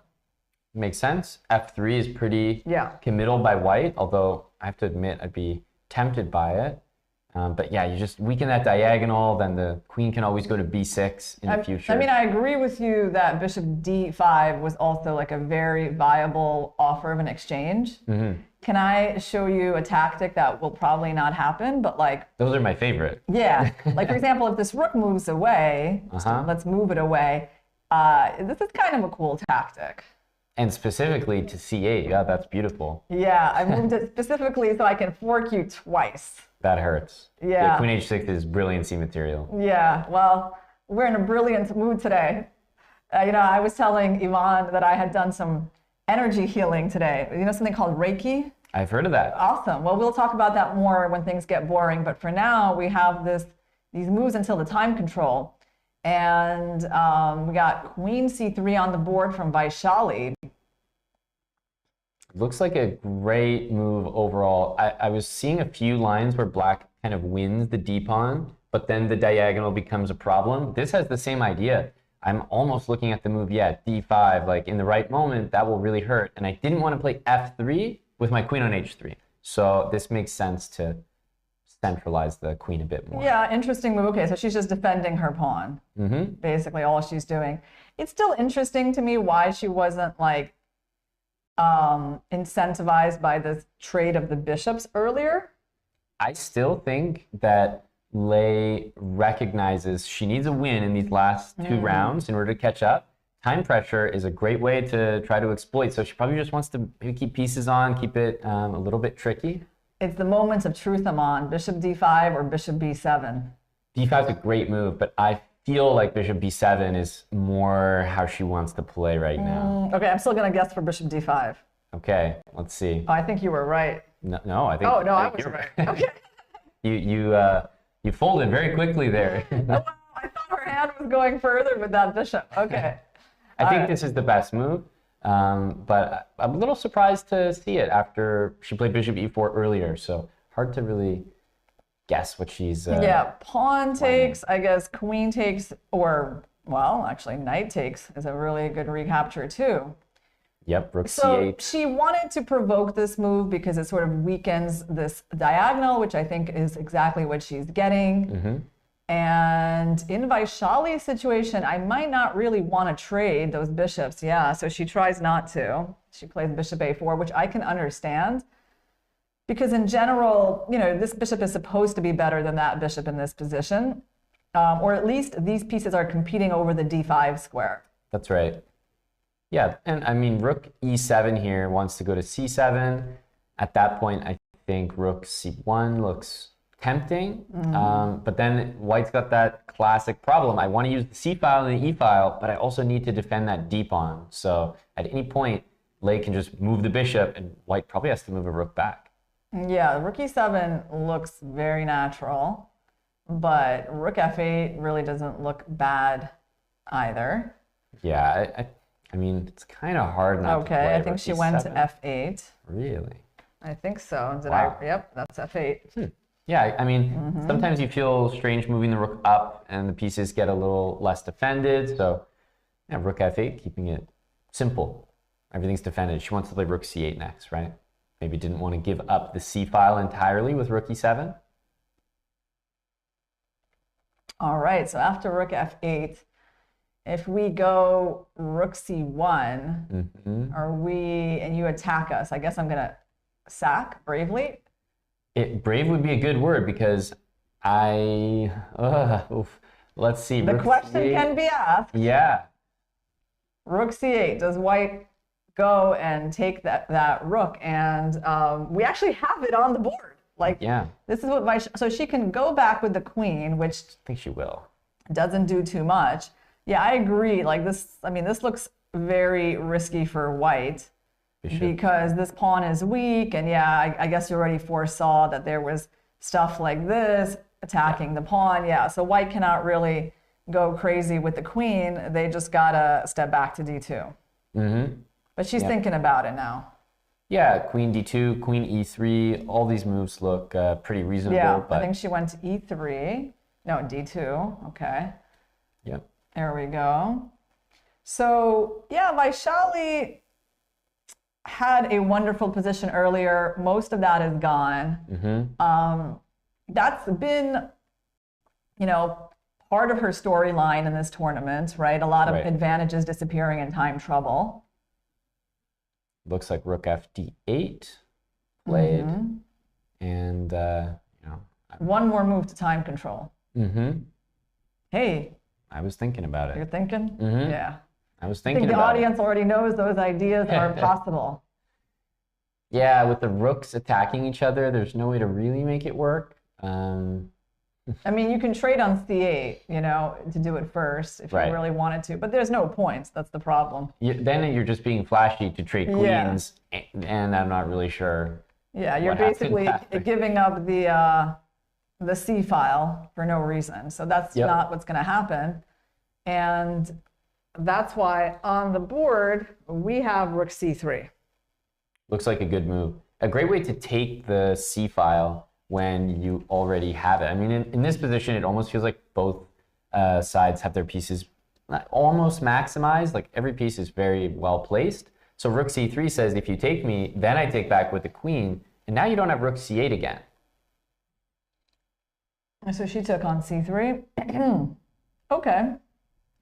I guess you cannot really take with the pawn because of this pawn hanging. Right. So you're going to take with the queen. And then, I don't know, I've been keep showing this arrow to this square, which I think is kind of important. It's nice because then you have rook c8. Yeah, right? I mean, you have rook c8 and the attack here. And definitely white's advantage has been whittled down to nothing. So, I don't know. I mean, looking at this position, I actually could see black winning as well, potentially. Oh, absolutely. And the way that Lei is playing clearly shows that intent. Yep. Bishop b7, there's almost a way that your idea can work, right? Like rook d1, rook c8, and then queen e3. Yeah, I guess, I mean, we're still like holding the balance here with rook d1, rook c8, maybe like queen d2. Yeah, now I want to play queen h6. Yeah, that's an idea. One day we may see it. I wonder how aware the players are. They must be aware of this one. I feel like with this knight sitting here, it's a little too much like not to have ever noticed it. Yeah, got to be on high alert at this point. It looks like they made time control. They have, yeah. So after rook c3, it is Vaishali's turn to move, 41st move, and she's just, you know, checking things before she takes back that rook. Yeah. Probably because there's a clear intent by Lei to move the bishop and threaten the d-pawn. But yeah, very, very balanced game here. But it doesn't make me feel like it's a balanced game that's approaching a draw, especially because we know Lei is not interested in that result, very likely. An equal position at this point in the tournament. You want to play it on a little bit before just agreeing. Because if she makes a draw, she's still going to be half a point behind Tan, and it's really out of her hands what happens tomorrow. Yeah. But let's take a look at Salimova versus Lagno. They have made time control. Lagno has a bishop for one pawn by white, but there is kind of an open king. The queen on d3 is incredibly strong, guarding b5, guarding h7, g6. The queen on g4 has trouble maybe repositioning to the other side of the board effectively, but still, I mean, you drop that b pawn, all of a sudden it's almost close just to not, a draw. yeah, right? It's almost just not winning anymore. So certainly have to be very accurate here. All right, Aman, well, we can't push the pawn, that's the problem. Yeah, and like rook g8 feels like you're forcing the queen sort of where it wants to go, like queen f4 or queen f3 or something. Yeah, it's not fun to be white. But at least when you have this position, you're against the bishop, like you don't really have anything to calculate because your position is just not, I mean, it's just not good. Why am I completely losing? Did I blunder rook takes g3? I don't think I did. Because rook takes g3, you have king g3, queen back, and then just queen g4. So I'm like completely lost here, but what did I do that was so terrible? Oh, after queen b4? Yeah, queen b4 was apparently like really awful for white. An unbelievably bad move. I wonder why. I mean, rook g3 is like screaming. Yeah, it's screaming, but I think after king takes, right? king takes, I just don't see it. Queen comes back to g4 pretty nicely. Yeah, the queen just blocks and we don't lose the rook. I guess you start to wonder what the next moves are. Like the first thought is rook h8. So how are the positions that arise after rook h8? Are they good enough? Like rook h8, rook b5. I'm trying to get some mate on h1, but I have to admit, Yeah, you just want to trade, yeah? I have to admit, it just doesn't look good enough. Yeah. Either queen or rook takes b5. Yeah. Okay, because, yeah, you can go queen d1, but that doesn't look So, I very mean, strong. is it rook g5? I have a hard time believing in that one. Same idea though, right? But, at least I'm covering b5. Yeah. Yeah, see, that one is actually, it's just very prosaic, isn't it? Queen d5 is now a threat. And yeah, essentially white has nothing to play for without the rook on the board. Well, I think we got to go to the fascinating game still ongoing. Let's go to Gukesh versus Firouzja. They have not made time control. And this game has went in an unexpected direction. As Firouzja, I was wondering what he was going to do here, Aman, because I was looking at the scenario where Gukesh plays here, takes over the d file, and black could even be worse. Yeah. And so he actually begins counterplay with this amazing g5 move. I mean, it doesn't shock me because conceptually, like, I was all for ideas like that. Yeah. Tactically, of course, you sort of have to look around and be like, what happens if white takes the pawn? Like, what's the plan? Almost looks like, I'm wondering, like E3. Like, how insane is E3 and 94 or something. How insane is E3? Yeah. Because, I mean, I guess it's 98. You think so? It's black? I mean, where else are we going here? I don't know. I feel like it is hard to imagine that that was the intention. And then maybe. H4, H6. Yeah. Well, we'll come back to that mystery. Wow. Because Gukesh played knight e3. Logical too, attacking that pawn, improving the knight. Pawn takes, pawn takes. I mean, I am always impressed by Firouzja's fighting spirit. Like, especially because G5 was fully his choice. Like, it wasn't necessary, but it's very much in his style. Even with 5 minutes on the clock, he wants to spice things up here. Yeah, you can't take the pawn because queen g6 wins the knight. So king h2. This is our situation. So And now the pawn knight is hanging. H5 was played, I guess. A double, I mean, two intentions here. Defense and attack.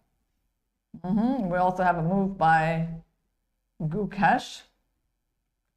Yeah, maybe queen Queen f2. f2. I think that's what we see on the board. Looks very reasonable. And it's just now like rook d5 is in the air with the f pawn needing attention, rook g1 or rook d1. So you can kind of pick and choose which open file you'd like to utilize. And at some point, queen h4 for white as well. Yeah, so there are some issues for black getting kind of stuck with his pieces. He needs to be a little careful in these next few moves. How much time does he have? He has 4 minutes in a pretty tricky position.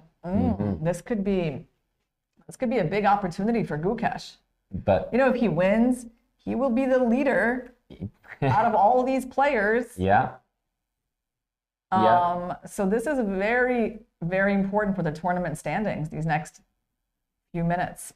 Yeah, and it's just, I can't help but think of that storybook writing that Ali Reza beat Gukesh in exactly this kind of scenario where they had a reasonable position. Gukesh was a little bit favored, and all of a sudden it just blew up in a time scramble.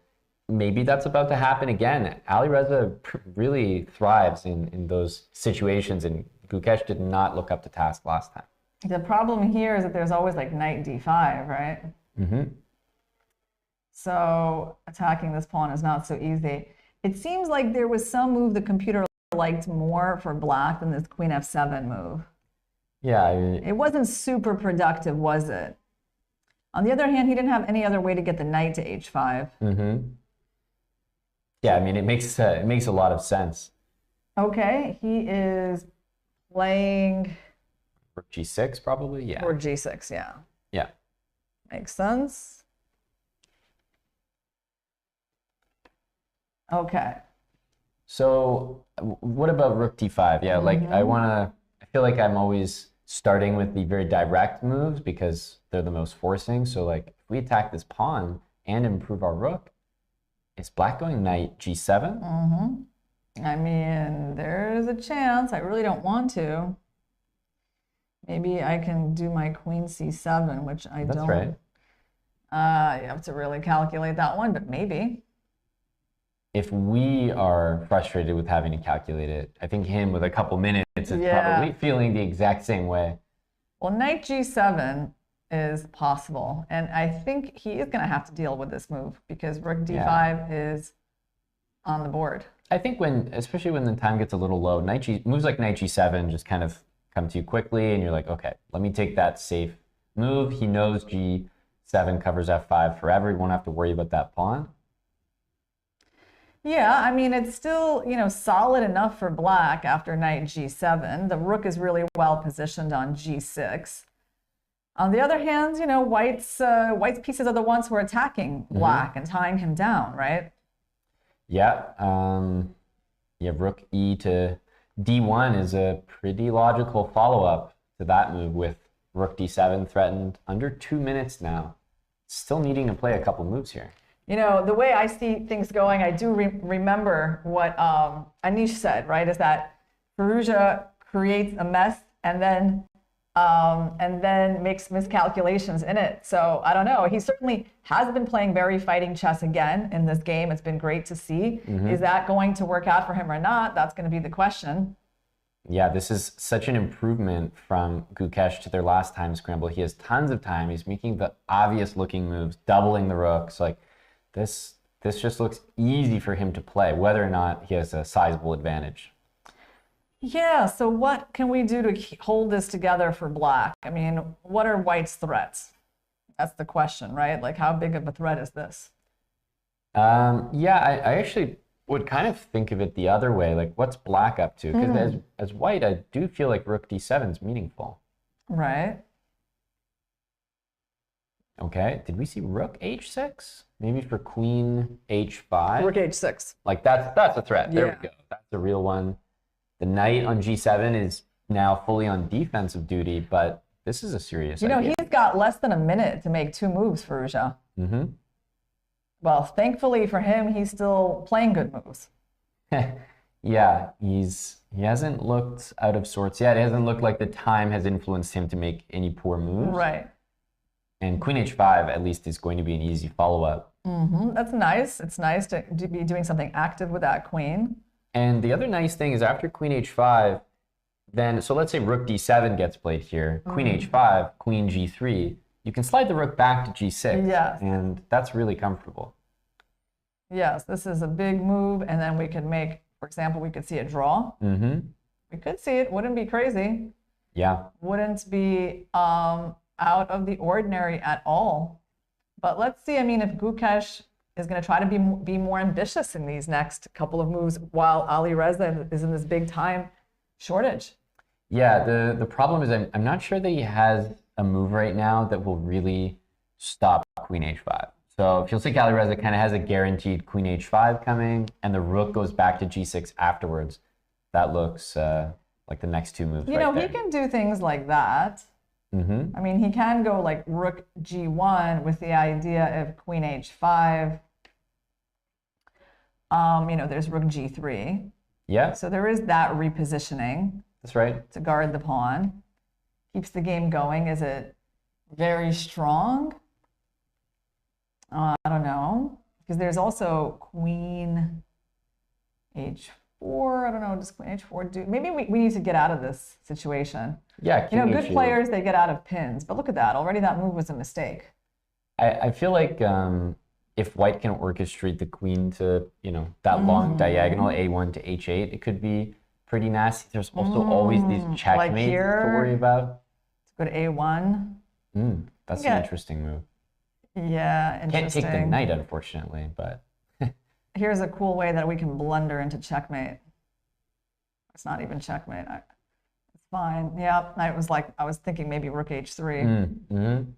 Some kind of a checkmate with queen h5, but it's not. Although black is apparently doing great here because I think I blundered this, didn't I?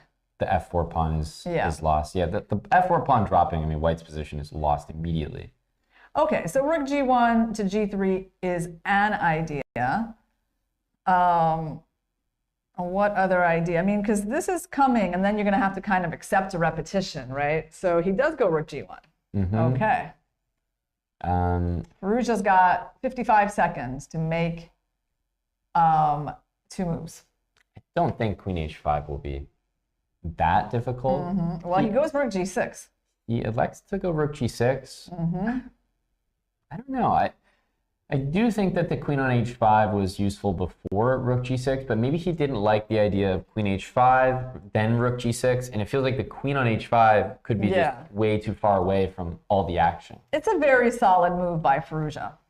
And we should point out, like rook takes g6, h takes g6, all of a sudden I think black's position starts happy. Yeah, looks very, very Pawn good. structure would improve. Okay, so Gukesh plays rook back to d1, and now Firouzja can repeat, making it to move 40, which he very well might do. It's a practical decision. He knows he can always do it, and he did it. And he didn't really think too long and let it get down to seconds. So these two players have made the time control in a pretty balanced position.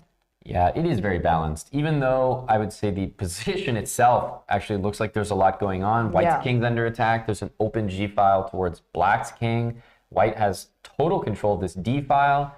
Pawn's weak everywhere, and yet somehow, yeah, it does feel like the balance is maintained here. Gukesh, I think, can make a draw with rook g1. It doesn't look like Firouzja is going to be overly ambitious. Do you think that's a result that he would take, given the other games, the situation he's in? You mean, would Gukesh take the draw? Would Gukesh, yeah, that's what I'm wondering. Because Firouzja will take the draw. I think so. At this point, yeah. I feel like it. It seems like White is in the more dominant position ever so slightly. And I'm more wondering what you think about Gukesh taking it. It's a great question. Like, how much can he press for a win here?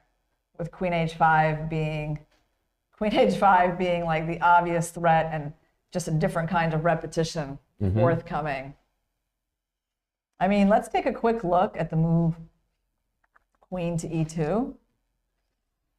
Don't necessarily love it, but let's just take a look. Right. Just trying to control that square. What happens if you go here anyway? I love it. Yeah, I was going to say, I love all the end games with no, because the pawn can be defended on f4 as well in so many ways. So I think in that position, even if White played rook f1 to just defend f4, I think White has a great position. And here we have like a million ways to win, probably finding some discovery against that knight. Yeah, maybe knight e7, rook h5, rook e5. Yeah, I mean, we can win already at least a couple of like pawns just just through very primitive lots of trades and very primitive means. Although in terms of being precise, which would be good. I mean, I guess rook d7 and knight d5 is probably going to be. Probably it. That's precision right there. Yeah, not being enticed by the knight, but going for the discovery instead. So the queen trade by Firouzja wouldn't really be a good idea. No. So that means that this move does kind of stop queen h5. Do you think at this point, because you've left f2, maybe I kind of hunt the h4 square now, like queen f6, and then That's like a good point. maybe queen f2, queen back to e2, Absolutely. just kind of repeat like that instead. Right. So basically black needs to use one of these two squares to get in, yeah? Feels like it. And anytime rook g1 happens, rook g6, Alireza's been comfortable with, because yeah, if you take h takes g6 and black is better. Well, I think there's a decent chance the game might finish in a draw shortly, but I certainly wouldn't be surprised if Gukesh was like trying to find some way to keep it going.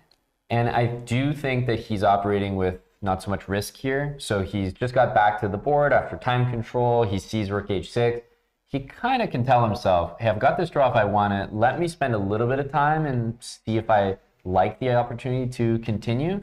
But given the draws that we've seen or that are likely, I mean, Hikaru and Jan drawing is a big indicator that he doesn't need to go crazy here. But the big question is, can Fabi win against Prag? Is he making any headway? They've made the time control.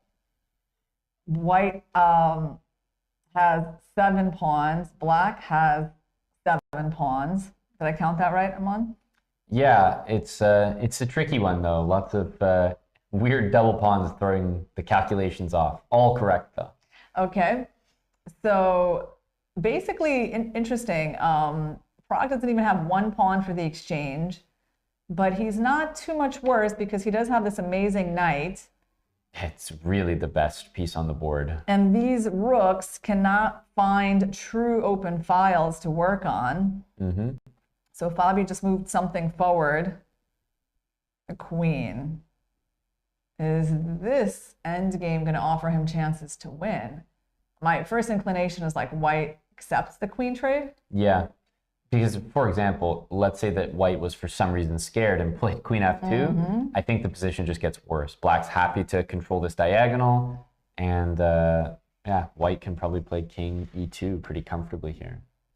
So, oh, king e2 you said, right? I guess queen takes h5 if you really want to just get the queens off, but I was thinking like, okay, if black wants to trade so bad, go ahead. Right, because if I trade, then play king e2. I think it's kind of all the same. I truly don't think that a single move, like a tempo, will matter in this particular game. I mean, black achieving the move b5 is going to be quite difficult. Right, so this is like the main part of the board where black can try to play, but it is very hard. Also, this bishop is so terrible. It really is. And let's say that you treat this position like completely locked up, that black can do whatever plan they want. I'm not sure that's the case. So if you go b6 and like bring the rooks over to the queen side, b7 and b8 and go b5, like you're so happy to achieve that. I mean, by that time, white's probably taking your h-pawn, pushing the h-pawn. I'm not even, not even sure. But on the other hand, you know, Fabi is really going to have to push here. I mean, on the other hand, like nothing tragic is happening. You know, no one else has managed to win from that group of leaders yet, provided that Firouzja and Gukesh make a draw. That's right. So, I mean, he can allow himself to go into the final day with the white pieces against Nepo. In a must-win game. In a must-win game. It's not, it's a possible scenario. Yep. Not the worst one ever. But of course, getting a win today would be huge. Yeah. That would allow him to catch them. It kind of depends on you know, what his strategy was going into the game, how he feels about that strategy now that he's got this position in front of him. Like, does he feel like this is a real shot? Because I know the engine is kind of sitting here saying, okay, black's slightly better. Obviously, the material means we have to believe that. But I feel like having this position at the board, I wouldn't necessarily feel like I had any significant winning chances. Yeah, I mean, do you think that maybe like white can like put the king there, maybe even... I mean, one day get ambitious consider, themselves. yeah, get ambitious, play g4. I mean, I guess it doesn't do so much. I mean, in like a classical candidates game, the answer is no. But truly, you do look at this position for a sec and think, wait a minute. Let me play a few moves, Aman. Let's go king b8. Sure. King f3, king c7. Yep. I don't know, let's go g4. Yeah, I guess. I mean, it doesn't even really worsen anything. I can even have the king here, right? Like, you're kind of stuck to this pawn. You don't have g7. This just looks like one of those engine evals where it's like, okay, we're up material, so I have to value it at something. Yeah. It's not 0.00, but in terms of progress, black can never get b5 and defend h3. And as you pointed out, the bishop on f8 is useless. So I really don't know. Let's remind ourselves, by the way, if we go back a little bit, just to the move f3, I'm wondering how provoked this was. It looks like a good move, but it's also Prag kind of saying, okay, I want to maybe keep things going a little bit here. You know, how much of this was actually Fabi pushing for the win, and and how much is Prag saying, okay, I don't mind keeping things going here as well. I really feel like it'll be a draw.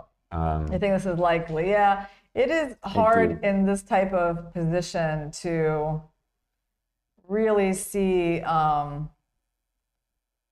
black winning, because it's like, he doesn't have this square, he doesn't have this square, doesn't have that square, that square. There's really nothing to do here that looks very dangerous. I mean, I guess I don't know, put the bishop on d6 one day. If I just sit, I go here, I sit. Maybe you can find some way to improve this bishop. Yeah, it's like even if there's no a5 square for you, the only plan seems to be b6, rook b8, a6, try to play b5. That's basically it. And maybe you'll have to do that. Well, he traded the queens. I have a feeling we're gonna be playing this for a while. We might. I just think an easy thing to do is kind of look at the eval and look at the situation Fabi's in and be like, oh, okay, this is his chance. He can win this. Yeah. I'm not sure Fabi's going to be overly ambitious here. He's just going to like say, okay, this is very, very unrealistic to break through. Overpressing is the absolute worst decision. And guess what? He's playing somebody, he knows he needs to win tomorrow, but he's also playing somebody who's in that leader group. Yeah. So he's got the white pieces tomorrow as well. So it's not like all is lost with a draw here. All right. So I think this is a good moment for us to make a bet. Okay. I think we're going to see this like just go the distance. We're going to see him try to eke out, the water from the stone. Like, maybe it'll end in a draw, but I'm saying like we're going to see some drama. Really yes, try. Yes. I'm saying that. Do you want to? So you're saying basically that he'll be playing as if this is not like a must-win, but like a must-win. Okay. Yeah. Okay. I'll definitely take the other side. All right. I think great. Fabi will acquiesce to a draw maybe more easily than his fans would like. Okay. Like, Fabi, what the? But it was minus 0 point. Yeah. Okay. Yeah. No, I'll definitely take the other side of that.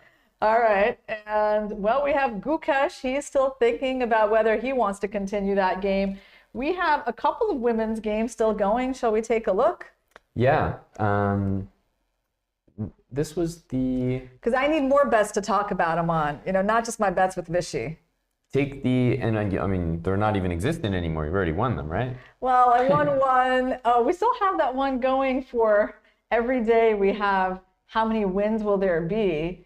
And we might actually have a day today where no one wins. It could be 4 draws. That's right. Yeah, actually, I would say 4 draws is the favorite right now. Yeah. Not in the women's though.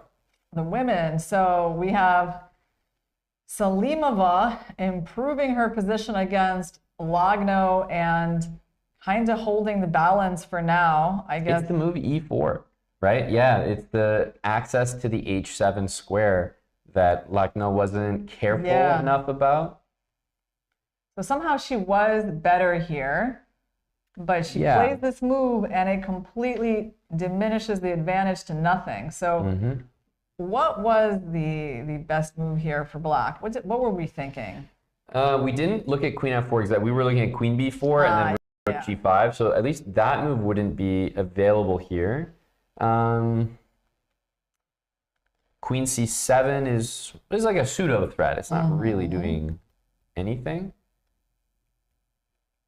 And I guess white wants to play e4, right? So that's that's kind of everything. E4 and then maybe e5.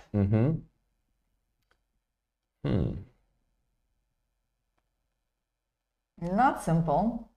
Absolutely not.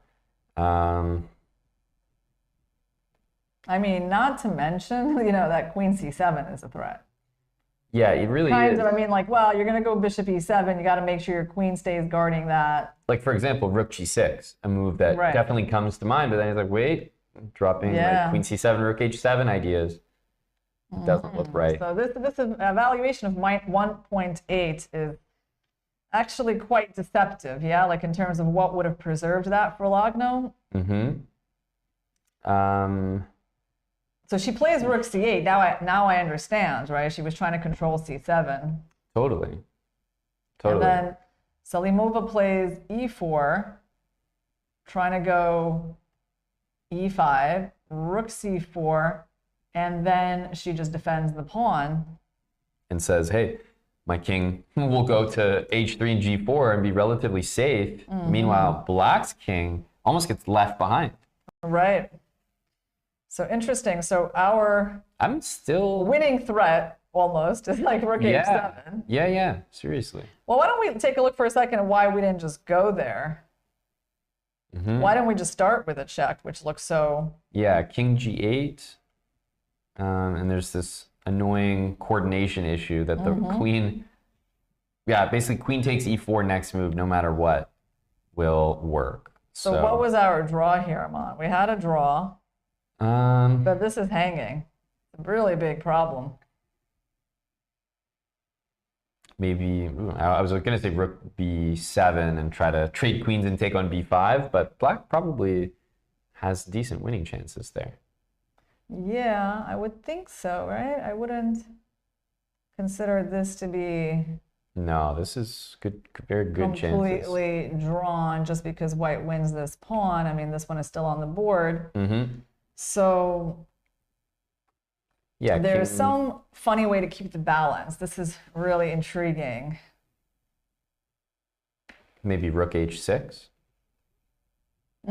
Hit the bishop. That's what it is, isn't it? That looks like a good move. Yeah. So it's like, if you take my pawn, we trade queens, I win your bishop. Yeah. So she actually already had a draw. She could have just given a check and then came back. It was a draw. That's true. Yeah, no, but truly in this position, you almost get ambitious with white. You can see that black is struggling to coordinate a little bit. So you're like, okay, I don't mind playing on here. It doesn't look like white's giving up that draw opportunity. I'm like, look, I kind of feel for the players. I'm intrigued by that move before rook c4, was it? Or no, before rook c8. Yeah, like what was the move that was giving the advantage? Yeah, how should black play here? Because it's kind of easy to sit here and maybe criticize rook c8, but it's such a logical move. Stops queen c7, and meanwhile, it's not simple to produce the reason why that should have been played. Yeah, really hard. By the way, I remember a game earlier in this tournament, Logno versus Lei. Remember that game that we expected Lei to win? And she had that like -3, -4 advantage? Yeah. Well, there was only one move in that position that was giving her that advantage. Only one move, Aman. Okay. So she didn't find it. She played knight f3. That's right. And it was a draw. But, I sat there for a while, like knowing the engine's evaluation, like later that night, trying to figure it out. Look, eventually I was like, okay, I think it's this move. I think it is. It was this move, queen to b6. Like a quiet move, kind of hitting the b2 pawn, getting on the diagonal, you have c4 ideas. Incredible. That was the win. So, it's not that simple, basically. Absolutely not. I'm sitting here just stunned. I've been thinking more and more about the move rook g8 to d8. Yeah, I thought about that. But then after the move e4, yep. I was like, what am I really doing What does it different? change? What does it change? Yeah, I also had that thought, like maybe, okay, they don't have queen. I'm not being any smarter than rook c8 here. So basically, I sit there with the rook on g8, and I'm like, what do I do about e4? I mean, if I had a couple moves. What am I doing about e4? Is it? Yeah, no, it's not. It's you not don't a have, king move. yeah, you don't have rook h8, because you're pinned. You can't offer the trade of rooks. It's not a king move. I just can't really imagine it being a Okay, king so move. if we assume that the current position is like, is it fair that e4 is the kind of the only threat? Like queen c7 is like a pretend threat. It's right. Annoying, but it's really e4 that's... I don't know if I'm pretending, though. Like, why do you think I'm pretending? Just that after queen c7, I'm... Yeah, and then I come back. Yeah, okay. And then we can repeat and win your b5 pawn or something. Like, queen c7 is also an issue. I don't see a way to stop e4. That's the thing. And rook h7 is a problem.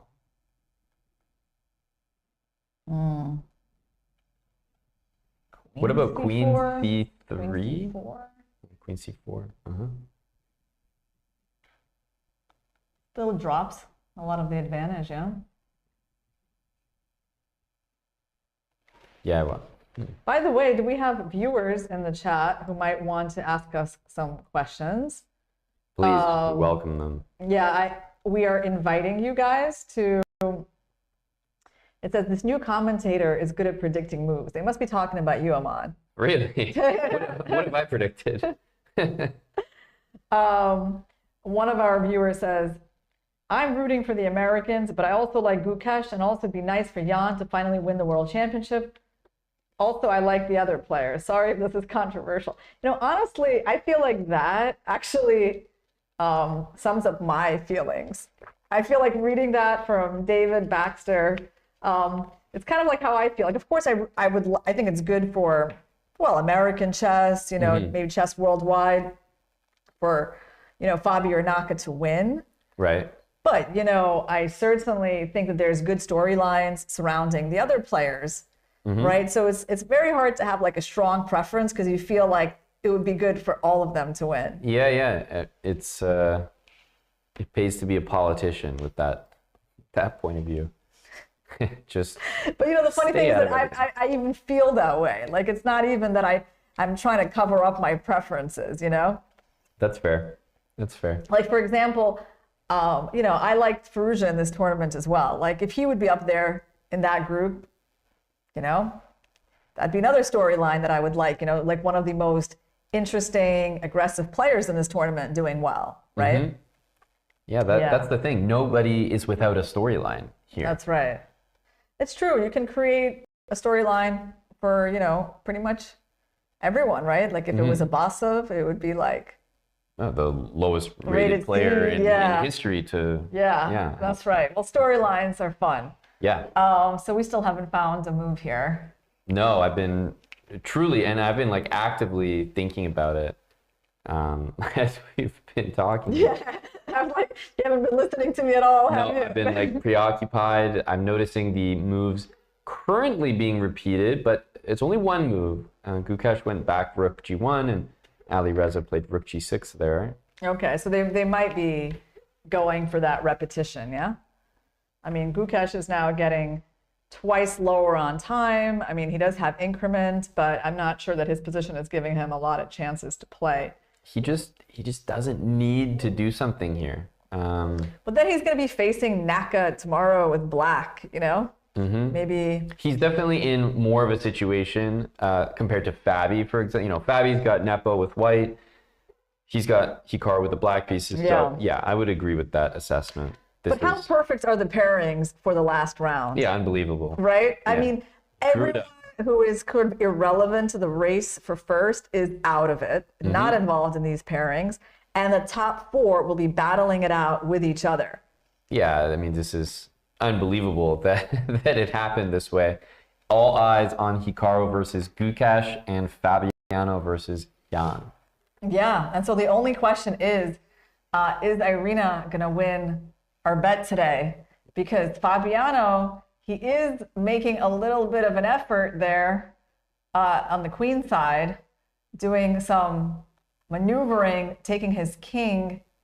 Was the king? I think he was already there. Already on 8. Yeah, I think you're just like, you're getting delusional. You're trying to support this Fabiano's going for a win theory. So it's like, oh wow, you played the brilliant king a8. Yeah, exactly. He's going for it. He's going for it with this idea. Yeah. Yeah. But Prag is kind of going for it in the sense that the move g4 does indicate he wants to play this king g3 to permanently tie a rook down to h3. So yeah, so I got a plan here. Okay. Like, how about we bring out the king and put him here? Okay, is that the end of the plan? Maybe then the plan could be that. I'll probably, I mean, I see what you're saying. I'll probably play rook a1 if I really wanted to stop it. And then I can walk into checkmate by going there and getting checkmated on a5. Pawn checkmate, yeah. Bishop a5, I like it. Okay, that didn't work so well. Let's try again. Well, let's go rook b7 and a6. Yeah, I certainly agree with that. Yeah. I guess king g3 has to be like the move to hit that pawn. Are you gonna Should I defend it? Let's try defending it for now. And then like knight h4. Yeah, I'm gonna at least ask you knight h4 whether you care enough about what's going on there, because. And I'm gonna ask you if you saw bishop h6. All right, I think I'll ask you that. Because you know that bishop has dreamed of a better life for a long time. It's very true, actually. And I do think I can't refuse. Once you've got me here, I can't say like bishop e1 or anything. So I guess we take it. It feels like a concession. I can't take this pawn. So again, I'm kind of waiting. But you know, the thing I like about what you've achieved is the a5 square is available. Oh yeah, one day. Yeah, like the king can kind of march out. So that feels relevant to me. Yeah, so you actually don't really want to allow my bishop to get bishop It's a fake h6. threat. Yeah. Winning the h pawn is not what white should be up to. So yeah, maybe just wait with one of the pieces. I don't know, bishop or rook b3 or something. Wait. A waiting strategy. All right. So it's like very hard for me to achieve this. Bobby is moving something. It looked like a bishop. Yes, to e7. Yeah, I mean, okay, so the bishop will never go to h6. But I guess he wants to... Not from this square, that's for sure. He wants to have it defending b6, I guess. That will help. I mean, bishop on d8 does look... I finally know how he's going to win. Oh, yeah? Okay. Is it involve b5? Yeah. So he's going to go bishop d8. He's going to go a5. Okay. He's going to have that king up here. Well, maybe not like that. Just go straight up. Yep. And then he's going to create this pass pawn on the a file. I like that. That looks like a good plan. That's the point of this little move, yeah? And I really don't think Prag is doing that much here. So most likely just shuffling type of moves, I think, from his end. Like, I think that if that plan wants to happen, I think it can just happen. By the way, Gukesh has done something different. He has not agreed to a repetition. Okay. That's good. We're getting some fighting chess at the end of the day from the two players who are involved in the fight for first. Both of them are continuing to play, knowing that they can really improve their chances here with better results than just a half point. Yeah, so he goes queen h4, Gukesh. Not a move that makes any particular threat that I can see other than you're stopping, you know, the rook coming back here. What does he really want with that move? I mean, if I trade, how bad is that trade for me? Especially because, like, let's say I make some really obvious moves like that. Yeah, king maybe to f2 now. And now... I do think queen h4 was to guard f6, because the worst would be queen f6, queen b2, like the queen sort of sneaks her way in. Let's try knight h5. Okay, knight h5 was a bad move, but why?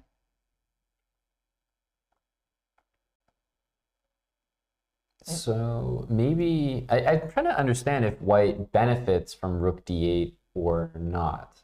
Like if that's, trading the rooks actually helps, and I kind of feel like it doesn't. Black's rook doesn't appear to be doing that much. Maybe just tactical, maybe. No, I guess that's not the big problem, yeah? Okay, Alireza trades. That makes a lot of sense. I think we'll reach this position in a few moves. So king g1. Yeah, it's quite possible. Do you think he'll go to h2 maybe? I kind of like the f2 because it was closer for some sort of ensuing positions, but h2 is a bit more tucked away, a bit safer. Yeah, I mean, I like queen g6 because I don't really, like, I want to use the fact that you can't really block me. And I feel like the queen is more active there than it used to be. Agreed. So this, it's a question of why knight h5 is not like the computer's favorite. But my other option was this one. Maybe, you know, terrible, like maybe going into the pin is a problem. Other options that we have is black. You can always go king h8. King h8 does feel like a and then decent rook move. g8. I kind of like king h8. It's a modest move.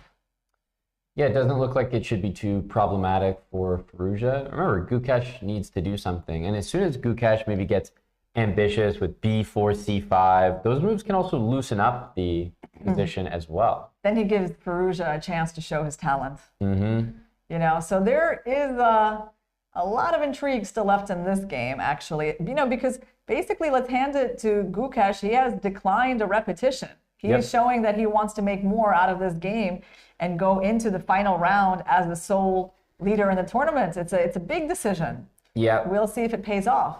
Yeah, I'm sure all his colleagues in this event are onlooking and kind of expecting him to behave in this way, because he's playing Ali Reza, definitely a different pairing than, Hikaru and Jan, who are up against one another.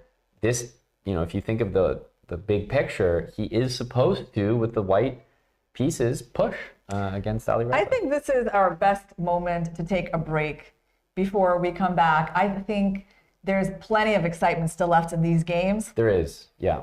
And so we're going to take a short break, guys, and you don't want to miss it, because I'm pretty sure we're going to see something decisive today.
This one's you.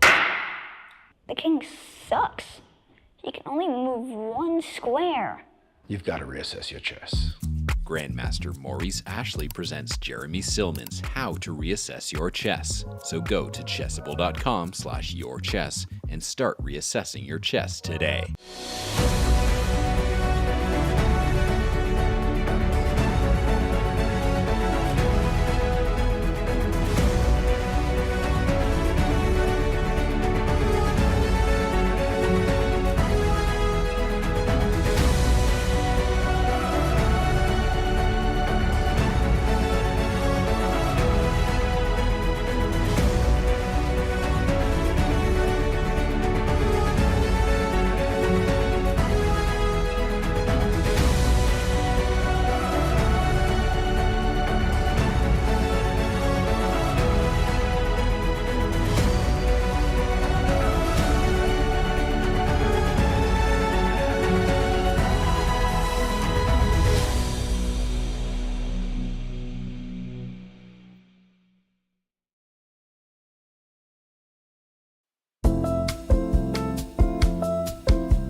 the realm of kings and queens, only a select few dare to claim the ultimate crown. Witness the birth of legends, a victor in the open and women's section.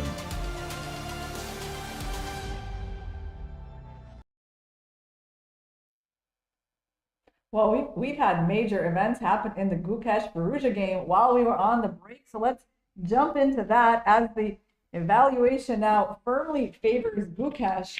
And yes, we forgot to put on the microphone. You know, Aman, there's a person who really thinks my sound quality is bad from the beginning of the tournament. You can imagine what he's going to write today when he hears me without the microphone, you know? So I'm looking forward to your comments on that, sir. Yeah, I feel like I may have run into him in the venue. So yeah, he'll definitely have a few comments prepared. Yeah, well, let's take a look at what went wrong for Firouzja. We saw, in fact, he played King H8 immediately without throwing in the check, which is a bit weird. We liked the check. Yeah, we liked the check, but okay. Then he goes Rook G8. So we kind of actually liked this plan, but we liked it with, you know, maybe the queen here. And it was mostly because Queen G5 with the queen on G6, yeah. There's a lot of times you could take it and then right. push the pawn to F4. So interesting that the move Queen G5 by Gukesh is really not the engine's top move, but it somehow gets him into a winning position pretty quickly, because now Firouzja kind of makes his own mistake with the move Queen G6, offering a queen trade, which is apparently in this position not a good idea. Now let's try to figure out why. It's interesting because we had commented on that structure being so good for black, but with the queens on the board. Exactly. It was Rook G6, Rook takes G6, H G6 that we liked with black's queen still there. Without the queens, white's just got the king closer to the middle, target on A3, target on B7, target on G6. I see the problem. The problem is that the white king is actually quite well positioned for this endgame, while the black king is not. The rook is more active than that rook, and frankly, the knight is better than the knight as well. So it's really just a matter of like, yeah, weakness, weakness, weakness. And let's say you go, I don't know, king H7. Yeah, makes sense. Rook B6. Yeah, I mean, I'm just actually just tying you down. The thing is, like, you have no counterplay against this king. So the queen trade was just an awful, awful idea, right? But the problem is, this was the issue that he was facing. He didn't see how to defend against that. I guess that's what we should ask ourselves, is like what he should have done.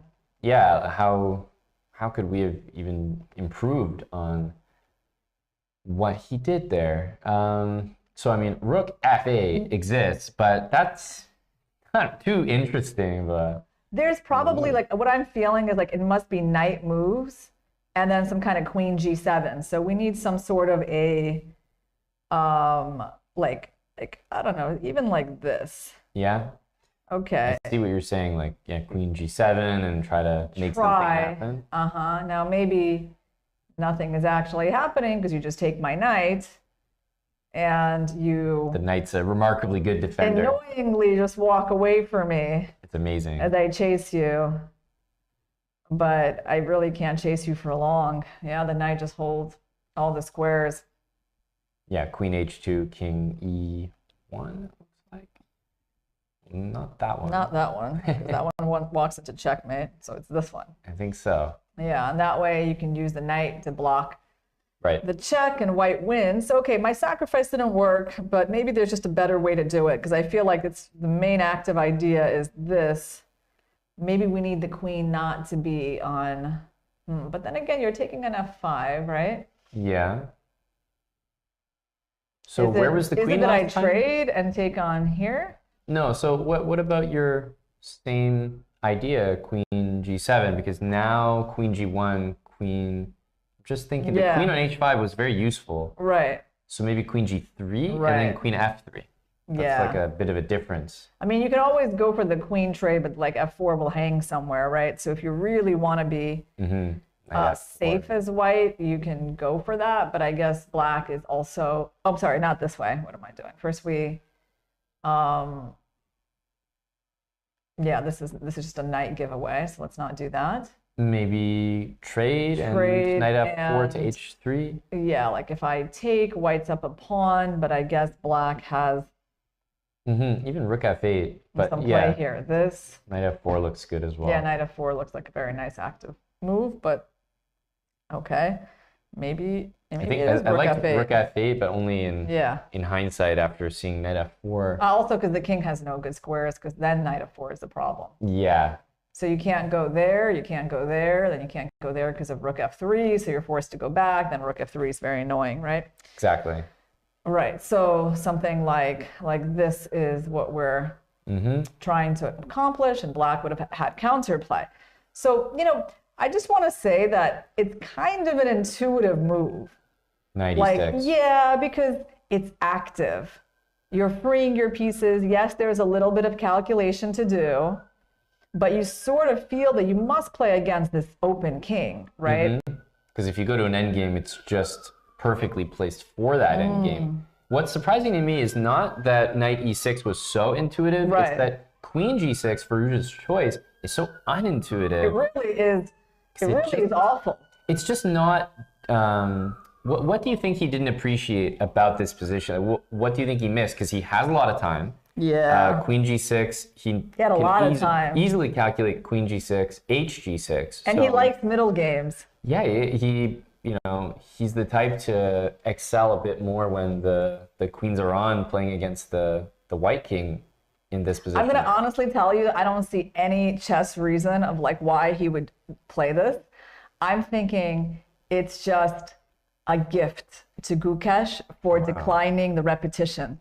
You see, it's like something higher than that. Yes, because I think this move is just, I don't know, it just, so it's like, okay, but like what, you have a bad king, a bad rook, and a bad knight, and there's no more attack on this king. Like what is that, what is there to understand? So I'm really trying to get in Firouzja's head. Maybe he was sort of mixing up the patterns because we had previously discussed how good the structure was. So maybe he was like, oh yeah, the structure that I've been calculating for the last 10 moves to be good, all of a sudden isn't good in this situation. Might have surprised him. He doesn't even have like g5, rook h6. Feels like he just autopiloted queen g6, almost as if you can't take me. Like there's no way you can take. I feel like he might have even been shocked by the move queen takes queen. But this move, it was just small calculation for him to do, you know, just to like get the queen to the g file. I think basically white has to go for the draw, right? White has to, well, maybe there's also queen b2, big threat. Yeah. So you don't really have a chance to queen like e5 block. is if you want to play the game, but it's maybe equal, like that's probably the way. But surprising from Firouzja to, it's like the calculation's not above him. 96 queen g7 is not obvious, but at this level, that's well within Firouzja's range. Insulting to say otherwise. Well, I mean, I think we are going to be set up in any case for an exciting finale because, I mean, Gukesh is going to be black tomorrow against Naka, and that's just going to push Naka to have to win. That's right. Not the situation I think that any of those other players really wanted to be in, but I think they all understood that there was potential for a decisive result in Gukesh versus Firouzja today. Yeah, I mean, all of the people involved in the first place fight in this tournament are going to be playing tomorrow, and I mean, another guy in that hunt is Fabi. Should we look at his game here? It looks like just kind of a meaningful advantage for Gukesh as he enters the conversion phase of this game. Yeah, so he took this pawn. I mean, okay, he's up a pawn. It was actually, ironically enough, not even the engine's favorite move. I wonder why. What could have been even better? Engines are just haters. I mean, what do they want? Rook b6? You know, the hyper-accurate rook b6? Yeah. Definitely hard to see why taking the pawn was like not absolutely approved, but then knight e6 happens, and then I suppose first thought is this. I really don't want to lose that pawn. Yeah, knight f5 doesn't look right. There are other moves I can think about. There is king g3. Kind of an interesting move as well. I really like knight d5. Knight d5, just because it also covers like important squares as well in the position. It blocks the d file, so I feel good about that. How about rook h6 and c, since you can't go to g7? Okay. You have to go to then maybe knight d5 is a little cooler. Even better. Yeah. Look at that finesse. Oh wait, we're so smart getting it. Why is this equal? Oh, did I just walk into some sort of king g7 stuff? I probably did. Probably just got my rook trapped. Rook is that living on h4 for the rest of the game. Yeah, that was really brilliant. Okay, no, we have some winning move here. All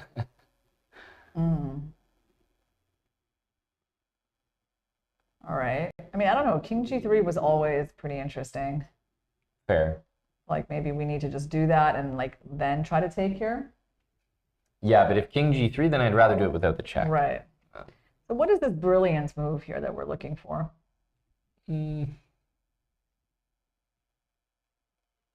Yeah, knight d5 looked good, but king g7 was such a strong response.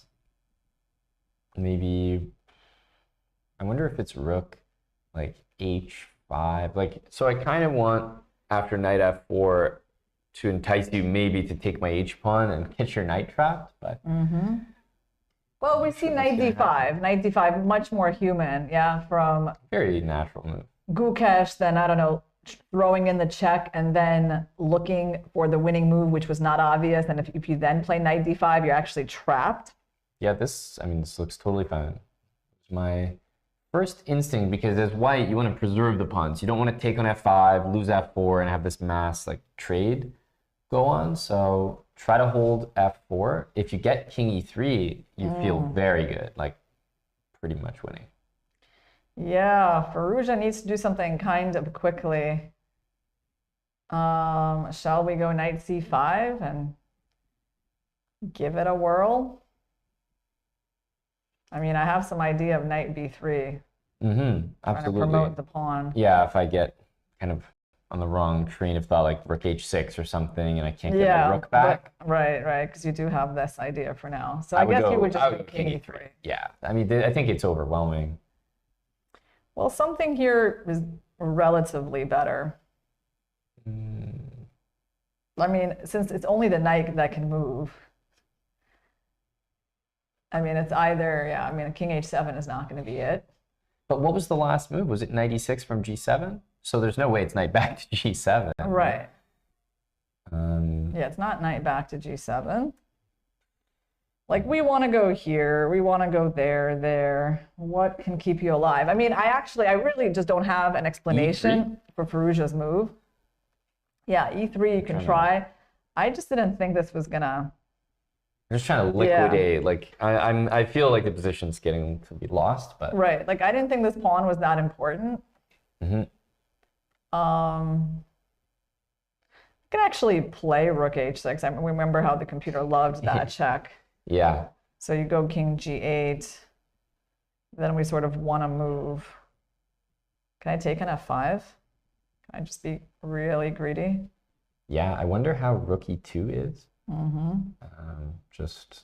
I guess, I guess we're in time. Yeah. Rook b2. And just rook back, right? Like rook g6, rook g1, rook a. Rook a1. I can't get too crazy with that.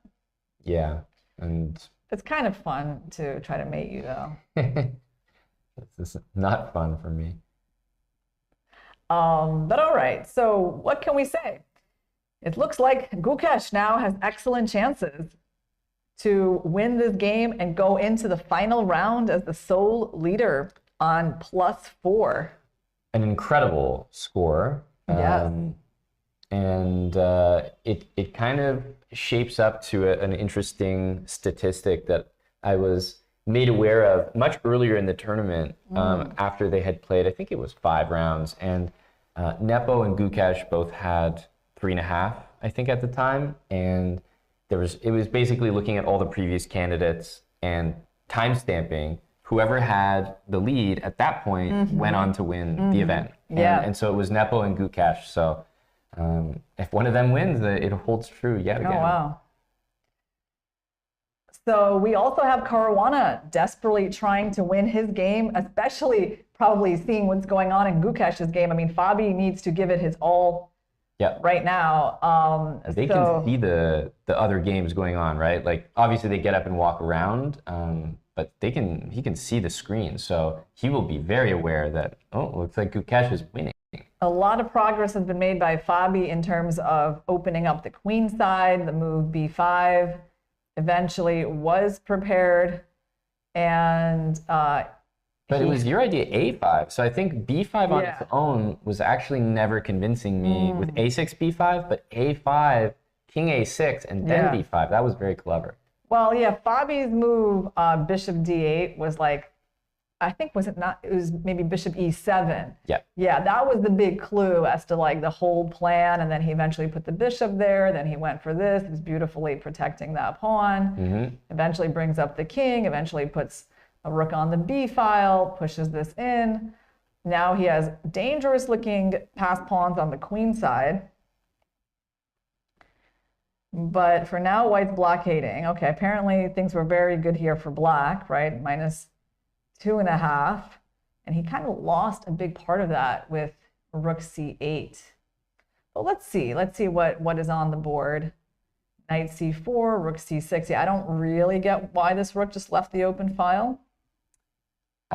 So I guess, I mean, he wanted to play, I was going to say rook c3, but that doesn't really get you anywhere after bishop b2. I think he just couldn't see the next. Why not here? And then just rook b1, trade a pair of rooks, and get rid of the bishop and promote.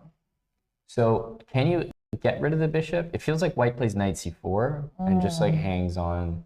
I'll eventually sack something, and with my king, bishop, and pawns, I think I'll be faster than this, right? Like, so if you take, I mean, this is sort of the plan to infiltrate. I get rid of your rook, I don't know. But I'm making progress, Yeah, knight c4 and I can even start attacking the knight if I want. Yeah, that's a good point. Rook b7, bishop e7, rook c8 takes c4. Yeah. A lot of really nice. I gotta say that as a funny move, I even would consider this. And not so crazy. Yeah, because if you take me and I take you, the a pawn is still very strong, and yeah, the engine even likes that a lot. But Fabi's move, rook c8, I just don't get it, because it's kind of clear that being on an open file is good.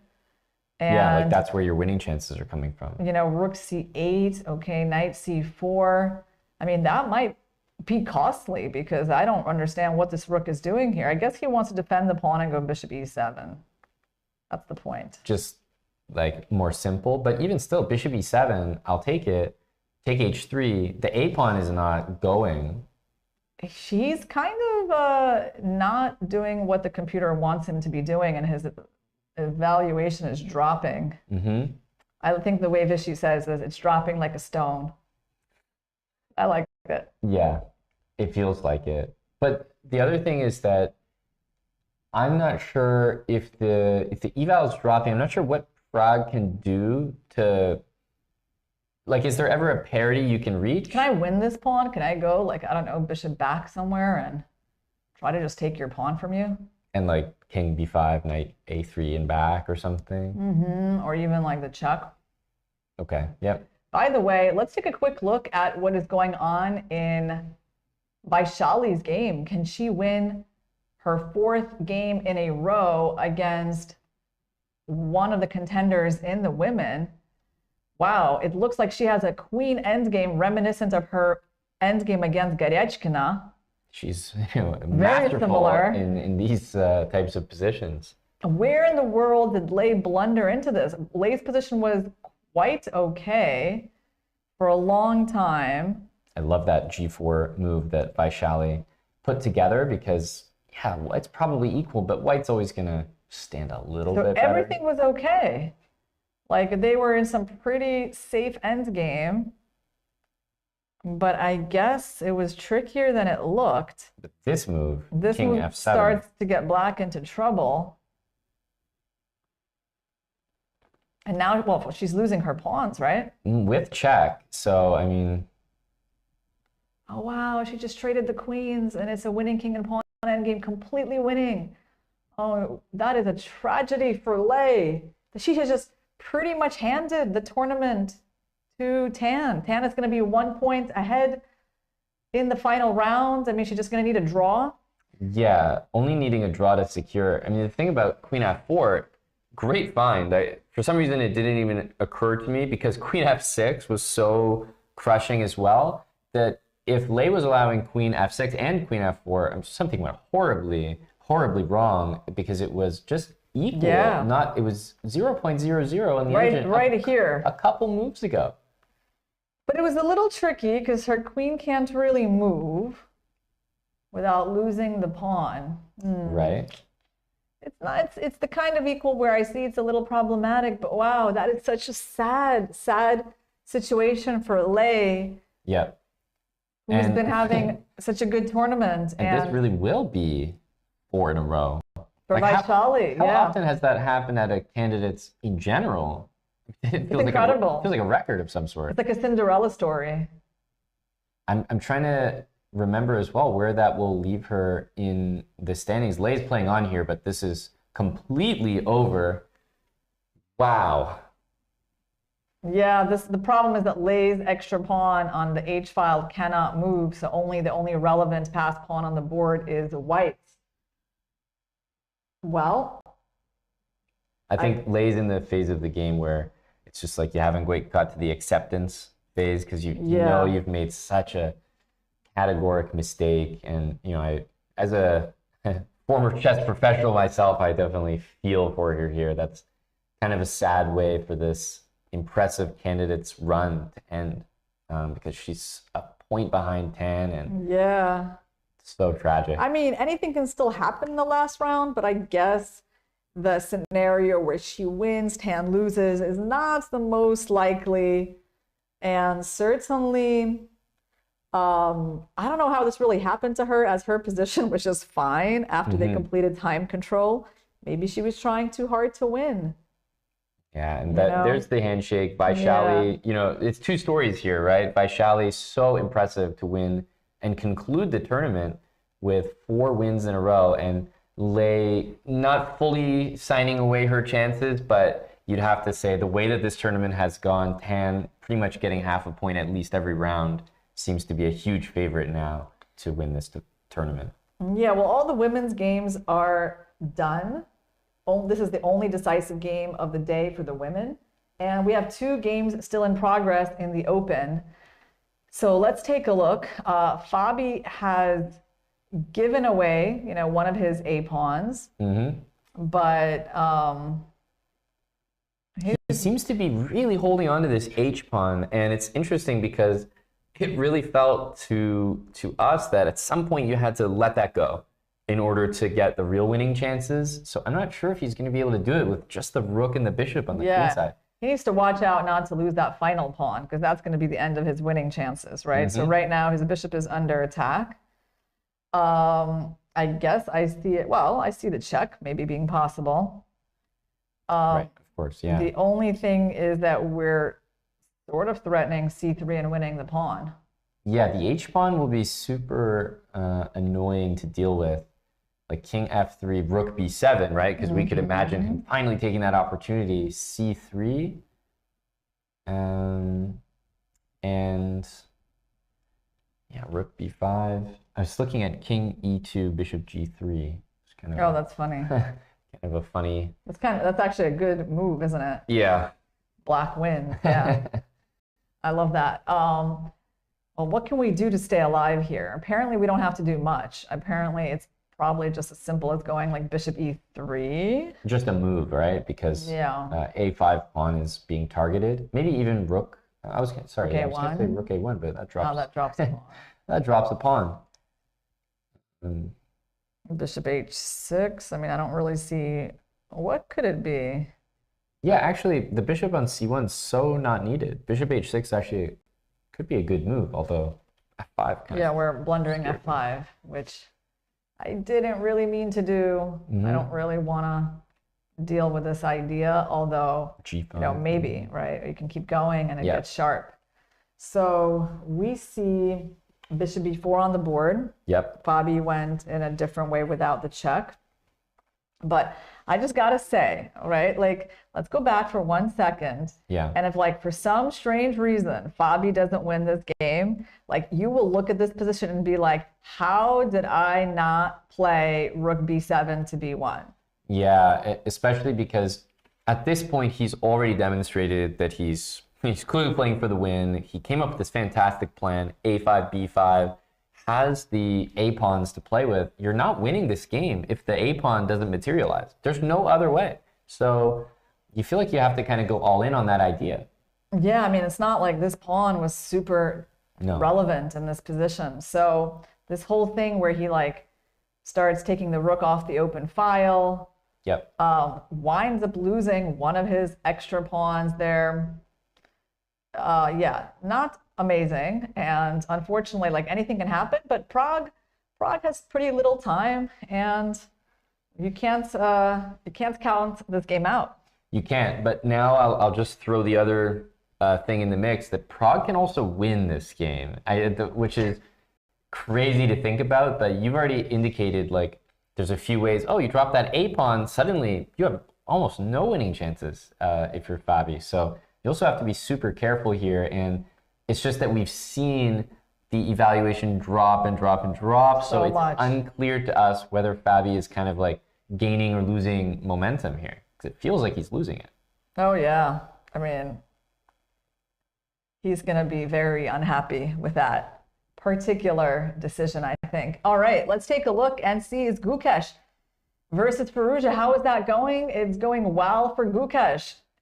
His time situation, though, you know, they're low on time. Mm-hmm. But it looks like, can we take this pawn? Or is the e-pawn going to be too strong? So e3. Well, it does appear like it's a powerful pawn. Yeah, I mean, first things first, king e2, knight d4 is very frightening to me. I mean, knight f6 is going to have to bail me out here. Why is this not frightening to the computer, Aman? Knight f6, I think. King d3, e2, oh, knight f6. Because we're threatening to mate them. That's incredible. Yeah, that's what I mean. Like, that move is going to be a huge bailout. So Gukesh, I don't know if you caught that, but I saw Gukesh take on b7, and, like, after he was done, he just stared right at Ali Reza. Oh, wow. He just looked at him. He sees the checkmate pattern then. I think he might notice that, hey, you can play e3, because rook b7 invites e3. He hasn't missed it, obviously. And he's saying, go ahead. And he's just going to get the king out of checks. Stone cold. Rook and h7 when checkmate. The pawn tries to queen, knight f6 is an unstoppable checkmate. Mm-hmm. You can promote to a knight, but I'll just take your other knight. That's right, yeah. Same issue, but... Wow. That might be the end of this game. I mean, it's so big for Gukesh to get a win at this stage. You know, I'm telling you that King G, what did he play? Like, some move that avoided the repetition. It was... in this game? Yeah, in this game, when he played Queen H4. Queen H4, yeah. Right, he did not just go Rook D1, Rook H6, which they had done a few times, right? Because, like, look, we had that position on the board. So this was once, twice. If he would have gone here, Firouzja could have claimed a 3-move repetition. That's right. So Gukesh was the one who declined, and it was a courageous move. Turned out to be a good decision. And it's going to pay off for him, which, you know, it sometimes does in chess, right? Like, we know Ding Liren is the world champion because he declined a repetition against Nepo in their rapid tiebreak. So amazing. Now, I really feel like it's also so nice when you show that character. Yeah, and at least here for Gukesh, he wasn't risking a lot playing Queen H4, so he probably felt comfortable doing that. Maybe if he would actually be risking something, he might not have gone for it, but absolutely the correct decision, and now he's pretty much putting the finishing touches here on this beautiful, beautiful conversion after Firouzja played Queen G6, which remains inexplicable to me. And if Naka goes crazy trying to beat him tomorrow, then he will be able to avoid a tiebreak at all, which is really what he wants, because, you know, people are saying that he's the one out of all these players who wants a tiebreak the least, as his play in the faster time controls is, you know, relatively worse than the other players. Right. Yeah. I think that's fair to say. Of course, we're talking about very small details at the high level of chess here, but they definitely matter, and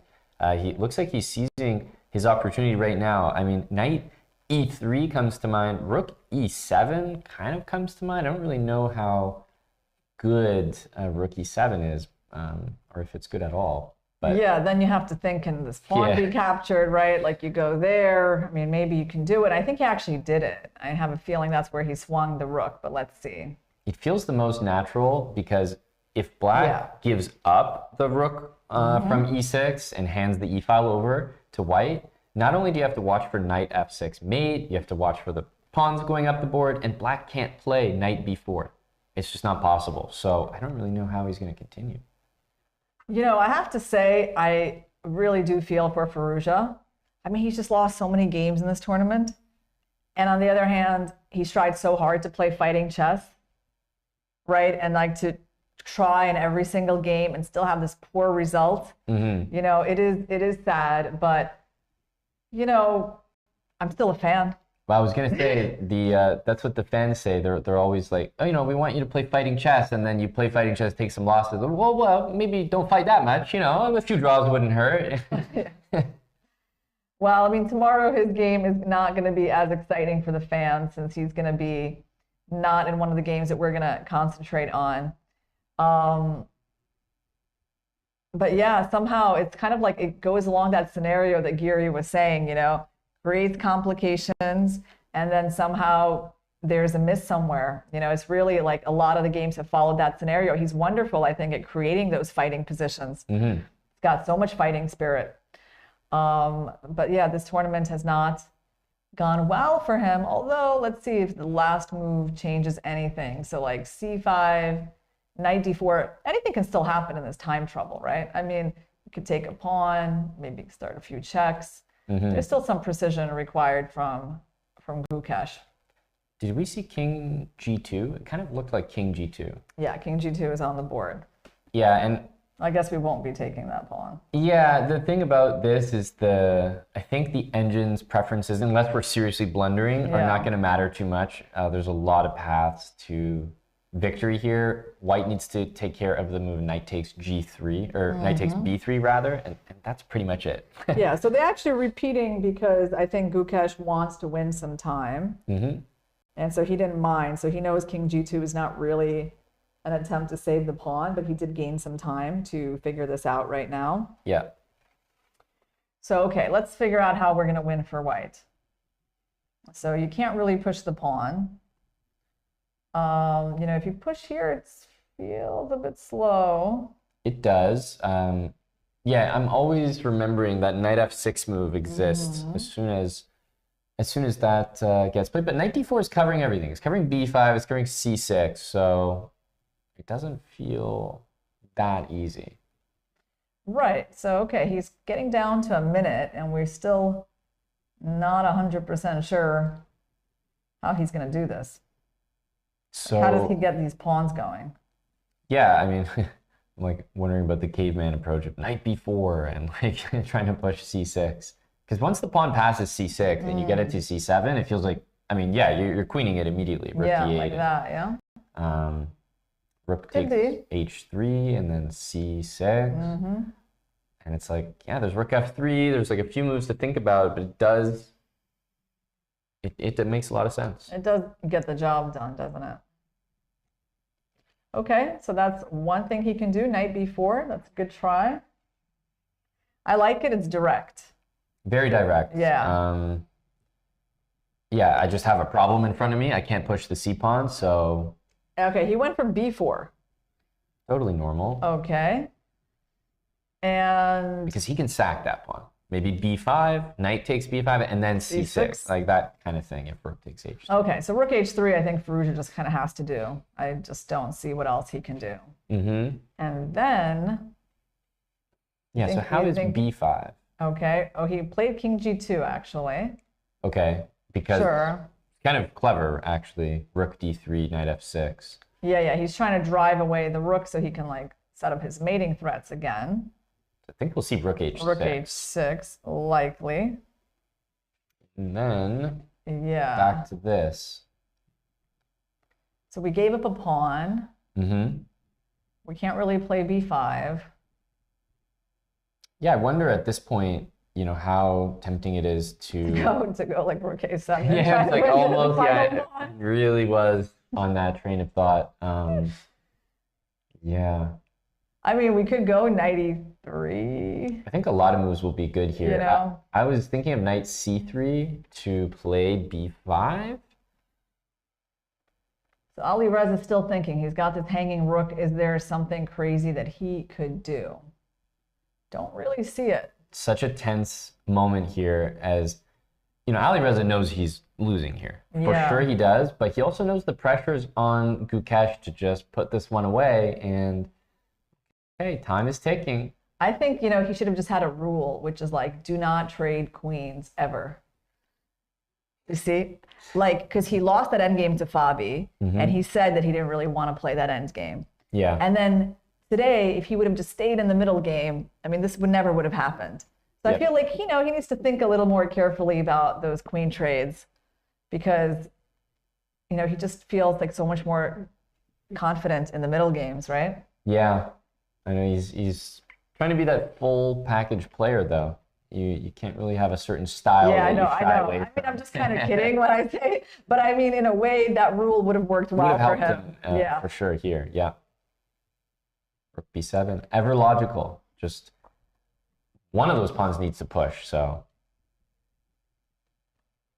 Yeah. So he's trying to prepare b5.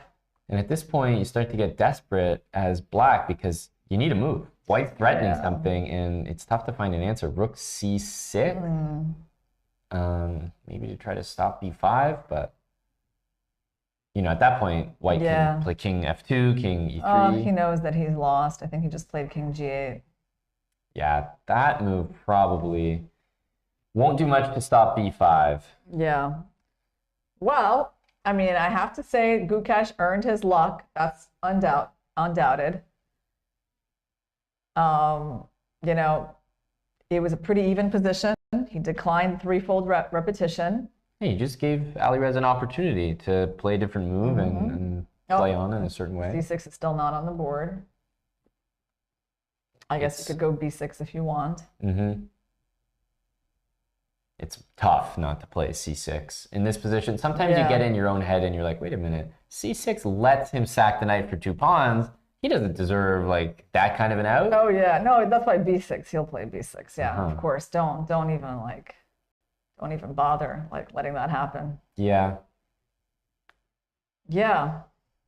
So that's the one thing I think is like, you know, you might be a little sad that Firouzja loses this quite equal position, but I think it's really what made the difference was the declining of the repetition. Right? Yeah. Because that gives you a chance to show something about your mentality. If it was just like, you know, I feel like if he would have just blundered without that moment, I would feel a little sadder for him, right? But overall, I'm kind of happy for Gukesh because I feel like he did everything he could have done in this game to win. To maximize. Yeah.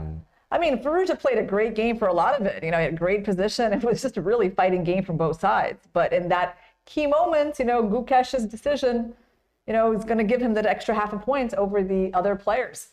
Yeah, really, there's no one more upset right now than maybe Jan and Hikaru, who are kind of like, oh man, now, well, tomorrow's going to be even more pressure on them.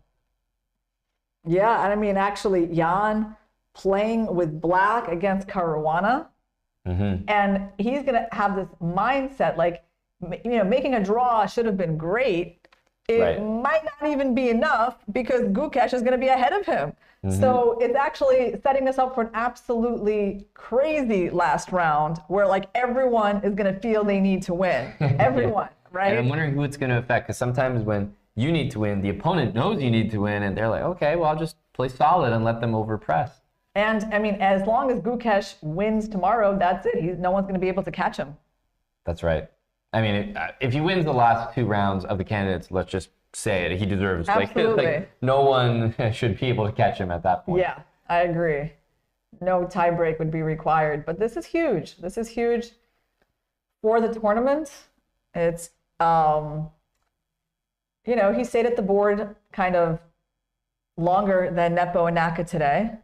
Yep. And he's going to get his reward. Everyone is just talking about how intense he is when he's at the board, and he's often at the board. It feels like he's always calculating. Yeah, I mean, so much maturity for someone so young. You cannot feel that he's a teenager at all, right? Definitely interesting. I mean, I've always noticed that in the really talented prodigies. It's like, of course, they're so much more mature than their age. You know, they spend their time around adults. They're doing adult things, preparing for big events. Yep. But even in that field, like, Gukesh stands out. Because I mean, well, first of all, just not many even from that field play at candidates at the age of 17. They certainly do not. No, this is you guys are all watching something extremely unique here. This is you know, a world-class talent.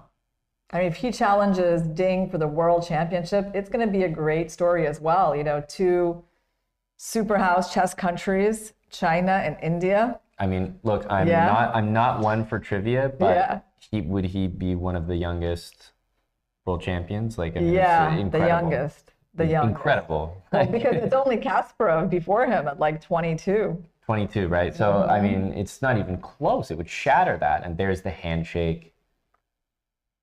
Wow. Yes. It feels bad for Firouzja. He knows he had a good game.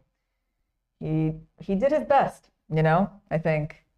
But that queen trade was just such a bad decision. That really hurt him. And I wonder what went through his mind to make that move, but he was under pressure. And all you can really do in chess is put your opponent under pressure and see what happens, see how they react to that. And Gukesh kind of did that. He never overextended. He was never worse this game. You know, at least nothing significant. And he kept the game going. That's all you can do. And he still looks very, very composed. Absolutely. Yeah, no sign of emotion from you know, a young player who's now leading this event in commanding fashion going in with only 1 more round to play. Yeah, well, we're going to have an amazing day tomorrow. Unbelievable. I actually just can't wait. We're set up for such an exciting, a thrilling final day. Let's see if Fabi can pull out a win today as well against Prag. So it looks like he's making progress. The bishop on A1 does not look impressive. Yeah, it's funny. The black bishop made it to E1. The white bishop made it to A1. If we compare their positions not so long ago, this feels like a huge achievement for Fabi. Can we take here, or are we blundering into like knight D5? Are we blundering that? We probably shouldn't be doing that, huh? Yeah. Okay, so that's the one move we need to avoid. Okay. And I guess it's happening, like that move is going to appear no matter what. The knight's coming here, yeah? It looks like it. Should we move our rook somewhere, like rook C6 maybe? Or is there, I mean, yeah, C4, I have rook B3. Okay, we have some moves on the board. So actually Fabi captured on D4 and pawn takes D4 is on the board. So you want rook B3 to kind of pin the knight? Yeah. He might be annoyed by knight D5 and just say, okay, let me make that move impossible. So the time situation here is also, I mean, it's quite critical for Prag. He's been playing on this 1 minute mark, and Caruana has 7 minutes. So he's much more comfortable in terms of the clock and on the board. Is this going to be enough for him to win? It feels like it at the moment. King E2, I'm wondering if he's going to keep it simple. Bishop C3, just kind of trade the bishops. And hey, you've got the H3 pawn that's so scary as well. This looks really good. Yeah, so basically on this move. Oh, wait, do we have your idea? Can we still go back to this one? I'm so proud of this bishop. I love it. I love it. I keep wanting to promote this pawn. Mm-hmm. Okay, let's see what's on the board. We got king f4 on the board. That's likely due to this exact thing. He wants, obviously, to cover g3. And more importantly, the rook on a2 to cover h2. Hey, I can still go there, Aman. Oh, no, I can't. Yeah, now that's you're why I was like catching up to myself as well. Yeah, you still have the rook covering that. Oops. It's funny that even here, black is not losing despite me just blundering a bishop for him.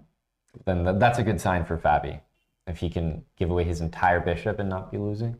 Yeah, so let's see how black wins this one. How about there's an interesting attempt to checkmate you. That actually looks kind of clever. Yeah, because if you move your knight there, it's like a checkmate. I'm a little concerned.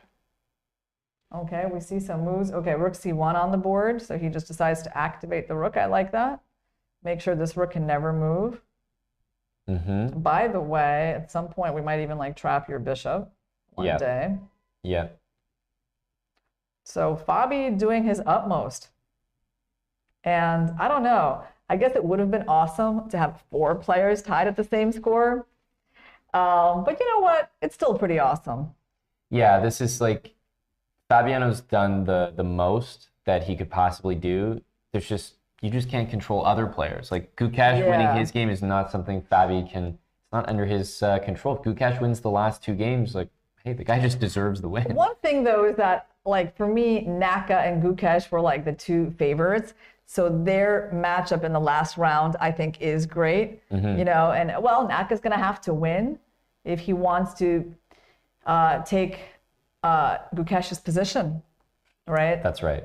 Yeah, I think this will be the first game where, you know, I think Hikaru has always been like, you know, I don't feel the pressure. I don't feel the pressure. This is the first game where the pressure is actually on him, whether he wanted it there or not. Yeah. He'll have to beat Gukesh. It looks like Prag made this move e5 with just a couple of seconds on his clock. So he has 32 seconds now. Yeah. All right. So are we going for this bishop h4 idea, or do we have something else? Or should we trade on e5? I don't know. Does that help us to trade? It kind of gives more scope to this bishop if I trade, doesn't it? Yeah, you're definitely not trapping it at any point anymore. Somehow I've always liked this move. Always had a as soon affinity. as you mentioned it, like the last move, I was like, this is actually really smart. Because, you know, you can take me. Okay, I mean, my bishop here is not bad. Yeah, g5 doesn't work, so this looks very good. Yeah, we can just take it and then win this end game pretty convincingly. So bishop h4 looks good, and Fabi is thinking about it. I don't see a reason to trade because it just opens up the white bishop more. So why give up part of your advantage? Yeah, bishop h4 is looking good. I mean, of course, it's going to be sad for Fabi to win and still be behind in the race. Hey, come on, really? Like, he's doing everything he can. But it could be that we're going to have like the youngest world championship challenger. Amazing. Yeah. I saw Fabi lean to the left a little bit. I think he was getting ready to get that right hand to reach that bishop on e1. I like your move, bishop h4. Oh, this is a great shot. The bishop's just, it's just Fabi and the bishop. Yeah. And will he grab it? Yeah, that's a good one. This is okay, fantastic. He's thinking. It's interesting how he settled in to think about, like, what could he be thinking about here?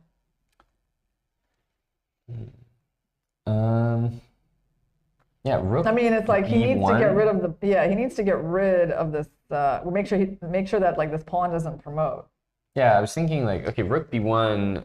I might definitely even comes to just mind. take. Well, I maybe taking is already sort of on my mind. I mean, I guess I'll throw this one in first, right? I might as well. Yeah, yeah. Okay, well, he doesn't go bishop h4. I mean, it's Bishop incredible. remains untouched. Why? Why, Fabi? All right. Well. Bishop h4 was very strong. Taking on e5 hasn't. It's not that Changed Fabi's much. not. Yeah. It's not that he's not winning. Not even close to that. But Just this bishop has like at least a chance of moving somewhere. Mm-hmm. And I don't know. The pawns can some point move. So you need some precision here. Prag is back to a minute because he had an easy move to play. All right, Wow, so rook takes. Took. He sees something. Wow. Is this just forcing? Is his a pawn promoting? Rook takes A1. A1. Bishop D2. Okay. Actually, there's no way even I can save this knight, yeah? I think this is a... No, that was the reason he went for this. That's cool. This is a better version than Bishop 8. Like, nothing really compares to Bishop H4 when you've got a simplification available. Okay. I mean, it does look like it's over. So that was a nice find. Rook A1. And probably something that was on his mind. But honestly, his idea with Rook B3 created this. It forced the king to F4. And I mean, there's going to be two pass pawns to deal with. But Prag is kind of looking at his position. Yeah, like it's kind of over. Yeah, he can't do much. Just down a full piece like here. these, I mean, this bishop and the A pawn is going to be too strong. I mean, you can give up the knight. But I don't think the pawn is just really going anywhere. Yeah, G5, rook takes E5, for example. E6, I don't know, king B5 probably.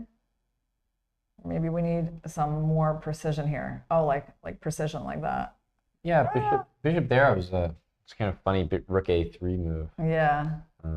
Wasn't sure if he can survive Okay, here. I guess he's going to be giving up the knight. Okay, he goes with E6. Yeah, we might transpose Same to that. thing, pretty much. That exact position.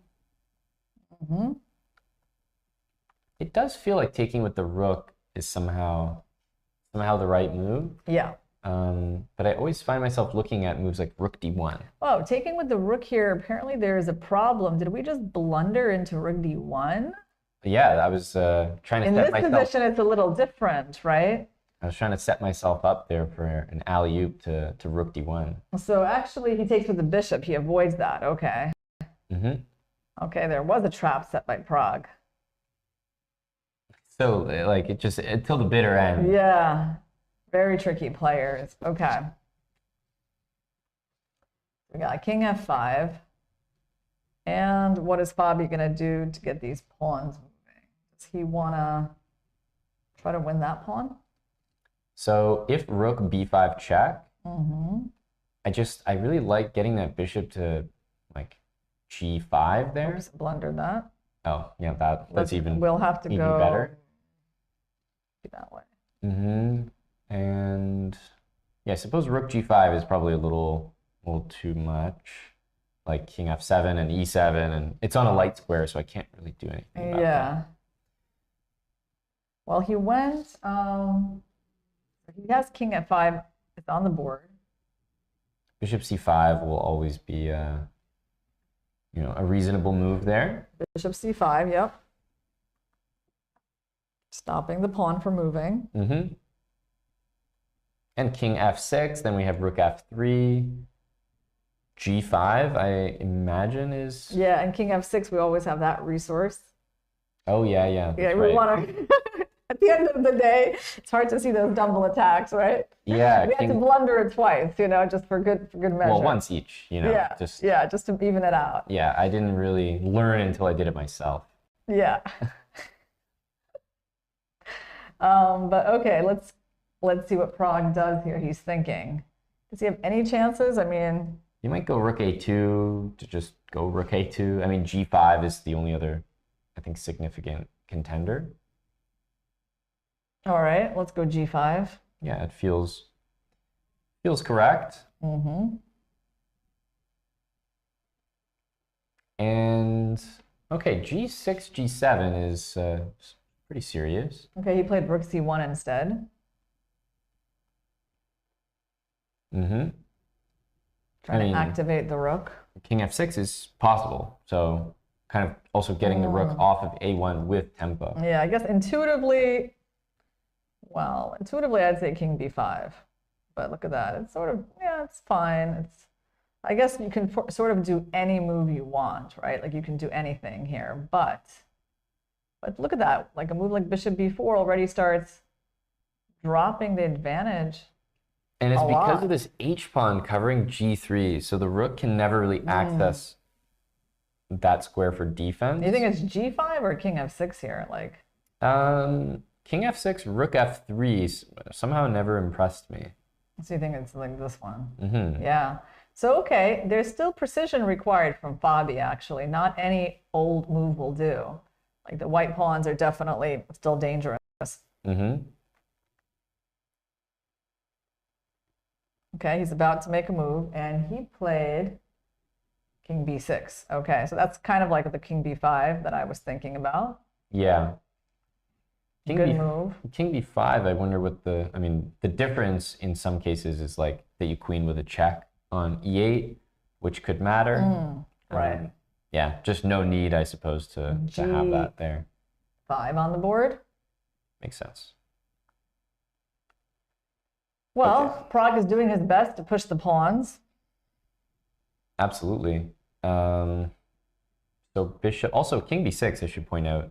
You can play bishop E7, much safer. So there's no rook C7 to bother you. If you go bishop E7 now, then I'm wondering what happens after that, because I'm threatening rook B5. He's very focused, and you can actually tell from his body language that he's not like completely confident the game is over, right? I mean, he is still working out the details. Like, we're seeing this huge evaluation for him, but I feel like there's a lot of tension in his face, right? So what about bishop E7 here? How do you want to go after that? Because I see this move threatens rook B5. And he did it. I almost see it being extremely forcing. So king G6, rook B5, I was thinking. And then if king F7, I actually want to take the pawn with my bishop and then just sack it on E7 and play rook B2 and say that's winning. Yeah. That's the sad thing for Prag, right? Which is like he can even get to this position and still be losing. It's not enough. You know, despite the fact that he's no longer down a piece. Yep. So we have king G6. Rook B5, I'm expecting quick from Fab. I think that was the idea. Bishop E7, he's just kind of double checking, but it looks really smart to me. And if rook G1, I think you can just go rook E5. Yeah, you just win. Yeah, you can go here. And like, but the problem is I go king F7. Yeah, bishop takes G5. And I guess black is holding everything, yeah? This pawn cannot move. Yeah, I'm always ready to sack the bishop. Let's see if Fabi plays rook B5. Now, they're definitely, rook E3, for example, looks like another possible move. Very good move. Just hitting the pawn. Sure, right? Like if I attack you, you just take, and it's pretty much the same thing, right? So I think it's going to be rook E3, rook E3, rook G1 maybe is like an idea. But again, after rook G1, you can go rook E5.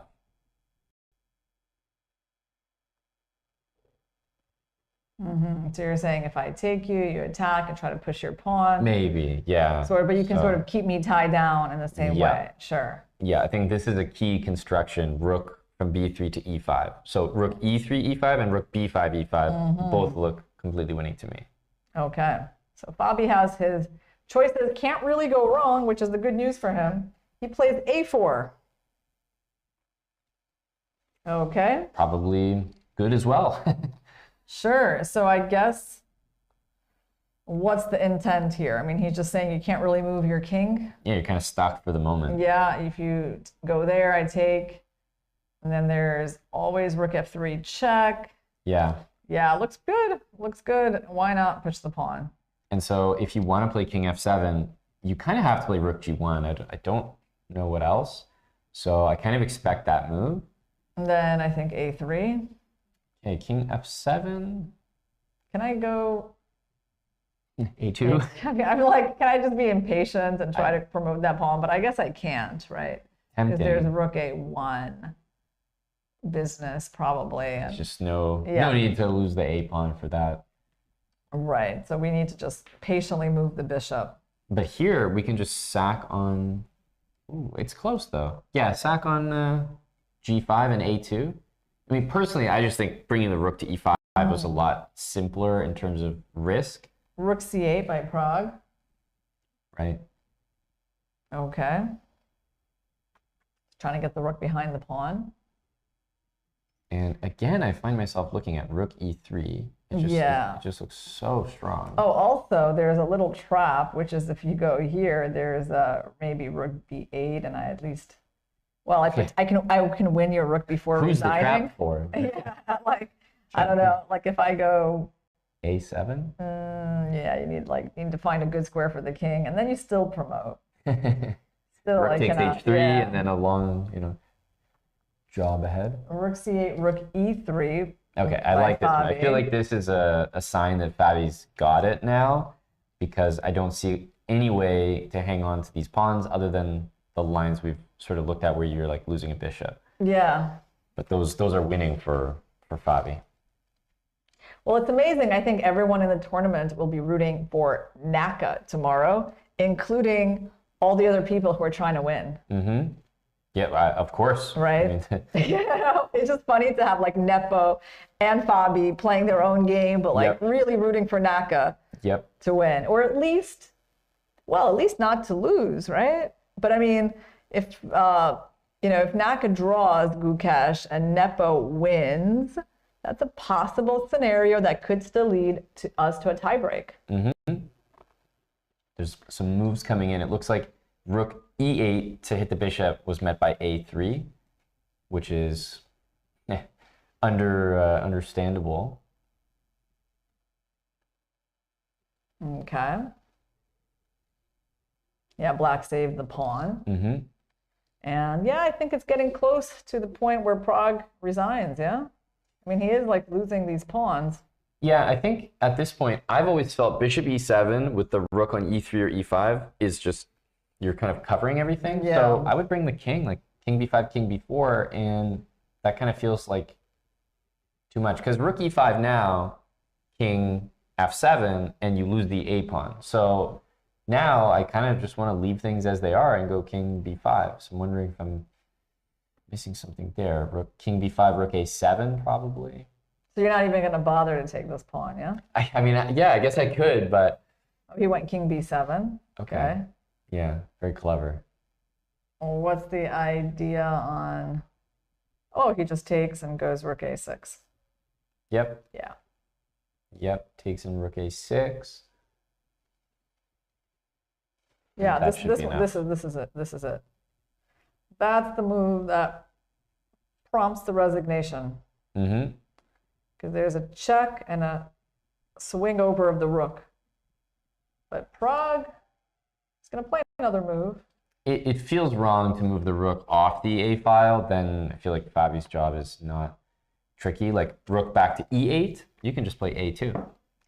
Well, Fabi has done the best he could today. And it's good for the tournament. Seriously impressive, yeah. To watch Fabi, Gukesh just not give up on their games. Hasn't he won like 3 games in a row? I'd like to see the stats. I think so. He beat Firouzja. He's been surging in the second half of this tournament. That's he beat Firouzja. He beat someone yesterday. I would love to remember who that was, but my Vidit, was it Vidit? No. Vidit yet? I feel like it was, for some reason. I feel like this is Fabi's 3rd win, but get a little tired at the end of a long day. I'm trying to remember who was that win against. It was definitely, he won that end game against Firouzja. Mm-hmm. I mean, he wasn't winning against one of the other ones. So, I mean, Abbasov was losing to Gukesh yesterday. Yeah, that's right. So, I mean, there's only Vidit left. Mm-hmm. So that's it. He beat Vidit yesterday. And what was that game? So he was white. Oh, yeah, of course, we saw it. The beautiful 3 and 3, queen on c5.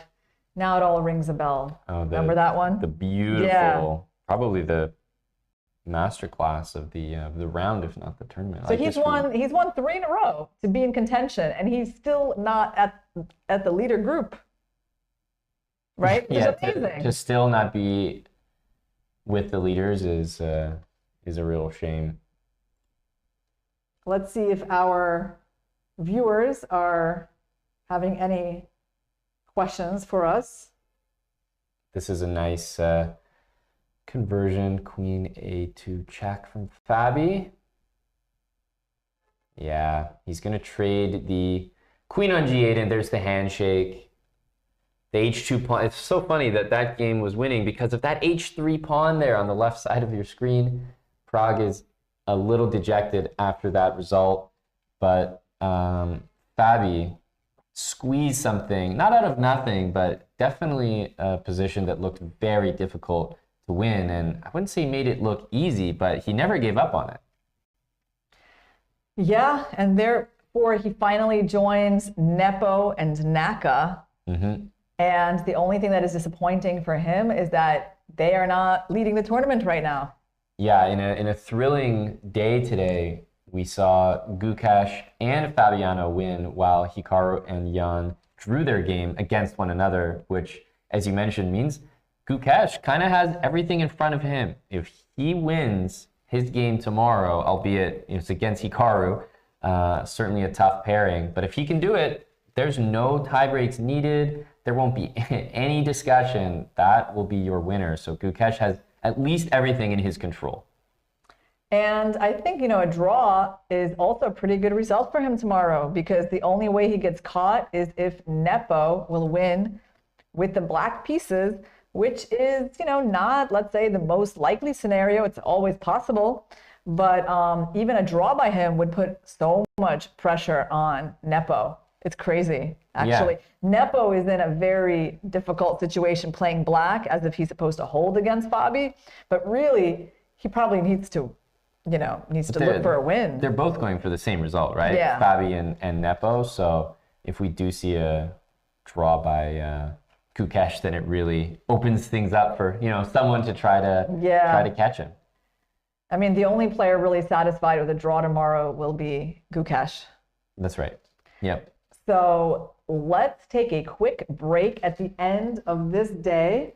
We have 2 decisive games in the Open. Wait, we can talk about the bet after we come back. I think it was a pretty good day overall. Yeah. And we will be back to you guys with a recap shortly.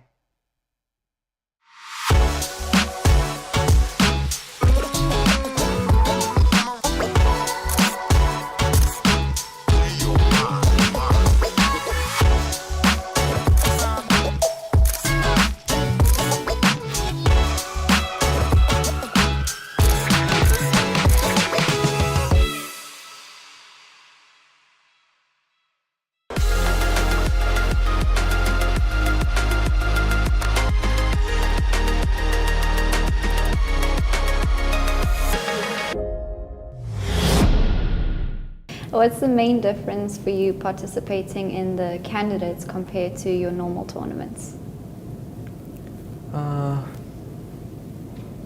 Till now I don't feel any different, but when the tournament starts I probably will feel something. But yeah, there is obviously more pressure and more work that is required for the candidates compared to the other tournaments, and also it's kind of candidates is kind of a dream tournament for any chess player to play. So, and for me it's been the same. I've dreamt of playing here a lot of times, and finally I'm here, so it's more enjoyable. Yeah, and we'll definitely be seeing you do well here. How has your preparation been going? It's been going pretty well. I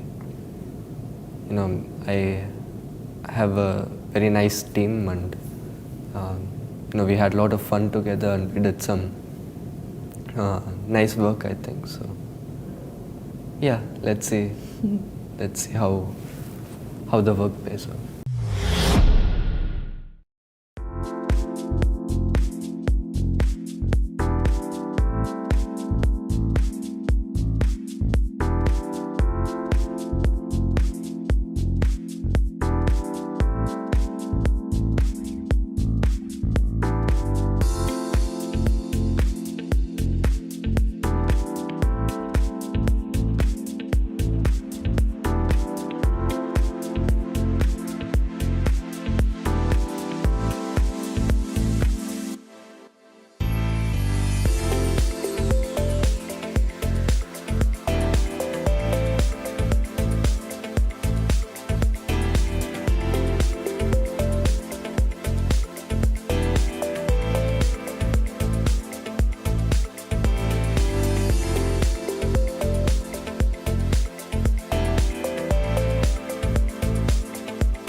the realm of kings and queens, only a select few dare to claim the ultimate crown.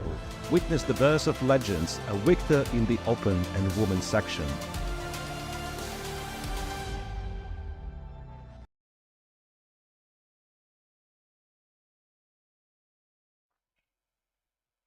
What a day here in round 13 of the 2024 candidates. We had two decisive games in the open section. Gukesh taking the sole lead in the tournament for the first time by defeating Alireza Firouzja with the white pieces, and Caruana in a must-win situation with black to keep a pace with the leaders. He did it against Prag. So those are big results of the day. The game between Nepo and Naka definitely started out in a promising way, but eventually the players acquiesced to a draw with a threefold repetition before too much blood could be spilled. Yeah, that game ultimately kept them both at 8 points. As we look at the standings after round 13, you see Gukesh on top of everyone, a half a point ahead from the chasing pack of Jan, Hikaru, and Fabiano. And you know, the stage is sort of set for tomorrow, Irina. Yeah, I mean, you can see how far the four players have separated themselves from the rest of the tournament. And I think this is the first time in the event that Gukesh is the sole leader. Before, he's always had to share the lead with Nepo. So it's taken him 13 rounds to get to the top. Let's take a look also at the women's results. We have Tan Zhangyi making a quiet draw with the white pieces against Geryachkina, not wanting to risk anything. And because Vaishali continues her winning streak of 4 games in a row, it actually throws Lei Tingji to a 1-point deficit behind Tan, making it somewhat difficult for her to catch up to her. I mean, it's not really going to be in her hands anymore tomorrow. So Tan Zhangyi is in a great position to win this candidates tournament. Yeah, and we have to talk about Vaishali, who's really rocketed up the standings, tied for 3rd with that, which was her 4th win in a row. You know, imagine that she concludes this event with another win. That's a top 3 finish. That would be 5 in a amazing. row. It's just absolutely insane. But yeah, that one looks like Tan only needs a draw to secure the candidate's victory tomorrow. Well, let's take a look at the games of the day. So shall we start with the big one between Gukesh and Firouzja? Yeah. Their opening was quite interesting and really felt like it was going nicely for Firouzja. He played this restricting move, knight, not letting the knight come to f5. But I feel like he made a mistake kind of early with this imprecise move, rook e8, which allowed white to come out with bishop a4. Not sure if he, missed this move or underestimated it, but it was kind of awkward for the rook. And this rook move really wasn't necessary. But he still was fine. He was keeping the balance. Just that he was forced to trade off the center space in order not to lose any pawns. And then there came a phase of maneuvering. Looks like it was heading towards a draw as the pieces were coming off the board. But Firouzja remained ambitious. Yeah, I think that's kind of the story of this entire game is he always remained ambitious when the balance was there. I think after, as we continue on here, you'll see that Gukesh goes for this move f4 soon. I thought that was an important moment as well, where he just kind of locked it up because he was scared that the move f4 from Firouzja, the ambitious player here, he's always ready to attack, and he never played it. I was just wondering, could black have had a chance to actually play f4 in this moment before the pawns got blockaded? Of course, there's things to calculate. You got to look at queen g4, but it does appear like this move was possible. Maybe Firouzja should have gone for it because pretty soon Gukesh played this very important move blocking those pawns. But Firouzja, he's just irrepressible.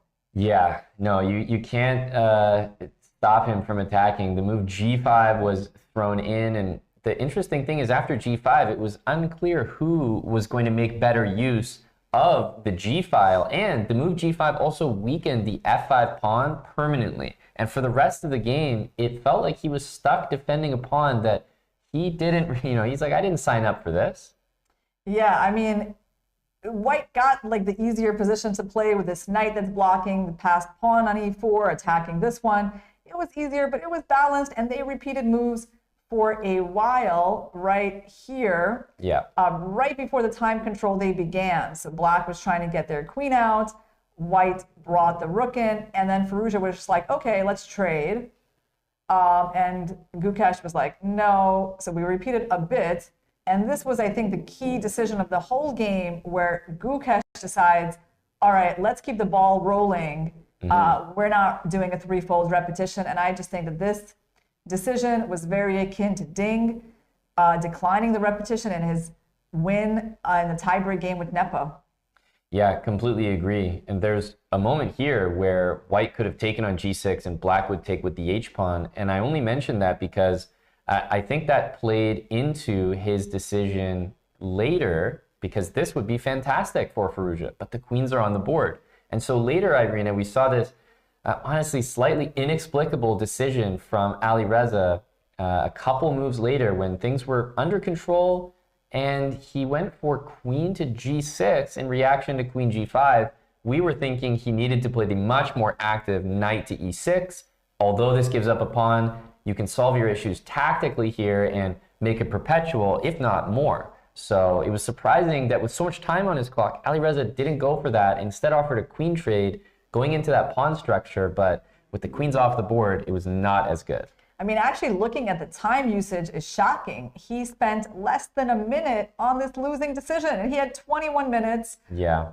10 minutes more than Gukesh, and he certainly could have used his time more wisely. So this move is hard to explain from any points of view other than Gukesh was destined to win this game after he declined the repetition. Yeah, you make those decisions, those fighting choices, and they sort of pay off for you. The conversion, it had its moments, almost like a flickering candle, but it was always burning. I mean, it looked flawless when you think about it. The pawns started pushing on the queen side, and he never looked back as Alireza was struggling, but ultimately very clean conversion from Gukesh, and this win set him a half point ahead of the entire field going into the final round.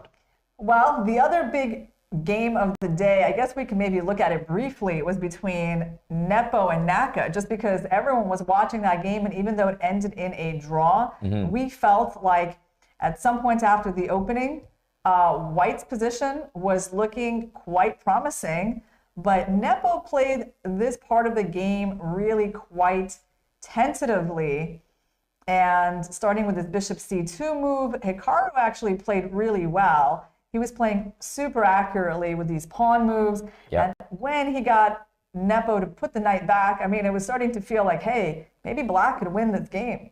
Absolutely. And this was after sort of a cagey sideline opening by Hikaru that he needed to justify. And it didn't look good at the very beginning, but yeah, you're right. Once Hikaru kind of settled into his position, started kicking that knight around, queen g5, I mean, Hikaru looked like he was going to flip the game and maybe start playing for a win. Yeah, I mean, when I was analyzing this with Grandmaster Ivan Cheparinov, who joined us in the studio, d5, he said, by Nepo was a very, brave move because it looks so dangerous, like your pawn is going to get attacked and this knight can constantly come in. But it was actually holding together for White in all the lines. Hikaru played a move that we hadn't even considered, this very cool pawn move, using the fact that there's no en passant, trying to go b5, c4. And Nepo found a clever way to basically get the draw by withdrawing his knight. And then we were spectators to this whole next few moves where the players both look really unhappy about what's going on and no one wants to claim the draw, but it was kind of clear they were going to agree to it. I mean, I think from Nepo's point of view, that's for sure logical. I mean, could Hikaru have kept the game going with a move like this?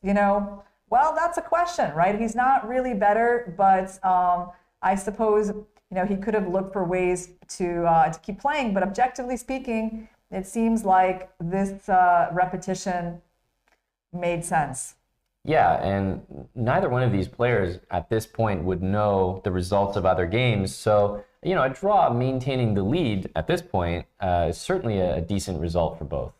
And finally, we had Caruana versus Prag, a super long end game. I mean, honestly, it looked like Fabiano was doing well after Prag messed up the middle game. But at some point, we get to a position like this where white is down in exchange, but it's really hard for black to make progress because most of the board is locked up. Yep. No, this was a position that I have to admit, just looking at it, I didn't see the breakthrough. You had full faith in Fabiano, even identifying the exact plan that was necessary and that he ended up going for here, Irina, when he, a couple moves from now, played bishop to e7 to d8. This plan of pushing the pawn to a5 and then king to a6, finally getting the move b5 to happen, that was the ultimate breakthrough that Fabi needed, and that's where his push came from. Yeah, let's talk about the bets of the day, how it went fairly well for me today, because I have a running bet with Vichy on the number of decisive games in the Open, and at some point we thought it could be 4 draws today. Truly. Where no one would win the bet, but in fact, there were 2 decisive games ultimately.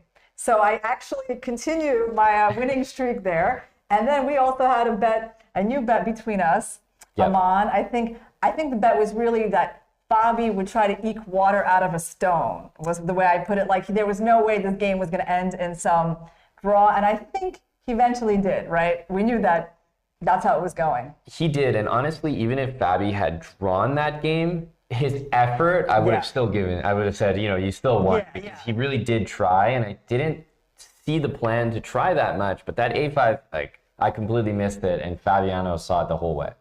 So Fabiano gets a big win, making it 3 in a row for him, but still he is half a point behind Gukesh. So we're set up for a super exciting finale at the Candidates Tournament. Will Gukesh become the youngest player to challenge for the World Championship at 17 years old? He has a tough job tomorrow playing with the black pieces against Naka. While Fabiano and Nepo are in a position, I think, where they really, it's hard for them to know what's going to happen in that game. They just have to play their own game. Fabiano, I mean, he's tied now with Nepo, so he's not even behind him, right? Like, they both just need to win. That's exactly right. Gukesh is a half point ahead of everybody. So we have all of the leaders, everyone vying for first place is in a match with each other. So it's the perfect combination for the final round. And basically, Fabiano and Jan need Hikaru to win. A win or a draw. Definitely can't lose, or Gukesh is uncatchable. So, and the thing is that Jan and Fabi also both need the same result, a win. Right. Because, I mean, if Naka wins and they only draw, that's still really bad for them. So one of them needs to win tomorrow. So Caruana Nepo has to be like a decisive game for it to make any sense for either of them. Yeah, there's just no world where they draw and somehow get through. It can't happen. So that just sets the stage for fireworks. I'm even saying that out loud. I feel like I just came to that conclusion as we were discussing it, and I was like, okay, this is going to be insane. I can't wait. Well, guys, we'll see you tomorrow for round 14 at the Candidates, and it's a day that you're not going to want to miss.